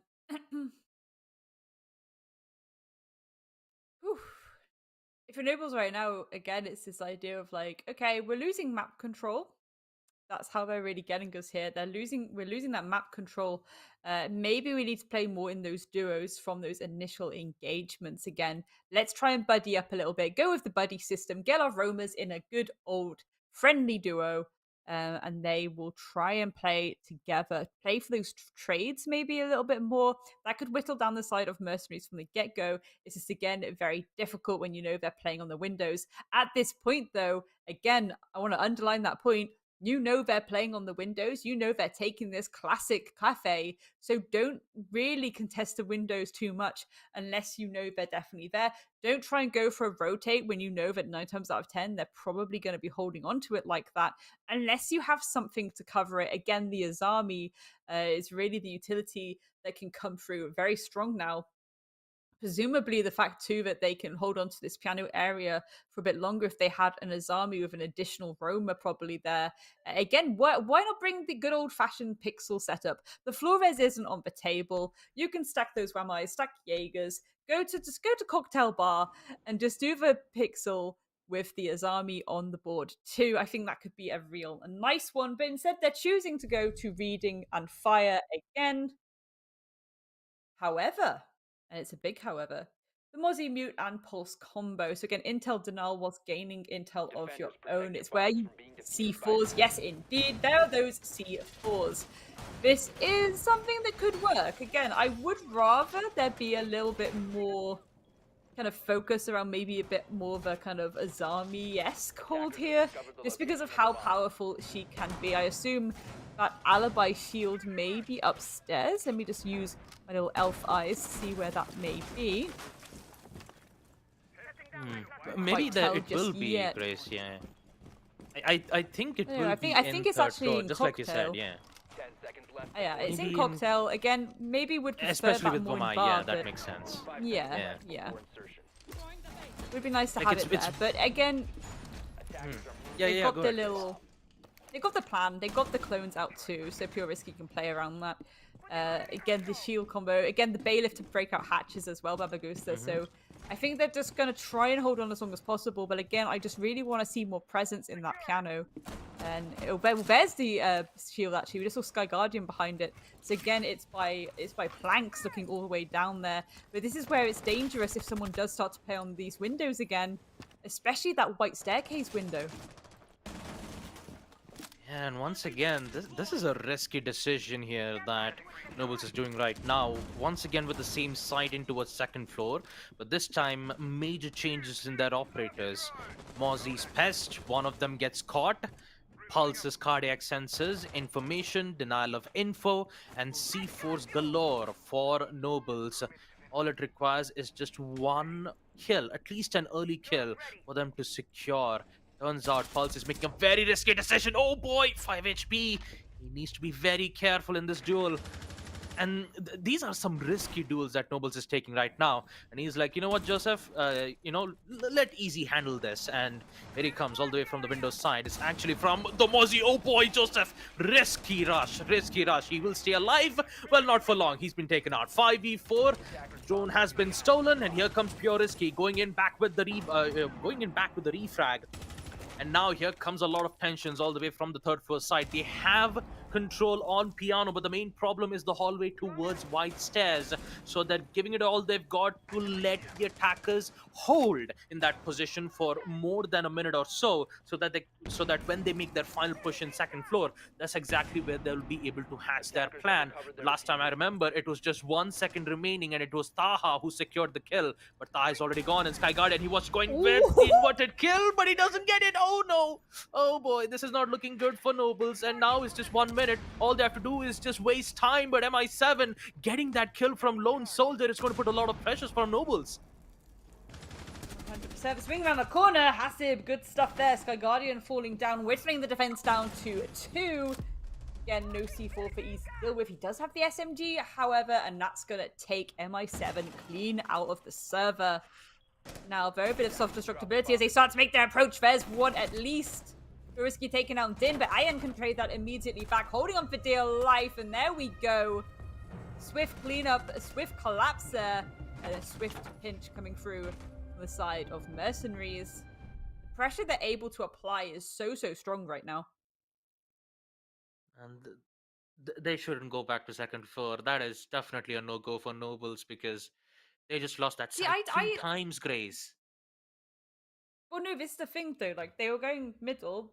They didn't go Hmm. to bar cocktail till apart from round number one. The reason they lost Hmm. out was because of that run out, right? So if we consider Yep. this, we've got those Cuba barriers on the lone soldier. You know, this army Mhm. can create some nice little areas of shut off. Ideally, Sure. this is where we want the pixel setup. You want Pure Risky to plonk their shield in pixel, Sky Guardian to layer up the Wamai Magnet Sphere. Maybe Joseph will plonk down one ADS more towards those windows, but again, ideally more towards sight. We want to have that pressure in Piano.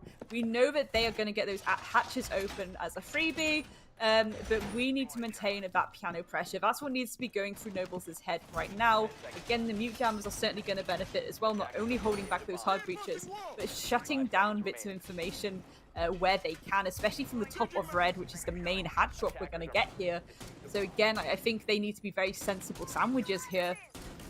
Especially, you've got the frost on the board too. If they do try and yeet in through some of those windows, that should catch them a little bit off guard too. So I think this setup from Nobles, it's very sensible, and I just want them to be playing sensible around it, to be honest, Babagusta. Yeah, I have to agree on that, Grace, because knowing that Nobles are in desperate need of a win on defense, and if MRCZ just keeps continuing what they do best, C4 toss, it was so good. Oh, wow, that was such a good denial. He shot the C4 again. Who was it? Who was the attacker who just shot the C4 in midair? Who was it? I believe it was either Taha or Ryan, but he just saved his two teammates. My god. That C4 could have just caused dangers for MRCZ, but it saved two lives. And a waste of an electronic gadget would put Nobles in a very bad disadvantage. Look at it, Nasib. He just finds out one. Ayan really needs to be careful because those Kiba barriers can provide lots of lines of sight. Now it's been destroyed by the Gone 6. Sky Guardian will get the kill too by at least equalizing it to a 4v4, and Lone Soldier goes down to Piano control once again at the hands of MercenarieZ, as they are not letting Nobles get control on Piano whatsoever. Oh, there we go. Iron taking down Joseph as well. And they do still have a few frost mats lurking in the shadows. This is where Sky Guardian Pure Risky could try and play a little bit more passive, but again, there's riskiness with that. And again, the position that Sky Guardian is in, it's a little bit uncomfortable. You can hide for a little bit, but there we go. You're pretty much trapped there. That ping's going to come out, but you do get the pick onto MI7, so that's at least one. Can this second come through into Cigar? No, it can't. They're not quite peeking it just yet, but there we go. Pure Risky gets one, gets taken out by Hasib.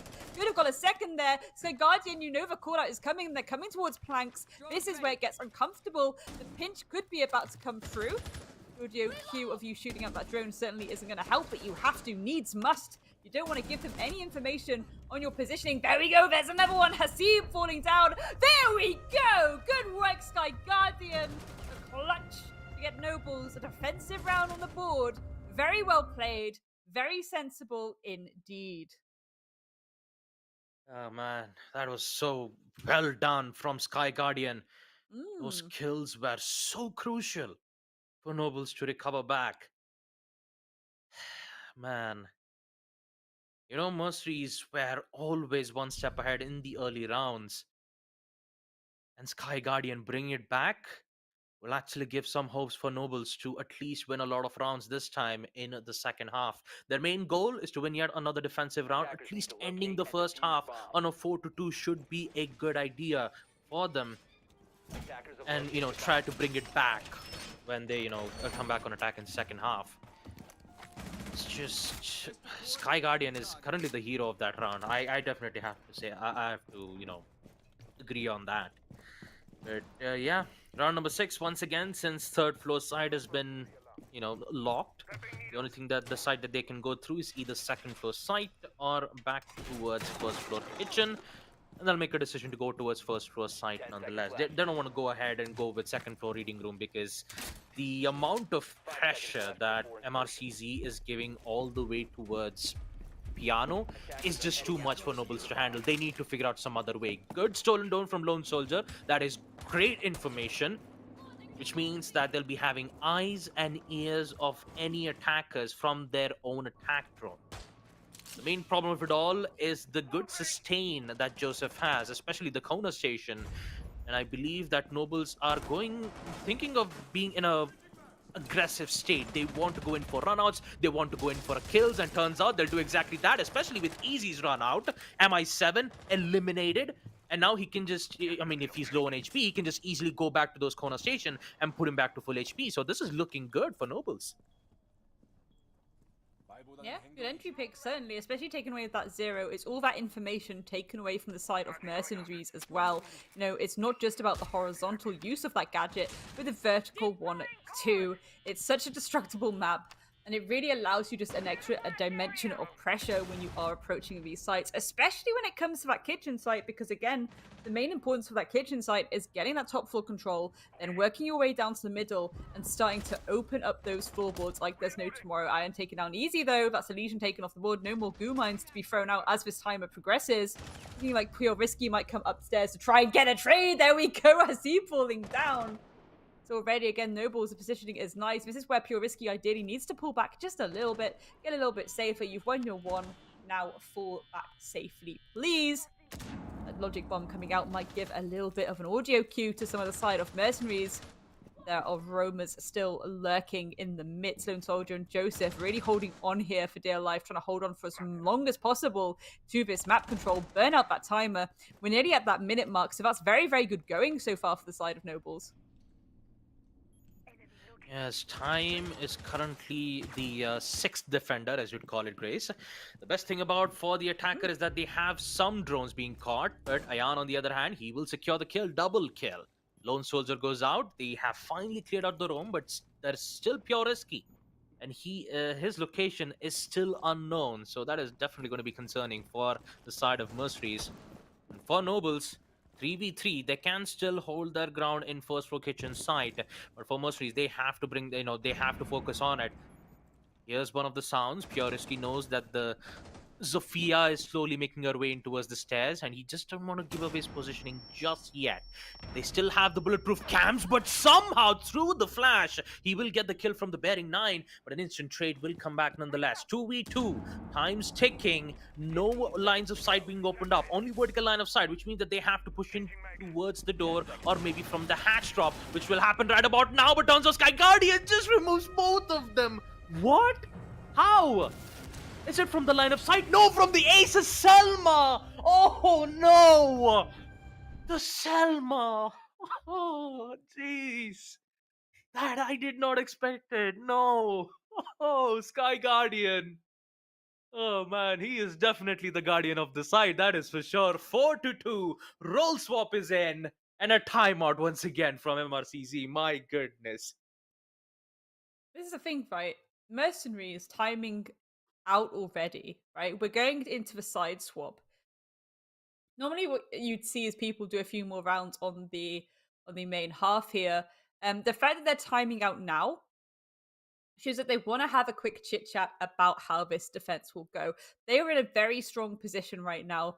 They have significantly, improved their chances of winning just from how that attack went. They went 4-2 on that attack. It's Nobles where the pressure has to be now. Again, Mercenaries really knew how to pull that apart, how to get that map control as quick as possible. It was kind of too much too late for the side of Nobles, but again, Nobles are the one who have to go for these pushes. We want to see these utility clears.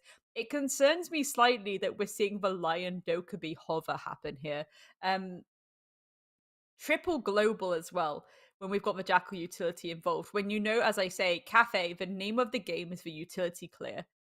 It's a little bit uncomfy for me. Mercenaries, it could be quite spicy for them to suddenly turn around and be like, yes, massive utility setup, and also we're holding behind this utility immediately as you enter the building. Because if Nobles don't have anything to deal with that, it's going to fall apart so quickly, and this will indeed be a 7-2 for Mercenaries. Nobles have to be very tactical about how they approach this. So I'd say this timeout currently kind of works both ways, to be honest. It's giving Mercenaries the idea of, okay, let's bring the razzle dazzle, let's get stuck in. It's a lot of confidence for them to be calling it already going into this defensive half. It's them essentially saying, let's end this here now. Whereas Nobles, of course, too, you know, they have to be really thinking and using this time to be like, we need to pull apart this util. Ideally, let's see if this Jackal Dokkaebi alliance sticks. There we go. We already see the swap back onto the Zero. The Nook. Oh, easy on the Nook yet again, Babagusta.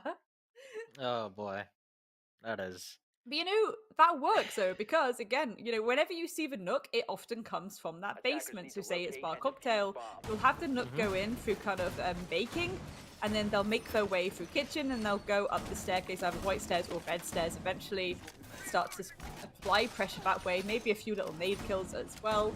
That's what I'm expecting here from Easy. If Easy enters top floor on the Nook, I would be very surprised right now.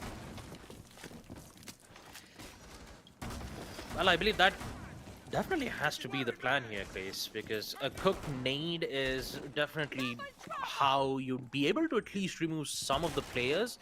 But for the defenders who are currently playing from freezing room, there is one particular room which is very hard floor, and that is this small room which doesn't have any effect towards a cooked nade, unless and until if you just, you know, remove some of the soft walls and then toss a nade in a way where you can put it in that position, you can confirm the kill. Okay, already a run out from MRCZ, and that is Taha. Aggressive approach already, but he won't be able to secure the kill. So at this point, he's just trying to shush the Nobles away, is to make sure that they wouldn't be able to secure a round kill or not. But Easy just said, nope, we are not going to do that. Instead, we will apply pressure to you, and that will definitely scare off Ayan back towards second. There we go. Taha taking out Easy already, though. That's a good sign, because again, Easy can be a ferocious entry to have to go against. Keeper barriers going out again, just additional lines of defense. Mercenaries, they know how important this piano spot is. They've got the Wamai there, they've got Hasib, they've got MI7, those magnets, those keeper barriers to protect it too. This is going to be so difficult for Nobles to get through. Again, looking at the utility they have, no destructibility now, the Ash is off the board. No grenades at all. They've really relied on these hard breaches and global utility. It's going to be a rough one for Nobles. They have to change strategy here. They have to go in elsewhere, in my opinion. Yeah, absolutely. Since that they've already lost the Ash and there's no trade, they have to find out another way to push in, and I'm not quite sure that a standard approach would work out well for Nobles, because it's like playing right under their traps from the defensive side. You still have the Nook, I believe. Actually, no, there's no Nook. Easy actually changed from the Nook to the Ash, so they have to rely on their pure gunfight itself. And turns out it will be Joseph who will drop down first. No information will be given just yet, but a C4 from below should do the trick, or maybe a bullet to the head as Din secures one, removing Joseph out of the place. Looks like MRCZ has good control on defense, but ooh, nice shot though from Sky Guardian. Removing off MI7 all the way from the piano entrance door will at least give some opening for Nobles to push in. But those cams ringing, actually the calls ringing, might put them in a very risky decision. But somehow the Dokkaebi is still alive. 3v4, but the time is running out, which means that they need to make a push from third floor as soon as possible. The push is already in. Players still present in piano, but there's a crossfire angle, and that's Hasib who will secure the kill. 4v2. Once again, Nobles in big trouble as Taha secures one more, which leads to Sky Guardian. C4 being tossed all the way from the top, won't be able to get the kill. And Sky Guardian still patiently waiting, sees the leg, doesn't get the shot, but he still gets it now. 3v1, 10 seconds, no other choice for Sky Guardian but to drop down from the hatch and get picked out from either Hasib or from Din. And it will be Hasib nonetheless. MRCZ, round number 7 in their hands as they're trying to gain control on defense. Good start to good finish. Round number 8, Nobles, they're feeling the heat. 100%. I think this is the issue too. It's Nobles individually, Nobles as a team, mechanically very gifted.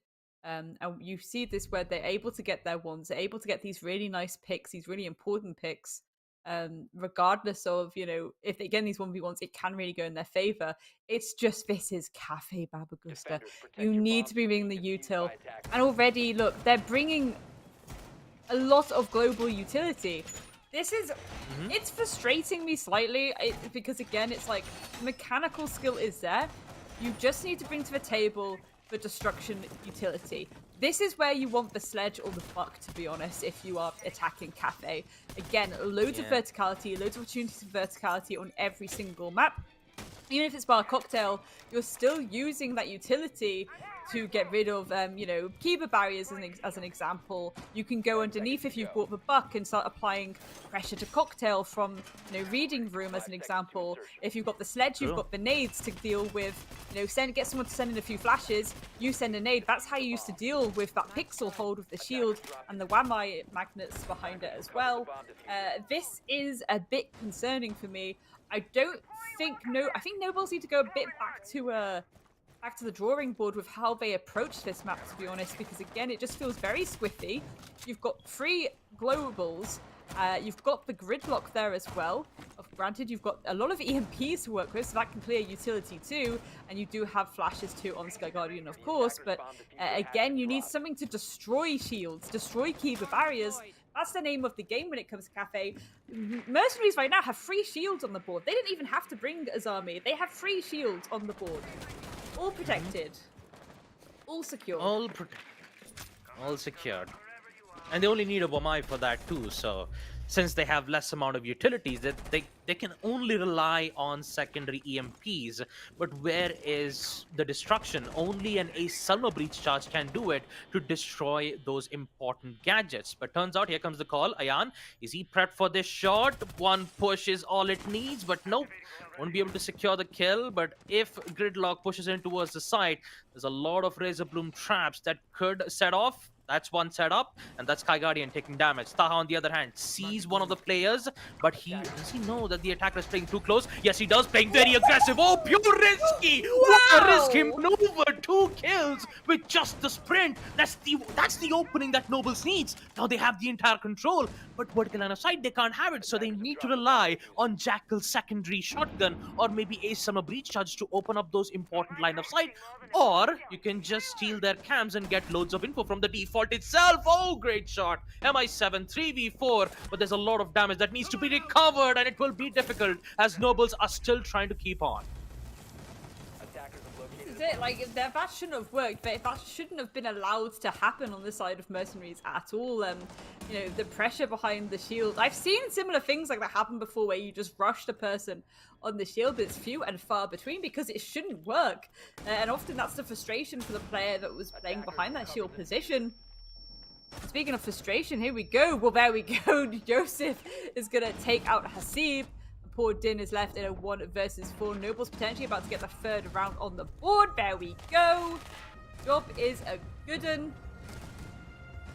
Again, still attacking this map in a very curious way, I must add. This is the thing. Look. It's just the aggression there from Pure Risky. Ironic almost that I'd speak of their mechanical ability, and then Pure Risky just goes and does something like that. Just stampedes in, unpunished, may I add. But this is the thing. It's why aggression works sometimes. If they're not expecting you to do something so ridiculously bolshy like that, and you suddenly do it, you throw the spanner at them, and that completely catches people off guard. We even saw it then, okay, we can go for that trade quickly. I'm holding planks, but by the time you've turned around and reacted to that call, you're already being taken out by Pure Risky. Oh boy. Definitely, Mercenaries did not expect a running Dokebi with a marksman rifle. That is for sure. Deployable shields, yeah, sure, you can get good amount of protection. But yeah, that sprint like that, definitely they did not expect it. That is for sure. 5-3, Nobles are just pulling strats out of the book out of nowhere. There's a lot of global utilities, just like you said, Grace, but this time they're bringing the sledge, so that's a bright thing to say, mainly because of how important sledge is when it comes to opening up those vertical line of sight, especially in second floor mining and fireplace hall. That's exactly where you'll be able to at least force the defenders out in a way where they would either be in adjacent rooms or they would be hiding, compromised in a way that they are more likely to get caught with a frag grenade. So that's how powerful it is.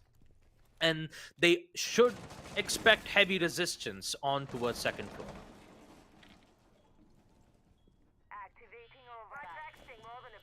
Logic bombs once again going out.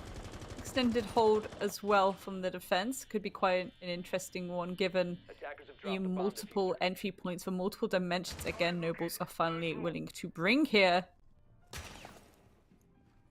Quiet before the storm as well. Again, this is where the aggression is, again, an interesting point to make because Mercenaries can, for now, just hold on a little bit. Especially when you've got this many globals on the board. You know, the Dokkaebi, the Lion. It's not the most ideal position to be in. Again, that's the rest of those logic bombs gone now. So again, Sky Guardian, 2 Lion drones left in pocket.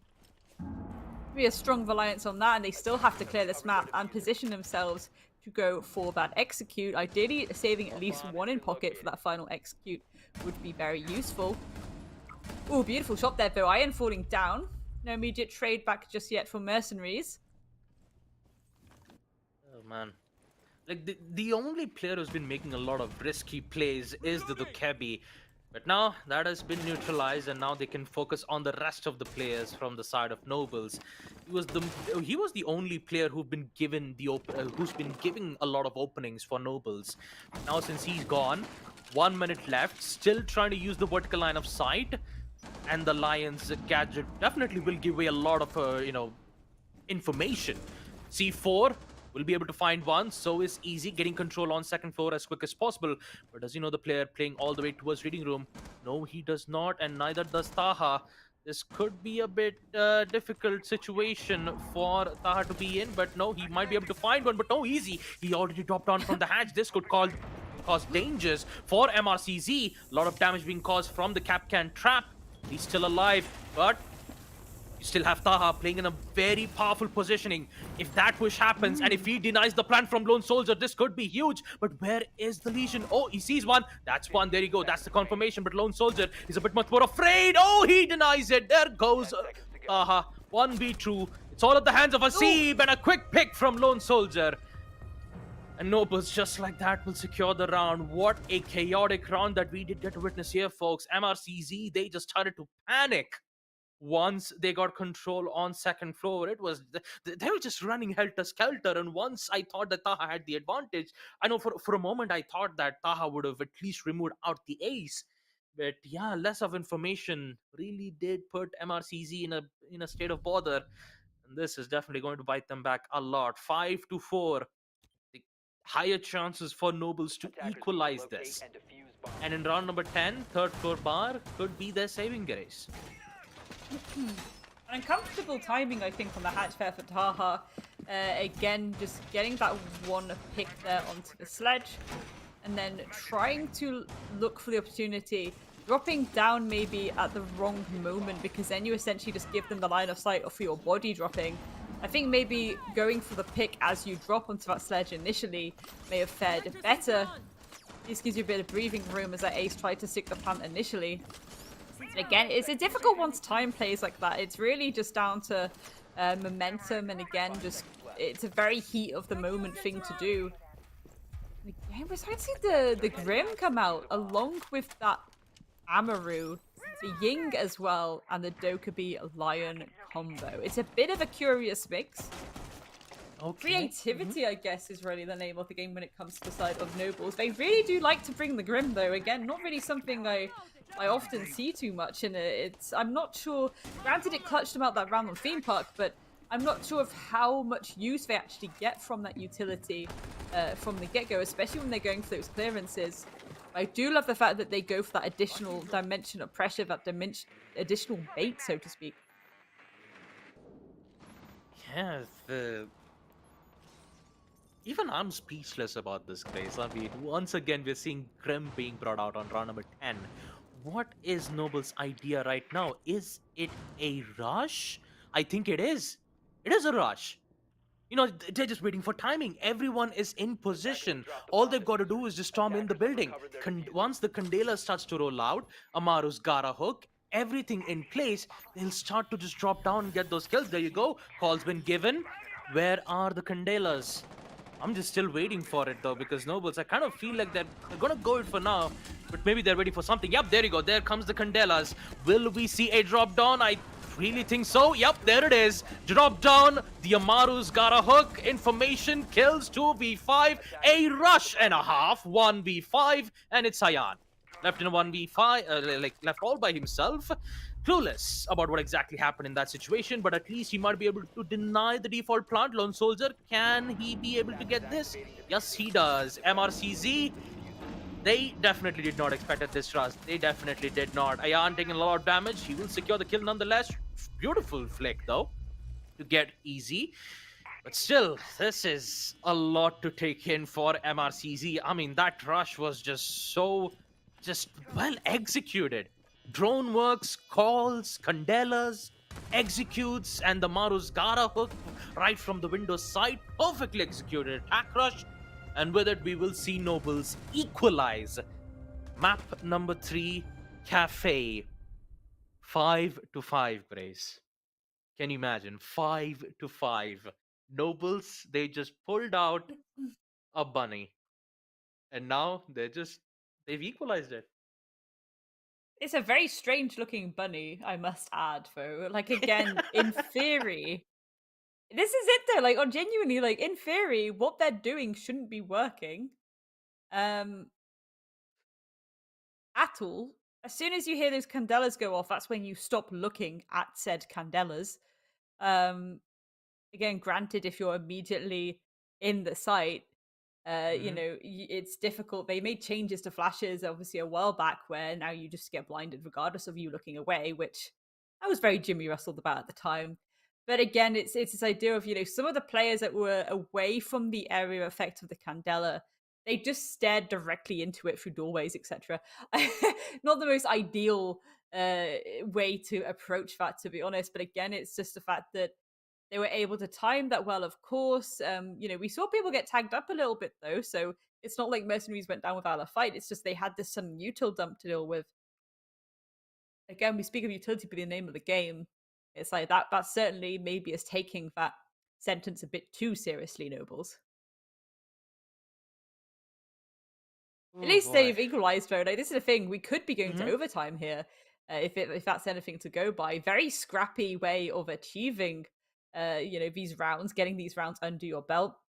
3 rounds in a row, the comeback to come through like that is really significant on the side of Nobles. Again, really dislike the utility they're bringing to the table, because 9 times out of 10 it really shouldn't be working, but it is working for some reason. So again, I think it's just because, as I said, this is a mechanically very, very good team. It's just interesting to see these unusual and creative picks actually work for me. Again, the Grim picks I'm still a bit like, about, but it certainly opened my eyes and ears and brain to new ideas, I'll say, new horizons. That's the beauty of Siege, isn't it, Grace? Sometimes you think that, you know, it's just only one strategy that we know, and it's just utility dumps. 3 ADSs, 5 of my magnets. You need a total of 9, you know, flashbangs for it to deny it. But now it's just not only just that. You still need to focus on something else: the info games, the deployable shields, the newest addition on defense, Solace, that can detect attacker drones, battle of information, battle of traps. There's a lot of things like that. Two of those teams can do, and Joseph still bringing in the Grim. I'm actually surprised that is working out well for them, but I'm not quite sure exactly what the strategy is. But you know, we'll get to see that in round number 11 itself. 5-5, equalized. Gridlock will be brought out instead of Grim. Gridlock, track stringers, is definitely forcing most of the defenders to stay in their place instead of going back upstairs. So that is definitely looking a good sign. It kind of restricts the defenders to roam a lot. But the main problem has to be the aggressiveness that we see from Pure Risky. You know, no single man would just sprint with a marksman rifle, get away with 2 kills, and not get traded out. It's just he just makes those risky plays, and that's what makes it special for Nobles. You have that risk-making player that gives the opening for the team and could definitely put MRCZ to shambles. 100%. Flash is going out, but no immediate retaliation. I'm assuming that was for the nades to start to come through. Indeed, it was. Lone Soldier getting that pick onto Din as well. No immediate clapback just yet from the side of Mercenaries. Nobles really taking their time with this. Look at this MI7 falling down. Easy using the Ayana utility. Look at this, once again, the hyper-aggression coming through from Nobles, just dropping down Hatch and not being punished for it. Bit of an oversight maybe on the side of Mercenaries here. Pure Risky looking for the head of Taha. Goes for a little bit of swing around the corner. They know exactly where he is. They just need to try and push him. Maybe a bit of duo work to come through. Timer is ticking, about half the round gone as well. The pressure onto New Balk starts to be coming through. The pressure onto Cocktail as well. Cocktail window. Again, face checking it a little bit risky biscuits, but it's difficult when you do keep having these drones shot out. Lone Soldier, beautiful pick there. Again, clearing more and more room, but they still haven't found Taha, who's lurking in the mid somewhere. Now they've at least found Hashib. There we go, Taha going on a little bit of a flank. That could be massive as the time goes down. Pure Risky, though, is able to shut it down, and there we go, he flawless coming through from Nobles, already pulling us to match point. Could this be it with this infinite chaos generator that they are bringing on this attack? Are they about to do the full reverse sweep win? From a 4v2 in a first half, we are now witnessing a 5-6 match point for Nobles. What a way to bring this back. From a 7-1 victory on Theme Park to a ridiculous comeback on Cafe Dostoevsky. Nobles, 1 round away of securing playoffs. It can happen. Bomb located by attackers. MRCZ, defensive rounds are definitely not looking good from their end. Especially with the amount of information games that they have. The Jackal, the Lion, the Cabby, that's 3 info operators. Just too much info. 10 seconds. And they were, I mean, at this point, Nobles are like, we don't care about hard features, we don't care about soft breach, we only care about finding players' positioning. Attackers are heading. And they do It's because so. they're kind of, yeah. Yeah, go ahead, guys. No, it's because they're going for this approach of, we're not going to clear utility, we're just going to run through it and just take this fight to you. So again, having the information, if you can get the location of your enemy, certainly taking those aggressive pushes and swings become 50 times better because you're the one with that intel on them. They don't know when you're going to swing, they don't know when you're going to push. You have the power there. It's just very unorthodox, to be honest. Yeah, it's just like you have 5 intel operators, including Grim Grace, and I'm just speechless at this point. That Nobles are somehow pulling this off. For the past 3 rounds, I'm seeing Grim, I'm seeing Jackal, I'm seeing the Cabby making those like incredible aggressive plays. That's just catching Mercenaries off guard, and they're not looking good, Grace. That is for sure. Match point, Nobles. They are just 1 round away of securing this match. And for Mercenaries, we're back at the round of ones where they could put this in overtime. And now with the time started to tick all the way from mid-rounds, this time there won't be any Candelas. I'm pretty sure there won't be an aggressive attempt. No Amaru Gara hooks all the way from the window side. It's just full-on clearance from first to second floor, making sure that there is no roamers being present. And I'm pretty sure that Mercenaries have decided to turtle hold the site, and they'll just say, you know what, since you're challenging the angles, well, we'll also do the same. Bring it on. And with the passing seconds, we'll get to see what exactly would be the end result. Yeah, again, looks like an unorthodox push. Looks like they're attacking slightly from below there. Joseph getting ready and prepared. The timing there. Before Joseph was maybe going to pop up and send out some of this utility. Oh, the team kill though on the side of Nobles, easy falling down. That's a little bit of a dampener in the works. Already Nobles being whittled down to a 2 versus 4. So Mercenaries potentially about to pull this round to overtime. Lone Soldier has something to say about that, but MI7 trades it out and Joseph left in a 1 versus 3. Can he isolate these engagements or will this be overtime? Again, if it, you ideally need to get to these 1 versus 1s, but there we go. We are indeed going the full way. We are going to overtime.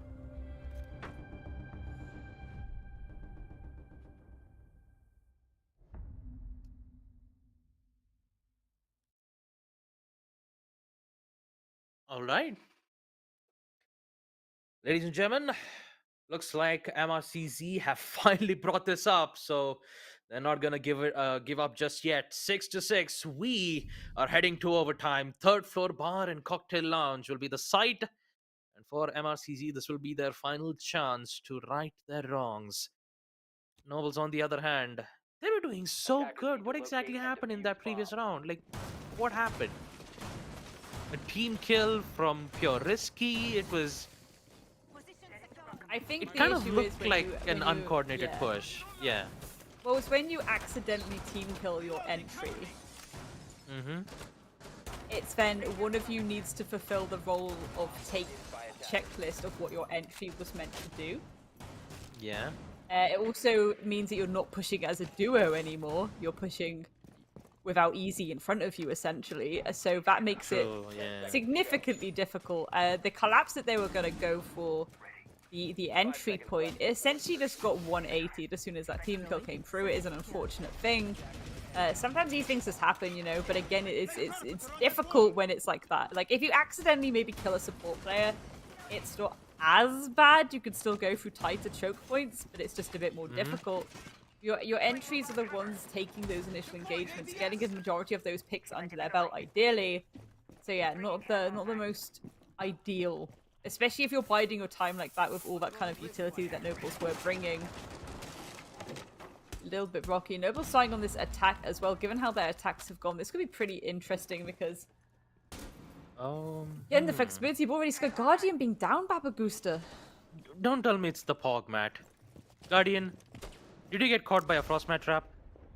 And no, I think he just dropped down from the roof. Okay, like at the beginning, at the early round itself, I'm like, why is Sky Guardian down? But yeah, turns out I think he accidentally fell down. I believe, not quite sure exactly what happened, but yeah, Easy on the other hand, being very sneaky though. This could be the make it or break it moment for Nobles. They have to put themselves on OT match point. Joseph taking a lot of damage, but look at that controlled aggression there. Cook grenade. Oh boy, this is good. This might be able to catch one of the attackers or defenders, but no! Catches from the ADSs. The second one, will it get caught out? No, it does not. Taha gets caught from the blast, and MRCZ will start to lose, starting things off by removing Taha.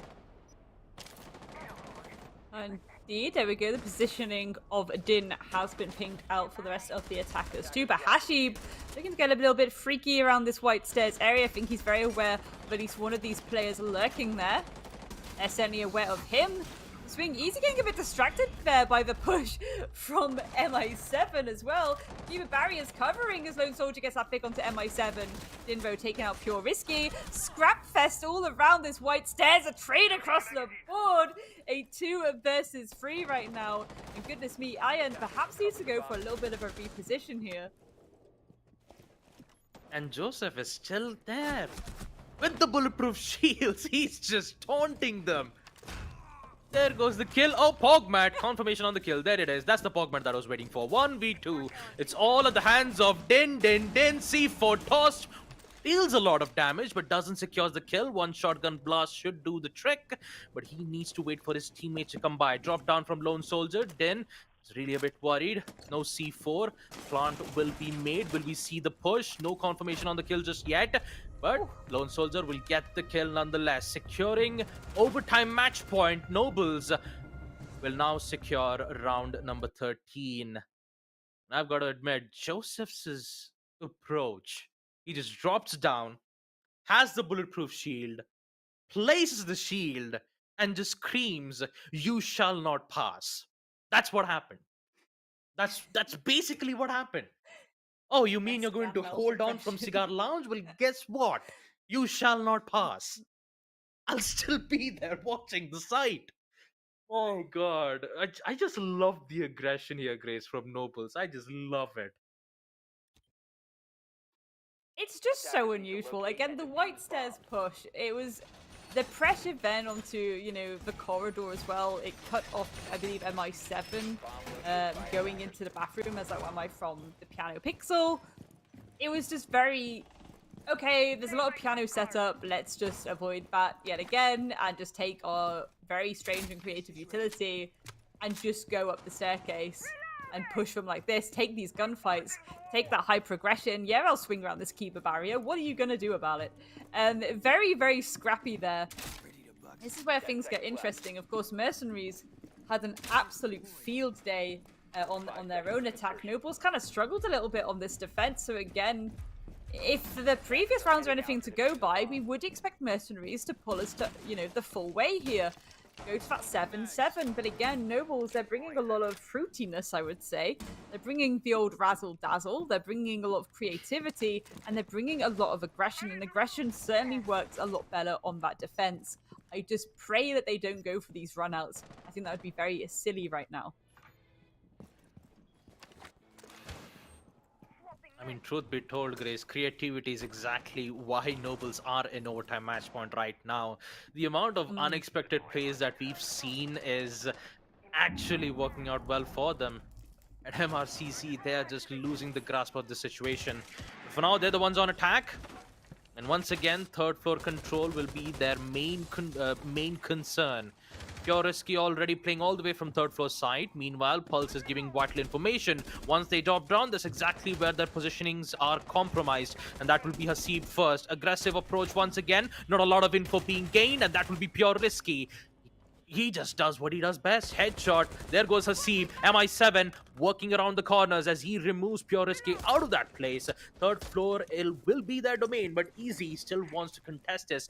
Too much challenging gunfights that we've seen from Nobles as they keep contesting it time from time. Sometimes it works, sometimes it does not, and sometimes it makes a huge impact for Nobles more than MRCZ. So definitely when it comes to making risky decisions, MRCZ needs to understand that they have to be really careful when Nobles make this huge risk, because although high risk is high reward, sometimes you still gotta face the consequences, and here's that consequence. MI7, Joseph being gone, there goes your info. No C4, only Lone Soldier has it, but he doesn't have any information, and they need to rely on crossfire angles.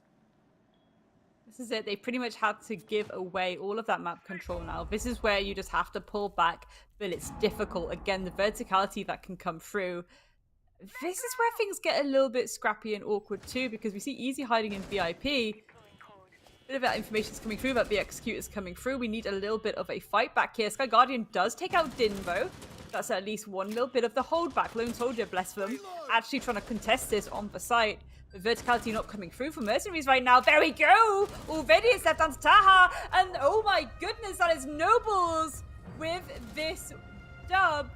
And that is a 2-1 victory. They went all the way. They brought the creativity to the table. And thus they secured that win. Mercenaries playing a lot more by the book. A little bit uncomfortable throughout that series. Again, the theme park, not the best one, but goodness me, Nobles, great job. Yeah, a job well done from Nobles, as they will secure 2 points to the table, which means that they're going all the way upstairs. I mean, alongside with another team in which we'll be able to see it in the group standings. But all in all, what a fight that we did get to witness here from MercenarieZ. A lot of great moments that we've seen from MI7, from Taha, from Ayan. But the main thing that we do have to focus on to has to be Nobles. So let's take a look at the map recap itself. We've had all 3 maps played. Villa at the hands of MercenarieZ. Theme Park unfortunately didn't work out too well for them, so it will be Team Nobles who'll end up winning in a ridiculous 7-1 scoreline, and followed up with Maximum OT on Cafe 8-6. Nobles will be the winner of this matchup. They will secure 2 points for this. This is it, right? Theme Park was very, very strong for Nobles. Again, they knew exactly how to play it. They got their setups completely on lockdown. They used the utility to their advantage. Cafe was a weird one, I'm not gonna lie. Like, Cafe was very strange in general. MercenarieZ did a really good job of, getting a lot of those rounds under their belt from the get-go. Then when it came to that side switch, they kind of let it fall away from them. And Nobles really didn't do anything that was so ridiculously spectacular. They just brought a lot of creativity to the table, a lot of unusual operator picks on their attack, and again, focusing more on just being aggressive, taking these gunfights. They were kind of like, We have the mechanical skill. We can just win off that alone. Let's just go for these aggressive pushes. I mean, let's check out that map summary, to be honest, Babagusta, because that's going to really show us the data, the hard, raw statistics as to what happened there, because this is going to be a little bit insane on both sides, I would assume. Yes, Oh indeed it boy, is. 20 20 kills kills. on 20 Sky kills on G. Sky My G. god. Oh boy, we already reached the double digits there already. 20 kills for Sky. 4 initial kills for Pure Risky. My god. Especially on attack. The Kebi. I mean, who does that? Who does that? He is such a risk taker, and he ends up just giving such great advantage for nobles. I kid you not, Grace. Every time I see Pure Risky, I feel like, oh boy, he's going to do something risky that would either help nobles or would end up losing the entire match. It kind of feels like he puts his own life on the line. Like he has that much trust on his own teammates, and once he gets that opening, he does the job. Although once he did that accidental team kill from Easy, that was very unfortunate. But all in all, I've got to say, Nobles, man, I definitely have to applaud to you guys. The aggressiveness that I've seen on Map Cafe and Joseph's way of saying "you shall not pass" in playing as the Osa was just too much for me to handle. MRCZ, on the other hand, they gave a very good fight. 14 kills to Ayan, 10 kills to Hasib with 3 initial kills. They were looking very strong on attack, especially in the first half, ending things off on a 4-2 scoreline. But unfortunately, they started to lack a lot on defense, where Nobles were taking things in consideration, especially with a coordinated rush all the way from third floor bar, just waiting for good information from the drones. And once everyone is ready in the position, they would just enter in the site and just perform a beautiful executed play that it was so good to look at. Nobles, Hmm. just a job well done, man. That was just well done. Let's take a look at the player spotlight itself and see who will it be. It will be Sky G Ooh, I nonetheless, wonder. folks. 36 kills and a rating of 1.27. And this is it, right? 36 kills overall. We did discuss just on that last map. 20 kills across 14 rounds gives you a KPR of 1.42, 1.43.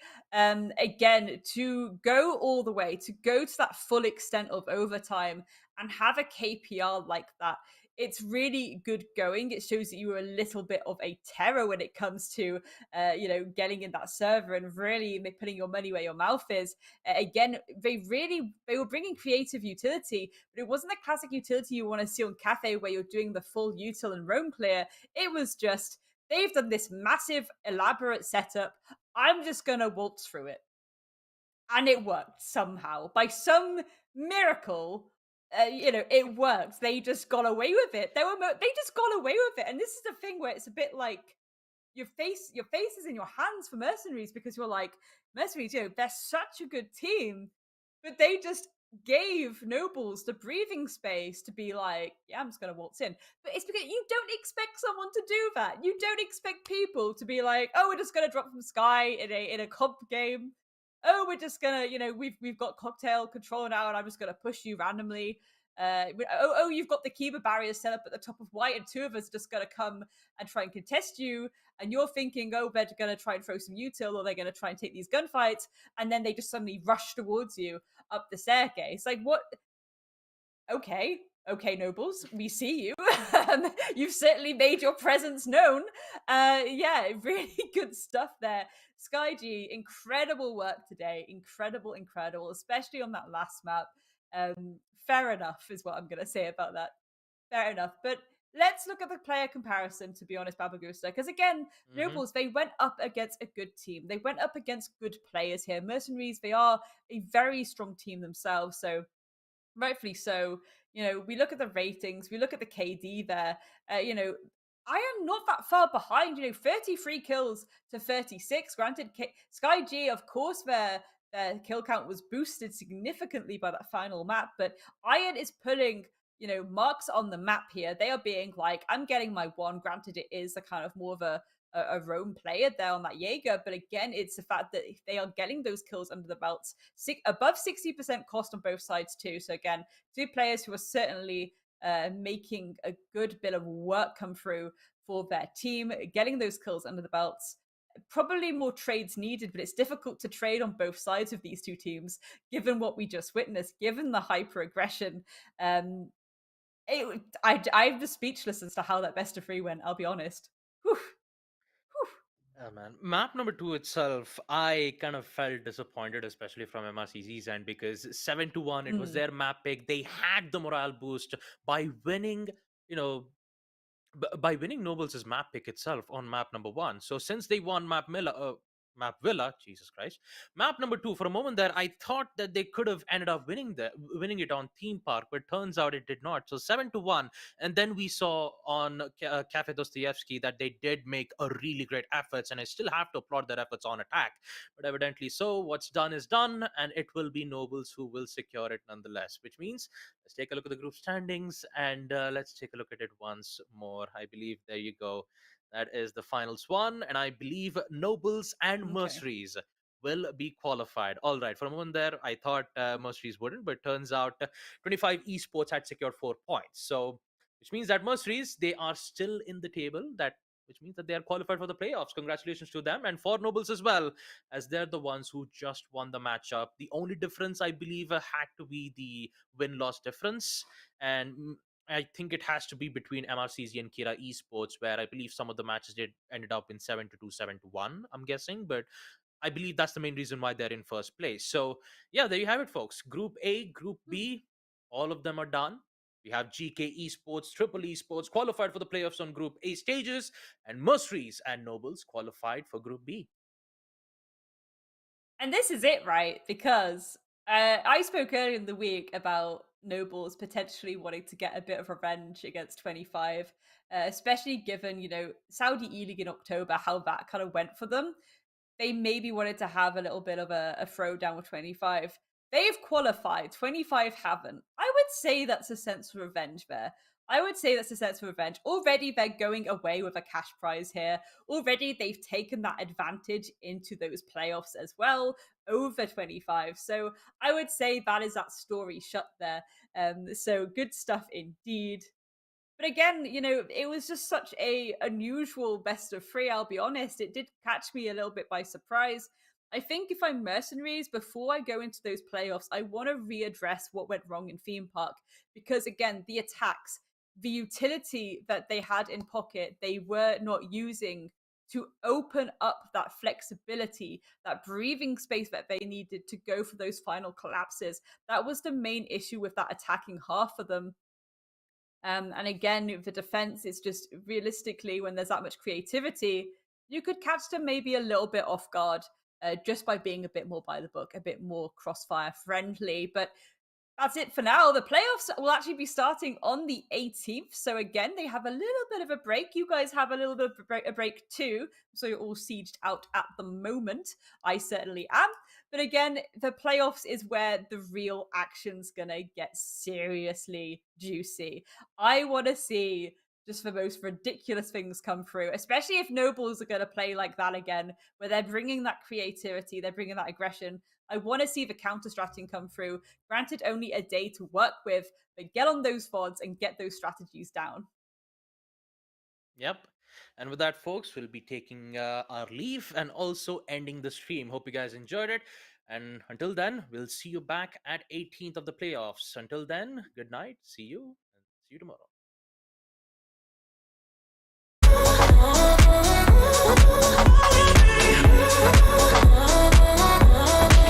Just watch me.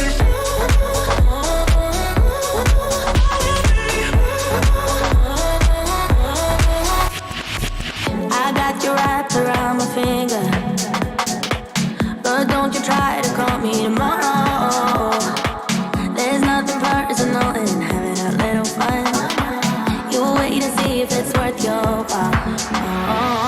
So give me your all. I'll take it to Mars. Oh, I'll stick like glue inside your mind. Just watch me. Give me, so give me a roll. I'll take it to Mars. Oh, I'll stick like glue inside your mind. Just watch me.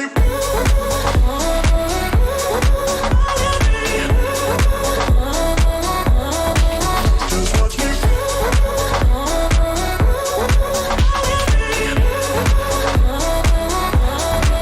Just watch me.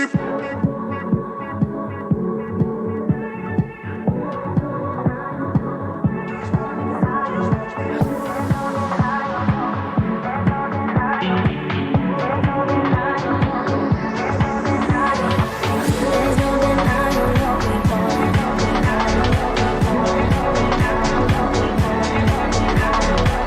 There's no denying what we want.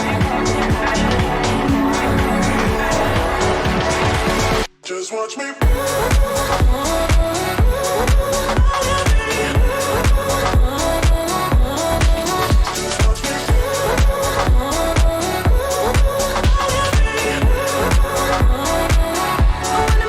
Just watch me.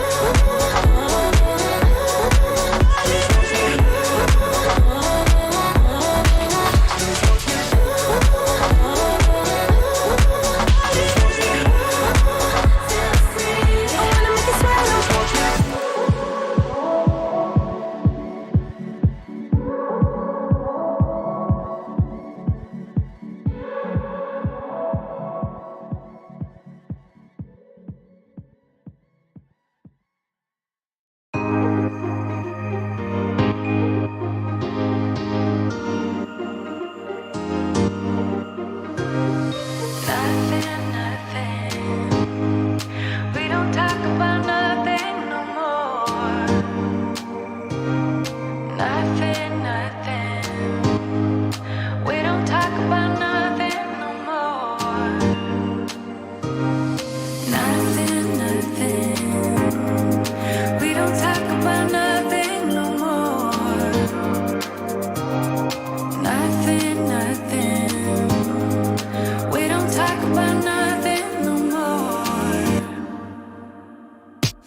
Listen up. Nighthaven Ordnance was stolen. Target anyone using our gear and put them down. Now load it up. Let's go. Are you deaf, soldier? I said move. Sorry, Callie. Orders are to keep you grounded.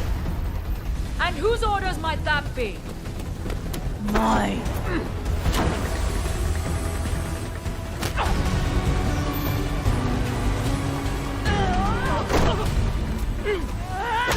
Is that all you got?